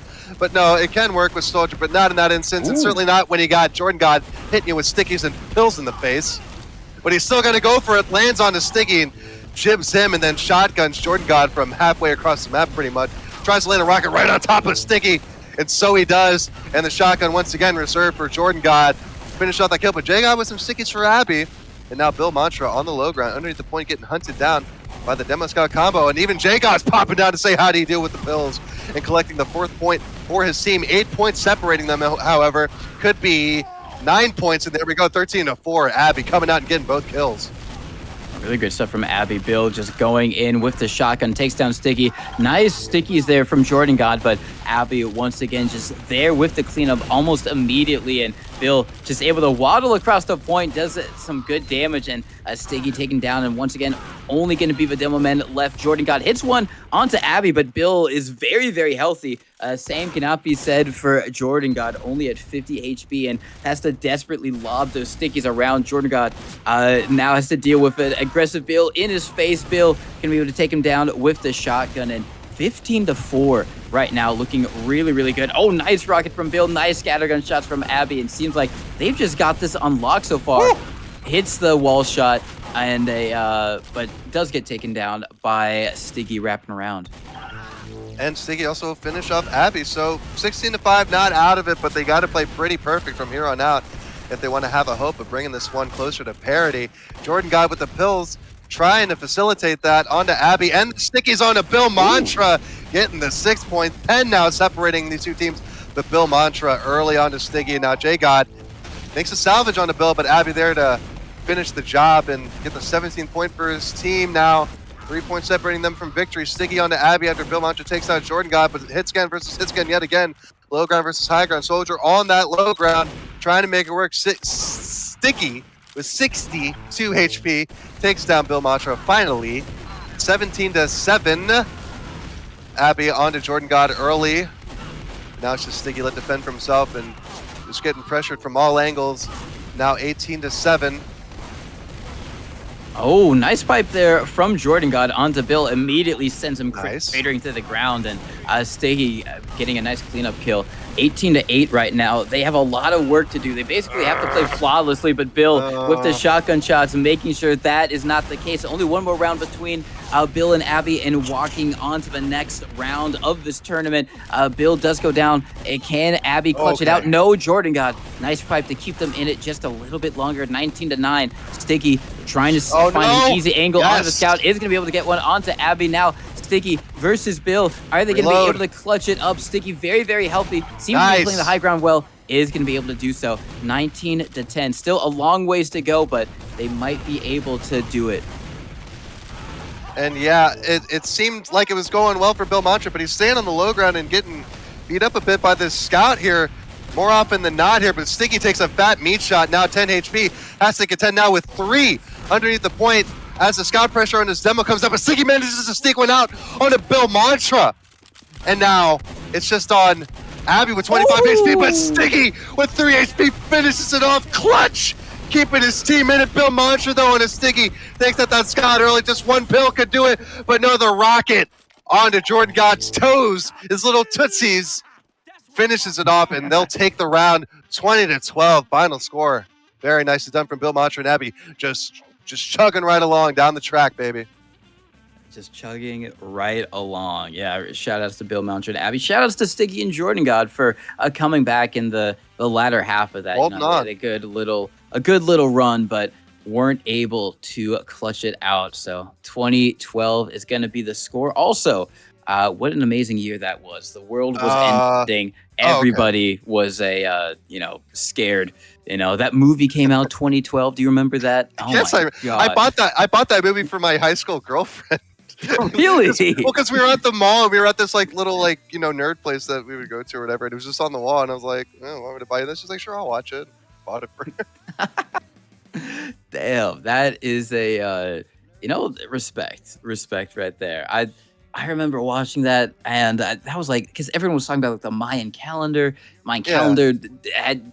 The Mayans didn't think there was going to be a 2013. There was no way it was possible. It wasn't doable. And then immediately in 2013, they uncovered another chunk of the Mayan calendar. And it was like, oh no, they realized they could count above 2012. They did it. They figured it out. And they got to 2013. See, the thing was, it's we got the calendar. Surely they can write too. It's I think they would have been hey, 2012, no go. But it's they just stopped there as far as we knew. And you know what I'm saying? It's just yeah.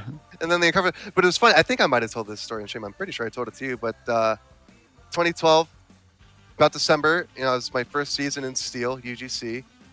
And my buddy had an end of the world party, December 21st, and I bailed on scrims to go to that party. I'm pretty sure I told you that story. Yeah, no, I remember, which is honestly respect. It's Steel Week. Ugh. Unless you like Steel Week. No, not Steel. No, UGC Steel. Oh, I thought you were playing Highlander. No, I know you are old, but still, Steel is also old. Steel is old as well. Damn, I that's my bad. I thought it was Steel Week. In which case, I'd take any excuse to get myself out of Steel Week. I don't want to play that. It seems like Steel Week is most Highlander players' favorite. At least I think it is actually. But yeah, can't relate because you won't catch me dead in Highlander, and don't really care for Steel much. Not even in pubs. Damn. So they'll catch you alive in Highlander. You'll be actively participating. Oh no, I misspoke. No, you'll. If you catch me dead, it's because somebody placed me there and they're doing it against my wishes. So please make it stop. I see. It's it's you donated your body for science, and the science was Highlander. The risk I took was calculated, but man, I'm bad at math. Okay. It's I think there's a story of this guy. He donated his grandmother's body for science, and it just turned out that the military blew her up instead. I think I've heard that. I think the Louis C.K. bit though that's pretty similar. It's when you what a noble cause to donate your body to science, but what if you just get the one hungover med student that messes up on your body and you get a big old F written in red Sharpie on your body, and then you're thrown in the body pile with the rest of the Fs. Yeah, you just ruin. It's all for naught. You think you're going to be this great cause, advancing the study of cancer or something, and it's this guy just accidentally messes up and is fails his biology exam, and is well, on to the next one, man. Well, the rest of the bit is pretty funny too, but it gets pretty vulgar. But it involves Willy Wonka. Oh my! Not the Oompa Loompas. No, just the concept. Oh, the concept behind Willy Wonka's chocolate factory and the imagination and inspiration it can inspire. I see. You have to listen to the whole bit. It's hilarious. You know what? I can't believe that there are 3 Willy Wonkas. We really only needed one. Gene Wilder. Only one you needed. Yeah, really the only one you needed. Because he made that character his own. You know what I'm saying? You can't. Yeah. once he did what he did with the character, it's like that's him. Like No, it is him. And like, all right, Johnny Depp is gonna Johnny Depp. You know, he's Tim just Burton gonna Johnny Tim Depp. Burton. Yeah. Yeah, exactly. But then like, why do we need a prequel? Why does it have to be Timothée Chalamet? It just doesn't make any sense. Because, dude, this infatuation with prequels, dude, and it's actually been a thing that I've noted and had a gripe with ever since I started playing TF2, and and just the fixation on the lore of things. You just can't leave well enough alone. It's actually something that David Lynch touches upon in his whole frustration with Twin Peaks, actually. But yeah, people can't leave well enough alone. They always want to know the lore. When Valve themselves, again, going back to Valve contradicting themselves in their own developer commentary, they're kind of like, yeah, it doesn't really matter. It was just sort of like hints and pieces based on the dialogue that we have them say based on the system. Ooh. You know, it's all based on the system for having random dialogue play at the right moments contextually, you know? And so the lore doesn't really matter who they are. You're just supposed to like infer, and that's supposed to be, you know, good enough because they're mercenaries. You know, it's like finding out about it. It's not really the interesting part. You know, it's the fact that they do what they do. They do what they do, and I can tell you one mercenary who's doing some good stuff. Michael PC1 gets that shotgun kill, gets a nice rocket as well, as we have gone live. Oh, we are live? I think. Oh, okay, the score didn't assume update. so. My bad. Okay, yeah, no, you're right. My bad. No, it's going to be Michael PC1 and Bobo versus Bill Mantra and Abby. And interestingly enough, we're back on Metalworks. I don't know how we're here. Metalworks. This time we have double soldier. I'm happy. I am so happy. I would love to see a double spire. I know we're never going to get it, but that would be air shot galore. Oh my God. We're probably going to get a lot of them. I was worried that, it's the 2v2 meta would sort of stagnate into this just scout meta, but I'm glad that there are maps out there that people realize, you know, scout's not the answer always. So yeah, and 2 soldiers for this red side, Michael PC1 and Bobo. Let's get it. Yeah, you know, Michael PC1 kind of showing, it is 3-3, kind of showing his prowess there, because I think he's mostly known for his scout, showing that, you know, he's good on soldier as well. Now in a 1v1 with a scout, Abby on the low ground, just kind of dodging all those rockets now, wants to try and go in for the kill. Michael PC very, very low with the shotgun, is able to connect it. Cleans Abby up as now we see a bombing Bill Mantra jumping around the lone soldier on his team. Michael PC1 literally 1 hit point right now, but Bill has got bigger things to worry about. Bobo coming in with the shotgun, jumping around in the sky. It's going to be 5-3 in the favor of Michael PC1. Seems like that a double soldier working out a little bit better for them at the moment. Yeah, and I mean, like I said, Metalworks is a good map for soldier, sure, but I say that with the caveat that surely you keep at least 1 scout. But I mean, despite being a small map, it seems like double soldier is working just fine for Michael PC1 and Bobo as they go 7-4 now after some nice records from Michael PC1 gets both kills in that round. Bit of a beef jump from Bill Mantra, but Abby there to get the kill onto Michael PC1 and sicking themselves onto Bobo as well to get the second in quick succession. Bobo jumping up onto the midpoint here, getting some bad directs, and Michael PC1 there to join in the fun with a shotgun of his own now, 8-5. Ooh, he's just narrowly dodging all of those rockets, and good job winning that one against Bobo for Bill Mantra as just kind of playing the spam game a little bit more. Now going to be jumping over to try and close the space as levitated in the sky is going to be Bobo, is able to take down Abby. Bill Mantra long range with the shotgun, some shotgun spam, but it's going to be Michael PC. Oh my God, nice air shot. It doesn't get the connect, but does have the upward direct. Nice stuff from Michael PC1. Now in a 1v1 with the scout. Abby has the high ground Anakin, but it doesn't matter. The low ground wins out again as a little bit of rewriting of history there. Yeah, certainly not the way things have gone, at least in recent history, on this Metalworks maps as far as low versus high ground. And Bill Mantra, shotgun denying Bobo. There's the MG we know and love with Soldier. As we come out now 10-7, Michael PC1 and Bobo still in the lead. Bill Mantra onto Bobo, however. Michael PC1 answers back onto Bill Mantra, bringing that 11-7. Oh, thank heaven. 4 points separating these two as the fight goes down to Bobo on the middle here. And then Michael PC1 in quick succession. Abby getting both of those, just absolutely killing on Scott, showing that, yeah, these soldiers do work, but Scott still does have a place indeed. Low ground direct connecting to Michael PC1 from Bill Mantra and securing the kill with the second. Now 9-11, never forget. Coming out now, Michael PC1 and Bobo still in the lead here by 2.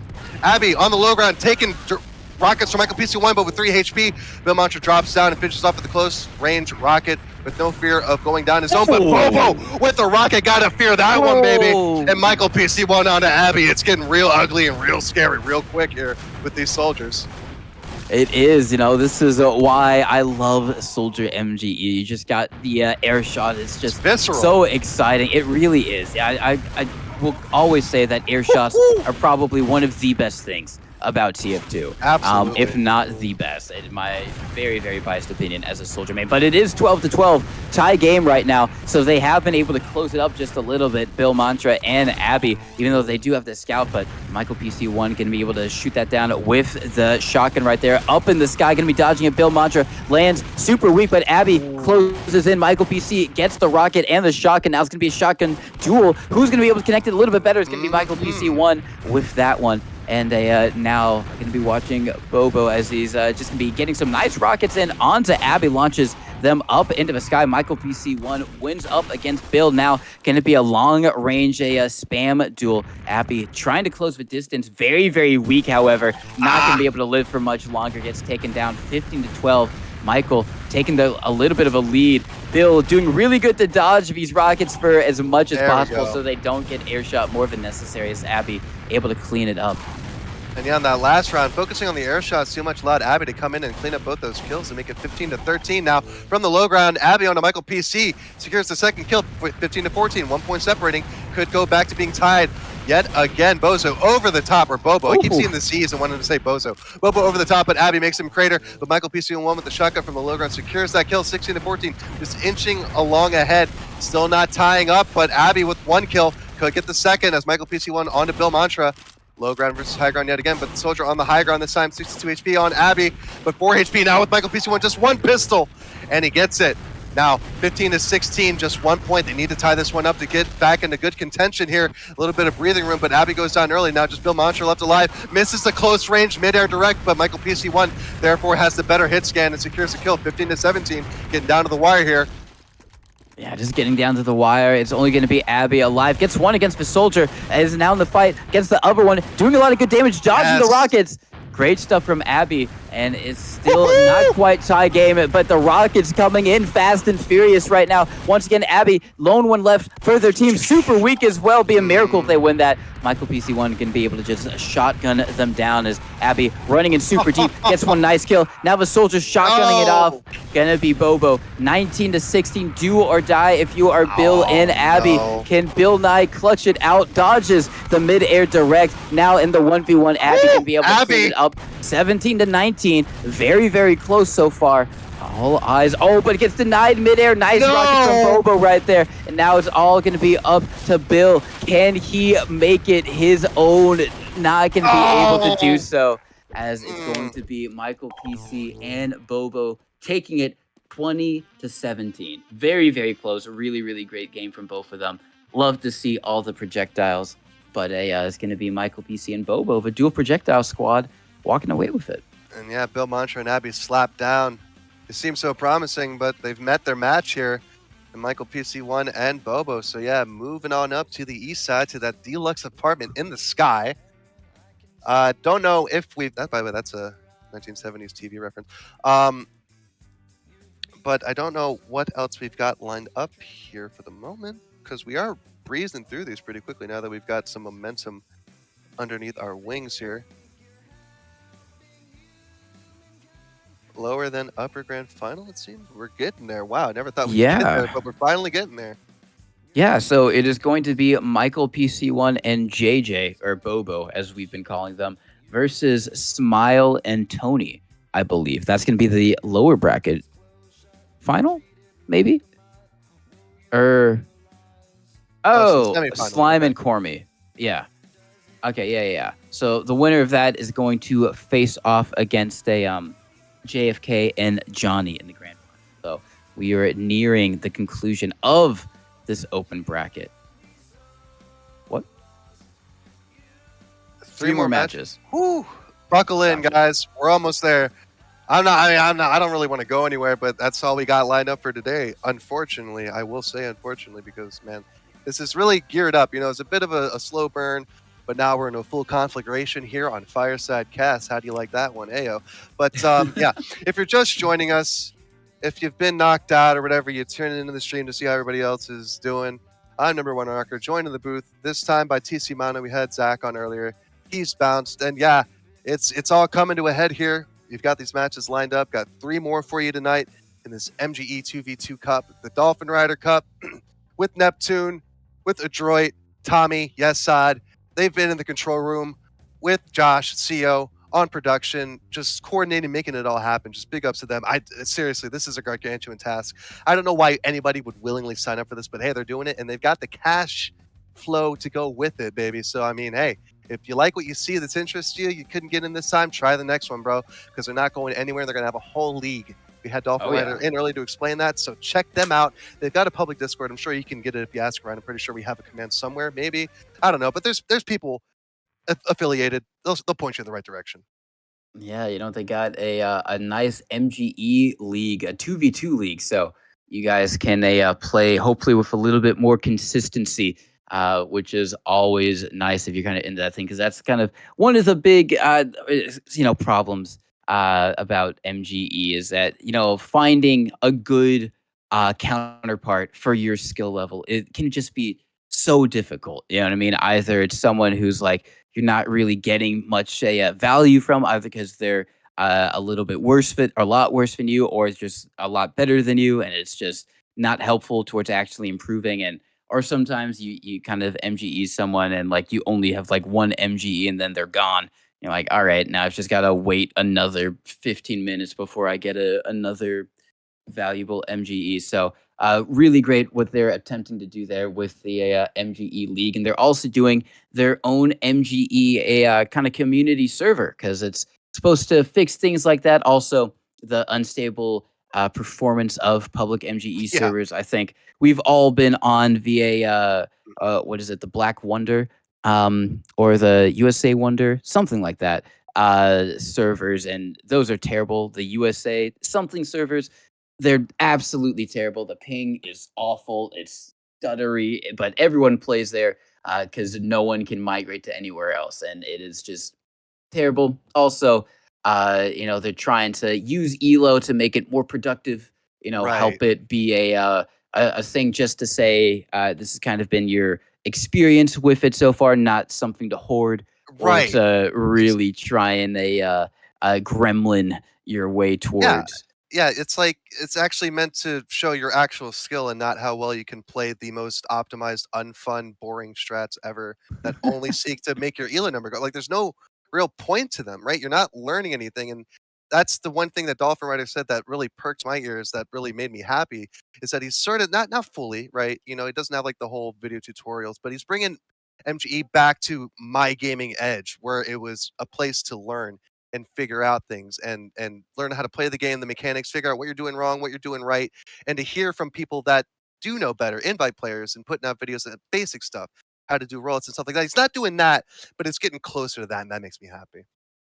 It is. And it's really nice to see someone going for that and putting all this time and effort into a group of people putting all this time and effort into the community. So shout outs, major shout outs to them for doing this cup and everything that they got planned. And yeah, it's one of those things where, a community goes on for so long, the things that used to be sort of just fall into disarray, disrepair. They fall away, people move on or whatever. And just seeing that sort of revitalization pumped into something as essential to competitive TF2, directly, indirectly as MGE, it's good to see, right? It's getting a breath of fresh air. It's got some actual structure behind it. It's not just something that people sort of go, oh, MGE, why would I ever do that?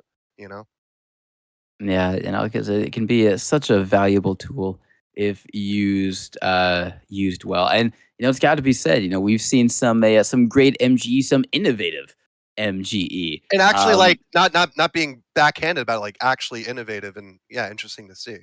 Yeah, it has been really great to see so far. Hopefully that will continue over into the invite bracket, or maybe that's when we crash back to reality. We've been living in a land number one, and we're just gonna see 2 scouts, 4 scouts it only go works at on the it. small scale, Yeah.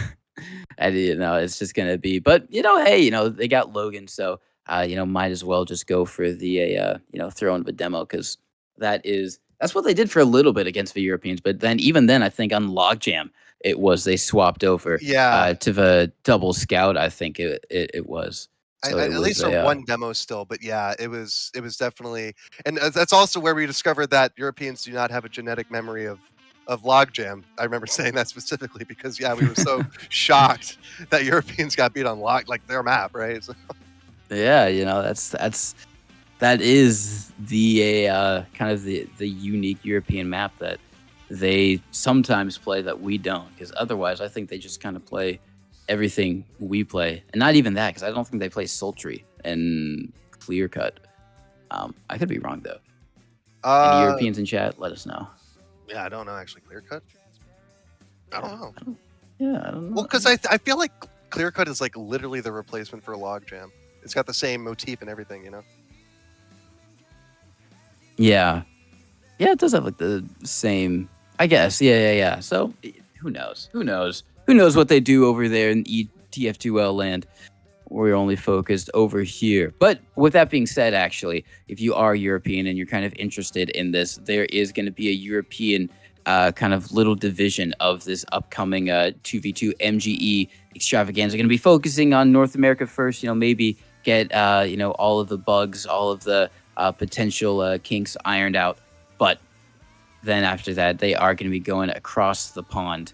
So you've got that to look forward to as well. Oh, I'm convinced. Yeah, they seem like they really have a plan, and like I said, the bankroll to back it up. So yeah. Yeah, so definitely be excited for that, as it seems like we are imminently about to go live with, I think this is going to be the lower bracket semifinals, not the lower bracket finals, but the lower bracket semifinals. Bobo and Nod, but Nod wasn't with them last time. It was someone else, I think. But we got some people over on product, and I think we're just waiting for them to get all lined up. We got Michael and Bobo, or Michael and JJ versus Cormy and Nod. Was Cormy with Nod? I think Cormy was with someone else. No, Cormy was with wasn't he with AT? No.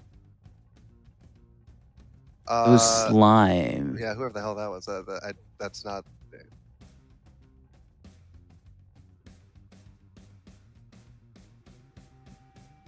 Yeah, I was gonna say that has to be like Tavion. It sounds familiar, Tavion, but I'm not sure. Yeah. All right. So we have got a ringer in for Slime. Tavion is going to be filling in, so it's going to be Cormy and Tavion, and a JJ, aka Bobo, if we call him that, and Michael PC1. So that is going to be the two teams. Seems like we're going to be over on Product Middle, which is a it is kind of like it is an MG map, but generally I really only see like a Scout v Scout on that map. It's not a kind of a traditional demo v Soldier type of map, but they've been doing it on this. They've been going for it. Yeah. I mean, like I've already. We have double Soldier. Okay, now they've been feeling this double Soldier. I guess I don't know how it'll translate from Metalworks to product, but I guess we'll give it a go as we get started here. Cormy getting the first frag on Michael PC1, and then Tavion, the ringer, getting this second kill in quick succession. Already proving his worth for my money as a ringer, if you ask me. But yeah, Nod on to Bobo now, left to contend with Michael PC1. It takes him down with the pills, baby. So yeah, looking like the sub might have been the call here. Cormy getting blasted off the rock here, but the Rockets taking out Bobo is Nod, but Michael PC1 finishes off Cormy, but Nod comes right back around that corner swinging like, hey, you want to talk? We can talk. Yeah, and they are talking 3-0 right now. It seems like maybe the dual soldiers might have been a little bit of a misplay, especially with Tavion, aka Nod, getting that nice sticky on to Michael PC. Seems like they haven't changed it up just quite yet, even though they are down 4-0. So maybe just believing in themselves that they just got to hit their shots, which, I mean, true, they do need to hit their shots regardless of what class they're playing. Ideally. Yeah, it would be nice to hit a shot, but they do get their first round 4-1 coming in. Nice downward direct from JJ onto Tavion right there. Going to be able to take him down. Now going to be in the 1v1 against the Scout. Nice rockets as well. And that's going to be the second round, 4-2. And it seems like they may have started to find their flow a little bit. Actually, as I say that, they just immediately die to the stickies of Nod. This Tavion demo is actually really tough to contend with, and I feel like Cormy is doing a really good job denying both these soldiers as best they can. So I think they need feet on the ground in the form of a Scout. I don't know. It just doesn't seem to be the magic milk. I don't know. No, it doesn't seem to be the magic elixir for them, as it's currently 7-2 right now. And that's a better word than milk. You're right, elixir. That's the word I was thinking of. Well, that I went for made me alliteration, but elixir is much better. No, I appreciate it because it reminded me of the Red Hot Chili Pepper album, Mother's Milk. But regardless of that, okay, never mind. I'll tell you later. Yeah. No worries. As they currently 8-3, and they going to be jumping over, trying to get in onto Tavion. A little bit of a scuffle over on Cliffside. Michael PC1 is going to be able to win that. So 8-4, half of the number that currently Cormy and Tavion have in their pocket, and they're able to take down Michael PC1. All eyes Nod with a nice pipe on to Bobo, aka JJ. Gonna be able to take him down, and some nice rockets, just kind of suspending Cormy on the rock right there. Seems like when they get one, they're able to get the other, but it seems like most of the time it's just Cormy and Tavion able to whittle down both soldiers one by one almost immediately. Yeah. So it's like I said, like despite only having one Scout, it feels like they're being shredded all the same when they jump in by either Stickies or Cormy. They're just having a rough time of getting in. You know, you think on paper, one Scout, he can't kill all of us, but you're contending with that demo and just, yeah, he's just timing all that spam and those pills, man. Just making him pay for it. Yeah, it is it's just a lot of reliance on kind of like that first opening, Right. Rocket that you're doing, especially whatever soldier's kind of bombing the Scout, because you really just need to take care of that Scout as soon as possible, or just kind of, just take care of that Scout as soon as possible. Because once you do that, it's doable to whittle down the demo or kind of win that 1v1. A nice rocket onto the Scout. That was a long-range direct from Michael PC1 there onto the demo. But it's just not working out, and it's already 14-5. And I feel like if they were going to change it up, they would have already done so. So maybe they've just kind of locked themselves in. Whatever happens, happens. They realize it's 1 o'clock and screw it. 40 keys are bad. But no, they're still making an honest go of it. But this really is just a tough prospect because this sub, man. Sometimes subs hit or miss. They're either, they make you regret even knowing the guy, or they make you glad that you met him in the first place. It's really one of the two. There's no kind of, hey, it's an okay sub. Yeah, you know what I mean? Yeah, no, generally they have either won you the game or they have lost you the game. They are the defining reason. And it seems like at bare minimum, Tavion is definitely doing a lot of work to help win this game. I say that Cormy gets absolutely deleted, but nice pipe from Tavion. Take down a JJ there. 17-7, looking really good right now for Cormy and Tavion. Gets traded out. Cormy able to take down JJ there. 18-7, super duper close now. Bombing in with the shotgun. Cormy just dodging all of the spam. Nice rocket actually from Michael PC1 on is an upward direct onto Cormy, but 18-8. They've got a lot of ground to cover if they want to even have a sniff at winning this match.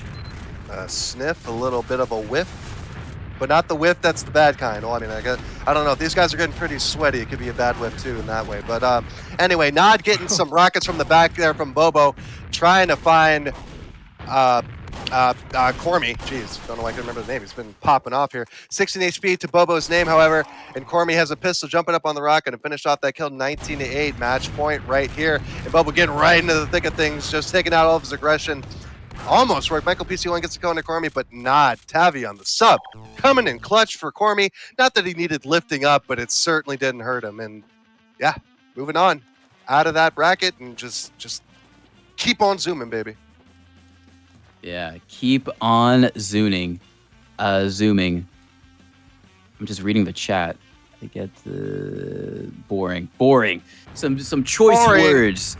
Some choice words being stated out there in the chat. Unfortunate, but oh no, GG's all around. just cry about it. Oops. You know, that's another thing that has happened. Like to me, like I'll go in to a match with a ringer, and like Yeah. I'll be chill with the other team, but Right, the ringer is right. just talking shit, and Yeah. I'm like, this isn't me, but like it gets you know, being told to get. uh, you know what? He's only been in for one round, and he's already had such an impact. And you know, and and if he's in grand finals, we're not showing it. That's just disrespectful to the game. Tavion having already such impact in this 2v2 An MGE X-rated tournament. debut. It really is. You know, we weren't expecting that here. You know, we thought there was going to be a nice no, wait. say The X rating PG doesn't stream. yeah, well, the X rating doesn't exist anymore. It's actually NC-17. So Oh, really? yeah. Oh, All right. Well, our production's internet is like gasping and panting for breath here as we continue this marathon of MGE 2v2 action. We're going to take a very minor break, but keep it locked right here. We've got 2 more matches lined up for you, and then you're free to do whatever, but don't go anywhere. Fireside right here.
Hello, everyone, and welcome back to the MGE 2v2 tourney. We are in the final stages of the open bracket. This is going to be via a lower bracket finals. The winner of this goes into the grand finals, where they are going to face another team. But it seems like we're going live here on Badlands Mid. It is going to be Tony and Smile versus Tavion and Cormy.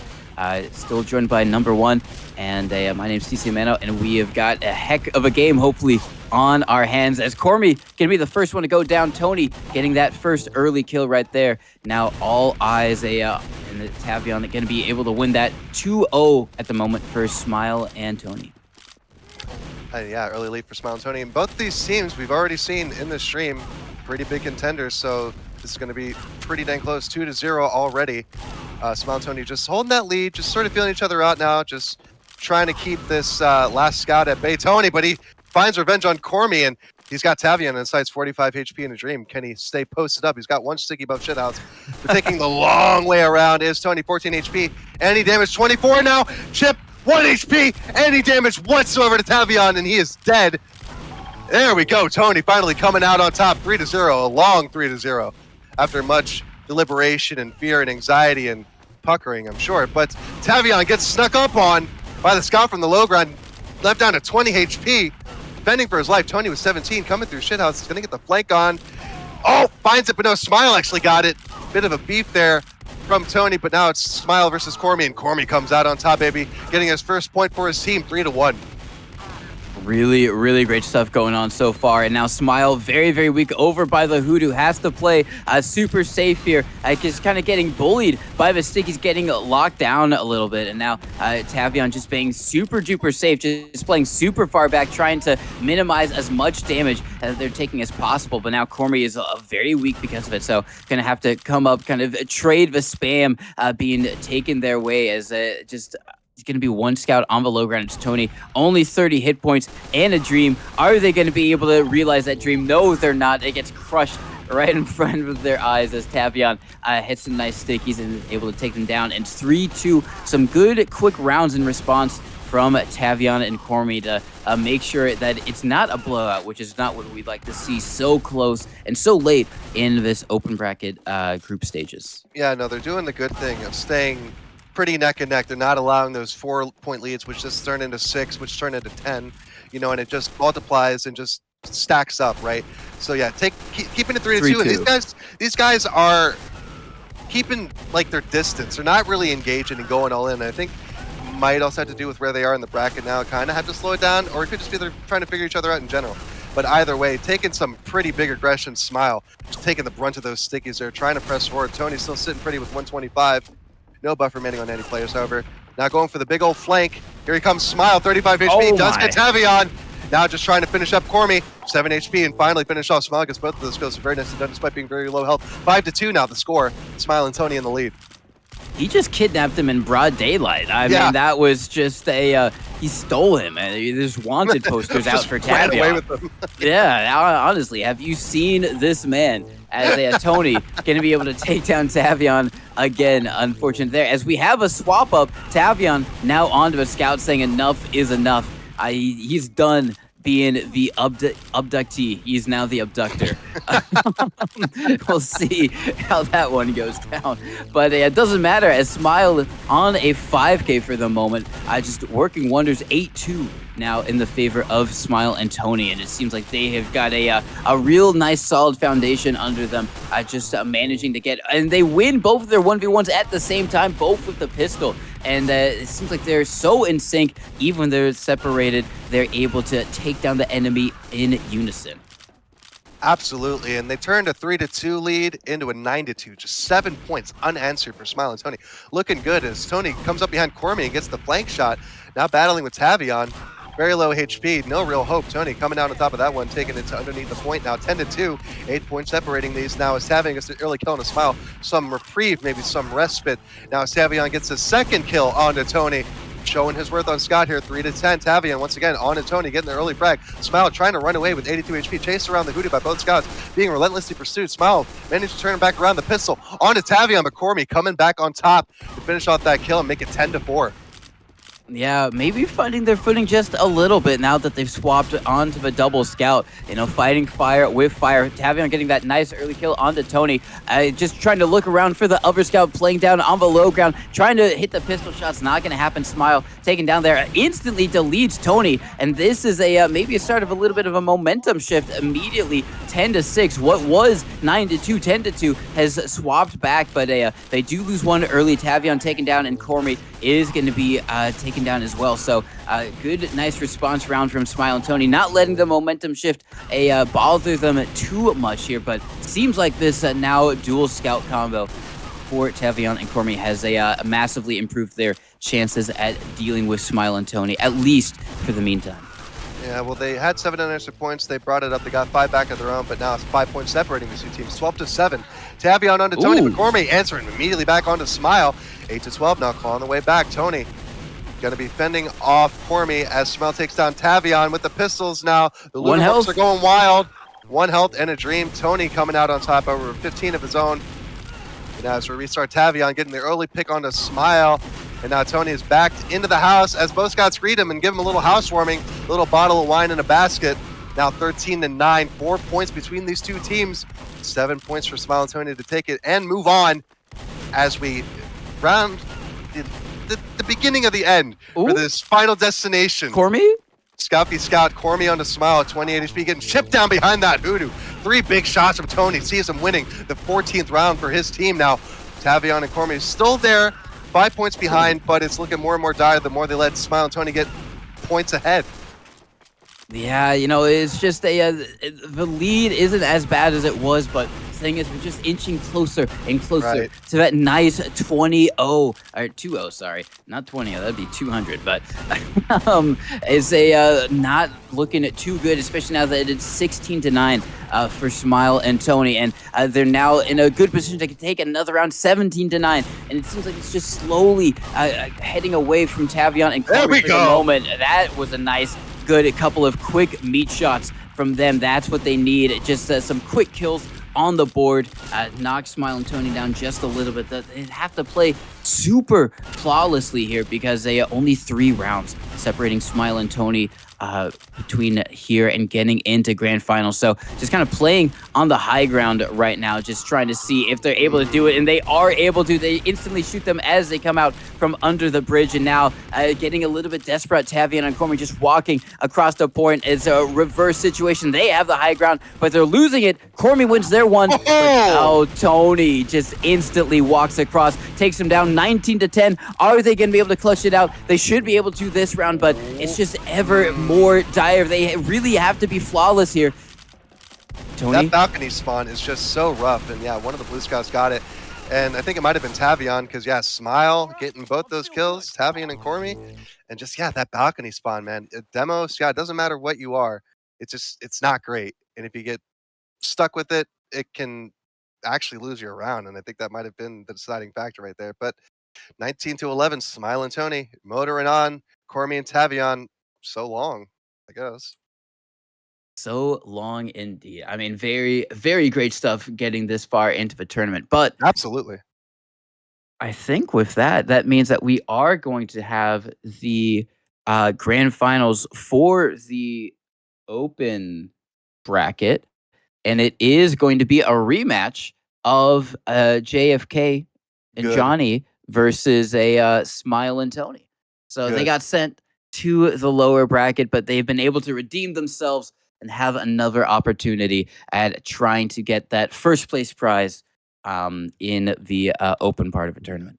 I'm back, bitches. Yeah, just getting that redemption arc going. You know, wouldn't be a TF2 anime without it, right? So no, it wouldn't. You know, do they have the plot armor? You would assume so, right? You know, well, they made it from lower bracket, I guess. We'll have to see. Yeah, exactly. You know, it's like a JFK and Johnny. They're the team that have like all the equipment. You know, they're the rich team, and Smile and Tony, they're like the poor team. They just like, while they're playing with like the new fancy gadgets, they just have like sticks and rocks, you know. We had to share the rock. Yeah, they had to share the rock, you know. And it wasn't like a nice big. It wasn't like half dome. It was like small dome. It was sad dome, you know. So that's the storyline we're following going into grand finals. Either way, though, whoever wins it, If they win, very well deserved. if they win, they're gonna sing "It's a Hard Knock Life," scrubbing the floors Oh, and shit, kicking the buckets. oh yeah, oh yeah, yeah. Just scrubbing the toilets, all of Or that. You or know? wait, or they do the Austin Powers bit where they did the Annie in prison, with Dr. Evil and Mini Me Oh, with the Jay-Z version of the song. yeah. I it's yeah, they do that, or they do the Oliver Twist version as well. Please, They do sir, that type can I of. have some more air shots? You Please. want more? You want more? The 20 you got weren't enough? uh, more air shots, please. I beg. You know what? That's me. We're the orphans. We're begging them to hit more air shots. That's what it is. I've realized. We're the ones. Please, please, players, hit some more air shots. With our But little, 1880s British caps in our hands, yeah, yeah. little post boy caps or whatever. The Yeah, no, newsies, newsies. we've got the news that we're selling as well. This just in: local man dies. Reason: lack of air shots. You know, You ever seen the newsies? I have not Dude, actually. so I went to Catholic school for like the first 10 years of my education. And Yeah. we had this nun in 5th grade that was like obsessed with the movie musical The Newsies. And she Really? put in, yeah, she was like that with a lot of stuff that we just didn't give a shit about, frankly, because we Yeah, were yeah, 5th graders. And yeah, so she put on the Newsies for us, and we're kind of like, okay, it's not work. We'll watch it, I guess. yeah. You might But as well. there was one time actually, I kind of want to watch it again because I didn't really pay attention, but I like the music. Jesus Christ Superstar. We watched that. That has Yes, some that banging music. is really, really, really, really insane, but also really, really cool and funny. Um, It's a good yeah, movie. It got some banging tracks on that thing, man. yeah, it is. It is a really, really good. It's old, but it still holds up. Well, Actually, I saw but it. it was made in the '70s, back in the time of the good old classic rock, so it had that bang. Yeah. It's in the same league to me as like Hair, right? Yes. With the music in that, and especially the penultimate, the Dawning of the Age of Aquarius. This is the age of Let Aquarius. the Sunshine In. Let the Yes, let the Sunshine In. sunshine. Yeah, it's funny. The same songs or whatever play Yeah, into the each other. same song, but I always skip to the end because Yeah. the fuck the age of Aquarius. Just give me some sunshine. Yeah. Yeah, dude, Yeah, such a good yeah. song. It really is such a good But song. actually, the version of that song that I like the most is actually from the Yugoslavian production of Hair. Really? Yeah. What? Well, because Yugoslavia was one of those countries that wasn't really like under Stalin's influence. They like to pretend that they were a Yeah. satellite state, but Tito was doing his own thing. But they were a lot more open to like Western culture in the end. So they had their own production of Hair that they put on in like 1969 or something. And there's a version of Let the Sunshine In, but it's sung in like Serbian. And it's Really? so sick. Yeah, Oh, and I like learned how to play it and sing it, dude. It's so sick. that's really cool. Yeah. I hope you send that to me because I'd be I'll send it to you really right now. interested Yeah. to listen to that. No, yeah, it's a you can have some cool musical numbers. I was always a big fan of Footloose. I honestly didn't like the musical. I just Mm, liked the song. Kenny Loggins. Great. Danger Zone. right. Also as Kenny Loggins is well. good. Yeah. Come to the danger zone. I'm more of a I'm alright Caddyshack. Don't Oh nobody yeah, yeah, worry yeah. about me. Why you get to give me a fight? Yeah. Caddyshack. I don't That really like the movie, is. but I like that song because there's a song called Heart Beating. It's a drum and bass song by Scientific, and it samples that one part of that song where it goes, "Listen to your own Oh. heart beating, own heart beating." It samples that part. It's so sick. And I actually had this like playlist, and I Yeah. had that original song, but then the next song I had that Scientific song immediately after. So like if I had it on like DJ software, I could like blend them into each other. But so far I haven't done that. Wow. Yeah. No, it's a. So I was just reading what our next match is going to be. Well, it's going to be grand finals, so be excited for that. Uh, but it's a lot of Really, really cool. Sorry, I just got lost. I forgot everything that we were doing today. We still I don't know where we are. it's been a Where lot we? of it's been a lot of sensory overload, Mono. I don't blame you whatsoever. And Yeah. for everybody that's still with us, you're actually a real one. You're probably the realest ones. So thanks for sticking it out and keeping it locked at Fireside here with us. And if you've been Oh, here yeah. like literally the whole time, big ups. We might have to make you like an honorary firefighter for a month or something. I don't know, because that's yeah. This has been a lot No, of yeah. coverage, man. It has been a lot of coverage. Shout outs to number one and CO, aka Josh, because they have been here the entire time. I was fortunate to have a little bit of rest before I came in here. But number one, Josh, they've been putting on the production the entire time. So big ups to them, big Oh, shout outs to please. them. And of course, all of the guys who are running this event. Yeah. Such a tremendous, monumental task Give it that up for they them. have Yeah. put upon themselves, but they've been able to do it. Neptune, dolphinrider, Yasad, all those guys. I know there's more as well. All of them just Adroit, doing Tommy, yes, and yeah. been doing so much work to make this thing happen for the fourth time. And Yeah. it's really impressive because generally with kind of cups and like single day events in the TF2 community, the first one, everyone loves it. Everyone signs up. The Mhm. second one, people sign up. The third one, less. But we've had so many people play, and I wonder if this is the grand finals, and I think it might be JFK and Johnny versus Smile and Tony, and what a way to round it out, but on the classic Badlands Mid. Well, yeah, it just wouldn't be an MGE tournament. Like, we got our fill of Metalworks, but I guess now it's time for the big boy fans to come on and start playing the map that will guarantee you the win, right? No trying to play the funny map matchups in the brackets. This is for all the marbles in the open bracket. This is the culmination point.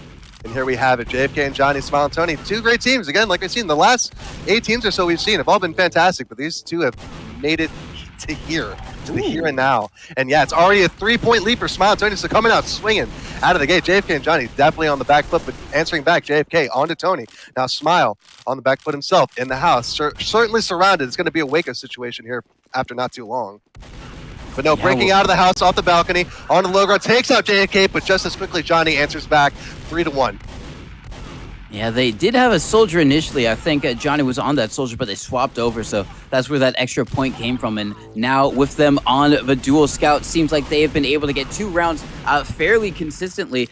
So making good work of that swap up right there, but nice return from Smile and Tony. And so close right now, 4-2. Current scoreline in the favor of Smile and Tony, Nice. 4-3 as JFK and Johnny win another round, and a Smile kind of playing that high ground just a little bit, making his presence known, just trying to shoot down at the 2 J's in his way. But now they just trying to hunt down the lone remaining scout over on the other side of the map. Tony has some good health, but might be able to clutch things out just a little bit. Johnny, very weak, but is able to get the kill with the help of JFK. Going to be a 4-4 tie game.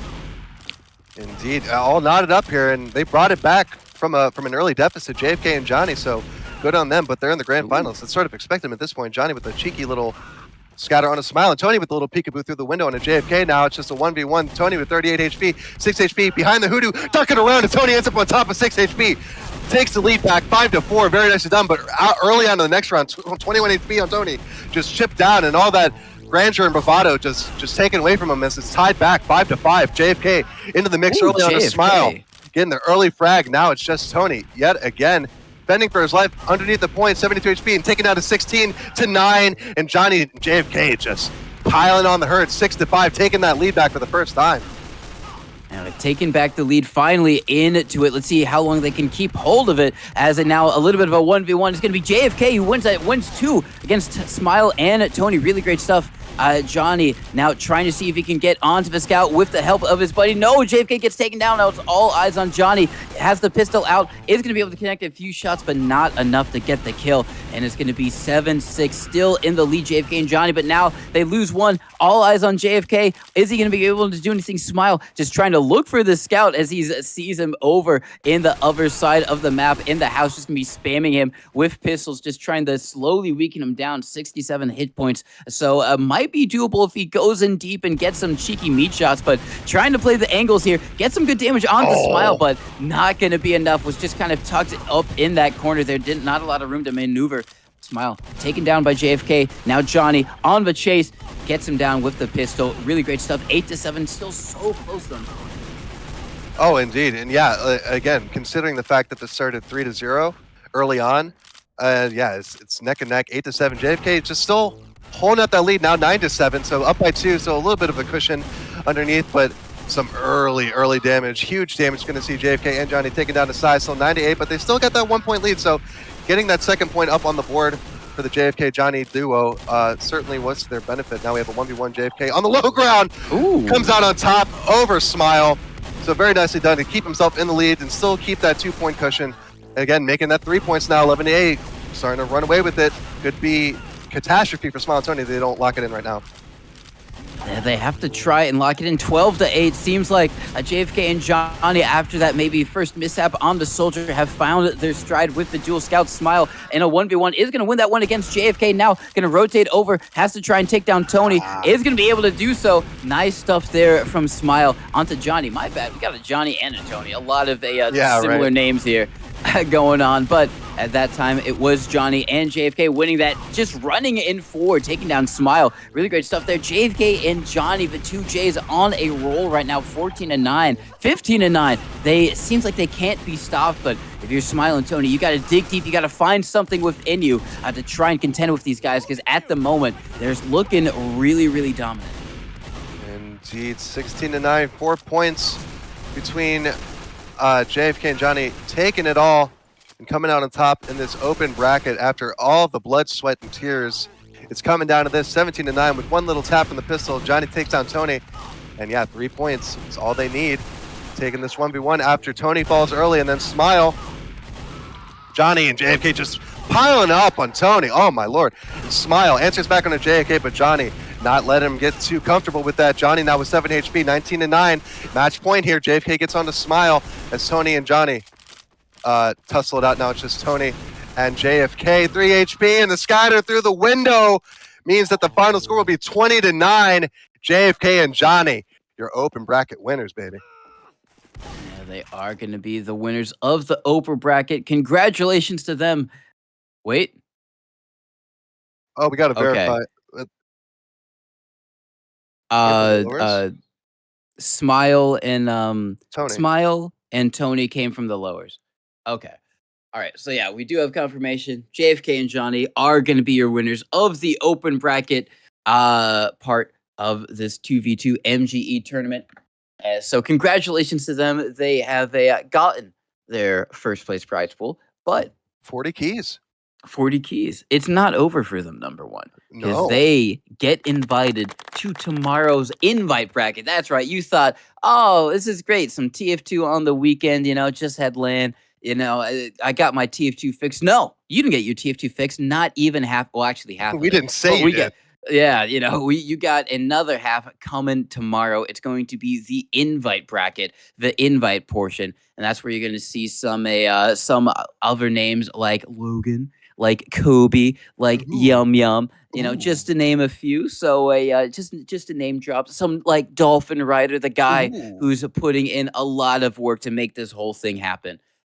So it's going to be really great. Hopefully going to be a very close and explosive finish like it was last time, where we did have Logan and Kobe in the grand finals against 2 Europeans. I think it was Alav and someone else. Alav was definitely there, because I remember, pining over his name and wondering how much hate I would get from saying it wrong, like I always do. No, I remember that as well. That's why I remember his name. But yeah, it was a really great best of 3. So be excited for some more great 2v2 MGE tomorrow. Absolutely. It's going to be same time, I believe, same starting time at 8:30 Eastern. So check out for that. We're going to have all the coverage of it here on Fireside, but also check out, the MGE Discord, where these guys are kind of running this thing as well, so you can get updates on any other cups that they're running, and also on the league that they've got in store. They got a 2v2 MGE league, as well as kind of other goodies. Oh, do we have interviews? We do. Oh. Yo. Oh, Yo. hey, congrats on the win. How does it feel to win the open bracket and get that a nice prize pool? Dude, it feels great. Yeah, amazing. Yeah. Well, I mean, I guess starting off, you guys, I don't know if we saw your first matches, but we saw we saw a fair few, and it seemed like initially, Johnny, you were kind of on the soldier, especially on Metalworks. You were going ham on soldier Yeah, on really. Metalworks. You were just nuking everyone. Kind of, what was your guys' decision to go for the soldier scout lineup in those earlier matches? I feel like Soldier is really strong on metals because of all the Mhm. splash angles it has. So I was like, if I run shotgun switch, I'm probably just gonna destroy everybody. It's like too easy to splash people. I think it's something that we noticed when we saw you play after a while. We're like, yeah, he's really working those splash angles. So yeah, something that you clearly worked out. No, yeah, you were absolutely just kind of nuking them, and then JFK was just coming in to clean everyone up. And then you guys faced actually Smile and Tony twice. Once in the upper bracket finals, once in the lower bracket finals. I think on different maps though, right? Yeah, it was Yeah. the first one. Yeah. Did you guys? I don't know what the map selection was like what the pick bands were, but did you guys learn anything from your first match against them that you would kind of expect in the second one? Mm, Not not really. Yeah. You just came back better, just irrespective of that. You're just like, ah, screw it. We weren't locked in the first time. Yeah, we won the first Yeah. time. We're gonna win the second time. It's Yeah. easy. Yep. Fair enough. Fair enough. And then I guess in the grand finals, you swapped. You were on Soldier for like the first three, and then you swapped over to Scout. Was that just like maybe Badlands made a bit too open for Soldier against two Scouts, or? I was just testing to see if it would work out, but they were like doing super like long range pistoling. I was like, okay, it won't work out probably. So I was like, I'll just swap over. Fair enough. Fair enough. I mean, you guys got the dub because of it, and you guys also get invited over into the invite bracket tomorrow. Are you guys excited for that? You think you're gonna have a similar placement as Dude, as to today? I just hope you don't get dropped off first. I think it's my Hollow we face first. Yeah, Ooh. that's gonna be rough. Hollow and Rive tomorrow first, bro. That's gonna be Oh. rough. Oh Well, yeah. you have our good luck wishes because yeah, you certainly earned them tonight. You guys played pretty well. Obviously, you won first place and you got 40 keys, but I think it would be pretty nasty if you won the 40 keys and then won the invite and then took away those Ow. keys too. Yeah, that'd be nuclear, honestly, if y'all pulled that off. But Rive Stim competition, I think they won the second one, I believe. So they have won one of these tournaments before. Pretty So sure. It's either Rive uh, or Rave. I think it might have been Rive. Yeah. I think it was Rive. I think it was Rive and Tycho. I could be wrong. Yes. Yeah. But either way, y'all did fantastic throughout the entire tournament. Number one, do you have any questions or comments for them? Super quick. I mean, no, it's all pretty straightforward. You guys came out on one, and you got it stacked against you tomorrow. But I mean, I'll be rooting for you. So Yeah, good luck. I will also be rooting for you. I guess y'all can take this time, do any shout outs y'all would like. I guess we'll start with you, JFK. Oh. Oh yeah. Oh, okay. Yeah, what do you have in mind? I kind of wanted to ask it, but I wasn't sure. What do you have in mind for the 40 keys? Yes, Any big hats you got lined up? Probably not right now. Probably. How about JFK? Yeah, I don't know. Probably nothing right now. I was thinking Rainy day? cashing out maybe. Okay, that's fair. I Mm. mean, that's certainly fair. Yeah, with the frequency of these cups and the cash prizes that prizes that they're pushing out, certainly redeemable. So yeah, that's definitely a strategy. So you're saying we're not going to see the gambling stream? You just go all in on the cards. No, That's not a possibility. I've lost too much on gambling. I can't. Fair enough. Fair enough. Fair Fair enough. enough. Respectable. We like that. That's growth. That's progress right there. But I guess with that, if you guys have any shout outs, starting with JFK. Oh yeah, I like to shout out my homie Goobert.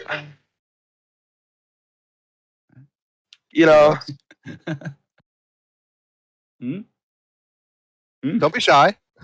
Okay, Is let's that it? see. Is that Let's it? see. Yeah, just Goobert. Okay, Just big ups to Goober. Goober, the one and only. He trained my scout. Okay, okay. Real? Oh, All right. shit. Damn. High praise right there. All right, Johnny, you got any Um, shout outs? my only shout out is the Trainer Red Association, which is just a bunch of scouts in IM currently. So we'll look to grow that group of scouts in the future and higher divs. A fleet of scouts. I like it. Yeah, I think that's my only shout out though. Damn. Well, I mean, those are two good shout outs. Ended up working out. Y'all won it. You won first place in the open bracket of a 2v2 MGE Cup sponsored by dolphinrider. And what a sponsor it is 40 keys. Y'all are going to be walking away with. It must be nice that, it's not going to be like when you win in sixes and you got to split it 5 ways or 6 ways, with 5 other Yep. people. No, that's going to be, straight halfsies down the middle. So congrats. Y'all played amazingly, and I hope it'd be amazing if we saw a similar performance from y'all tomorrow. That would be awesome, honestly. Yeah, that would be crazy. What is third? Isn't third like the same prize pool as first in here? Uh, yes, I Oh, believe so. So yeah, y'all get third. You might be walking away with 80 keys total, which is pretty insane for 2 That'd be days of nice. TF2. Yeah, true. but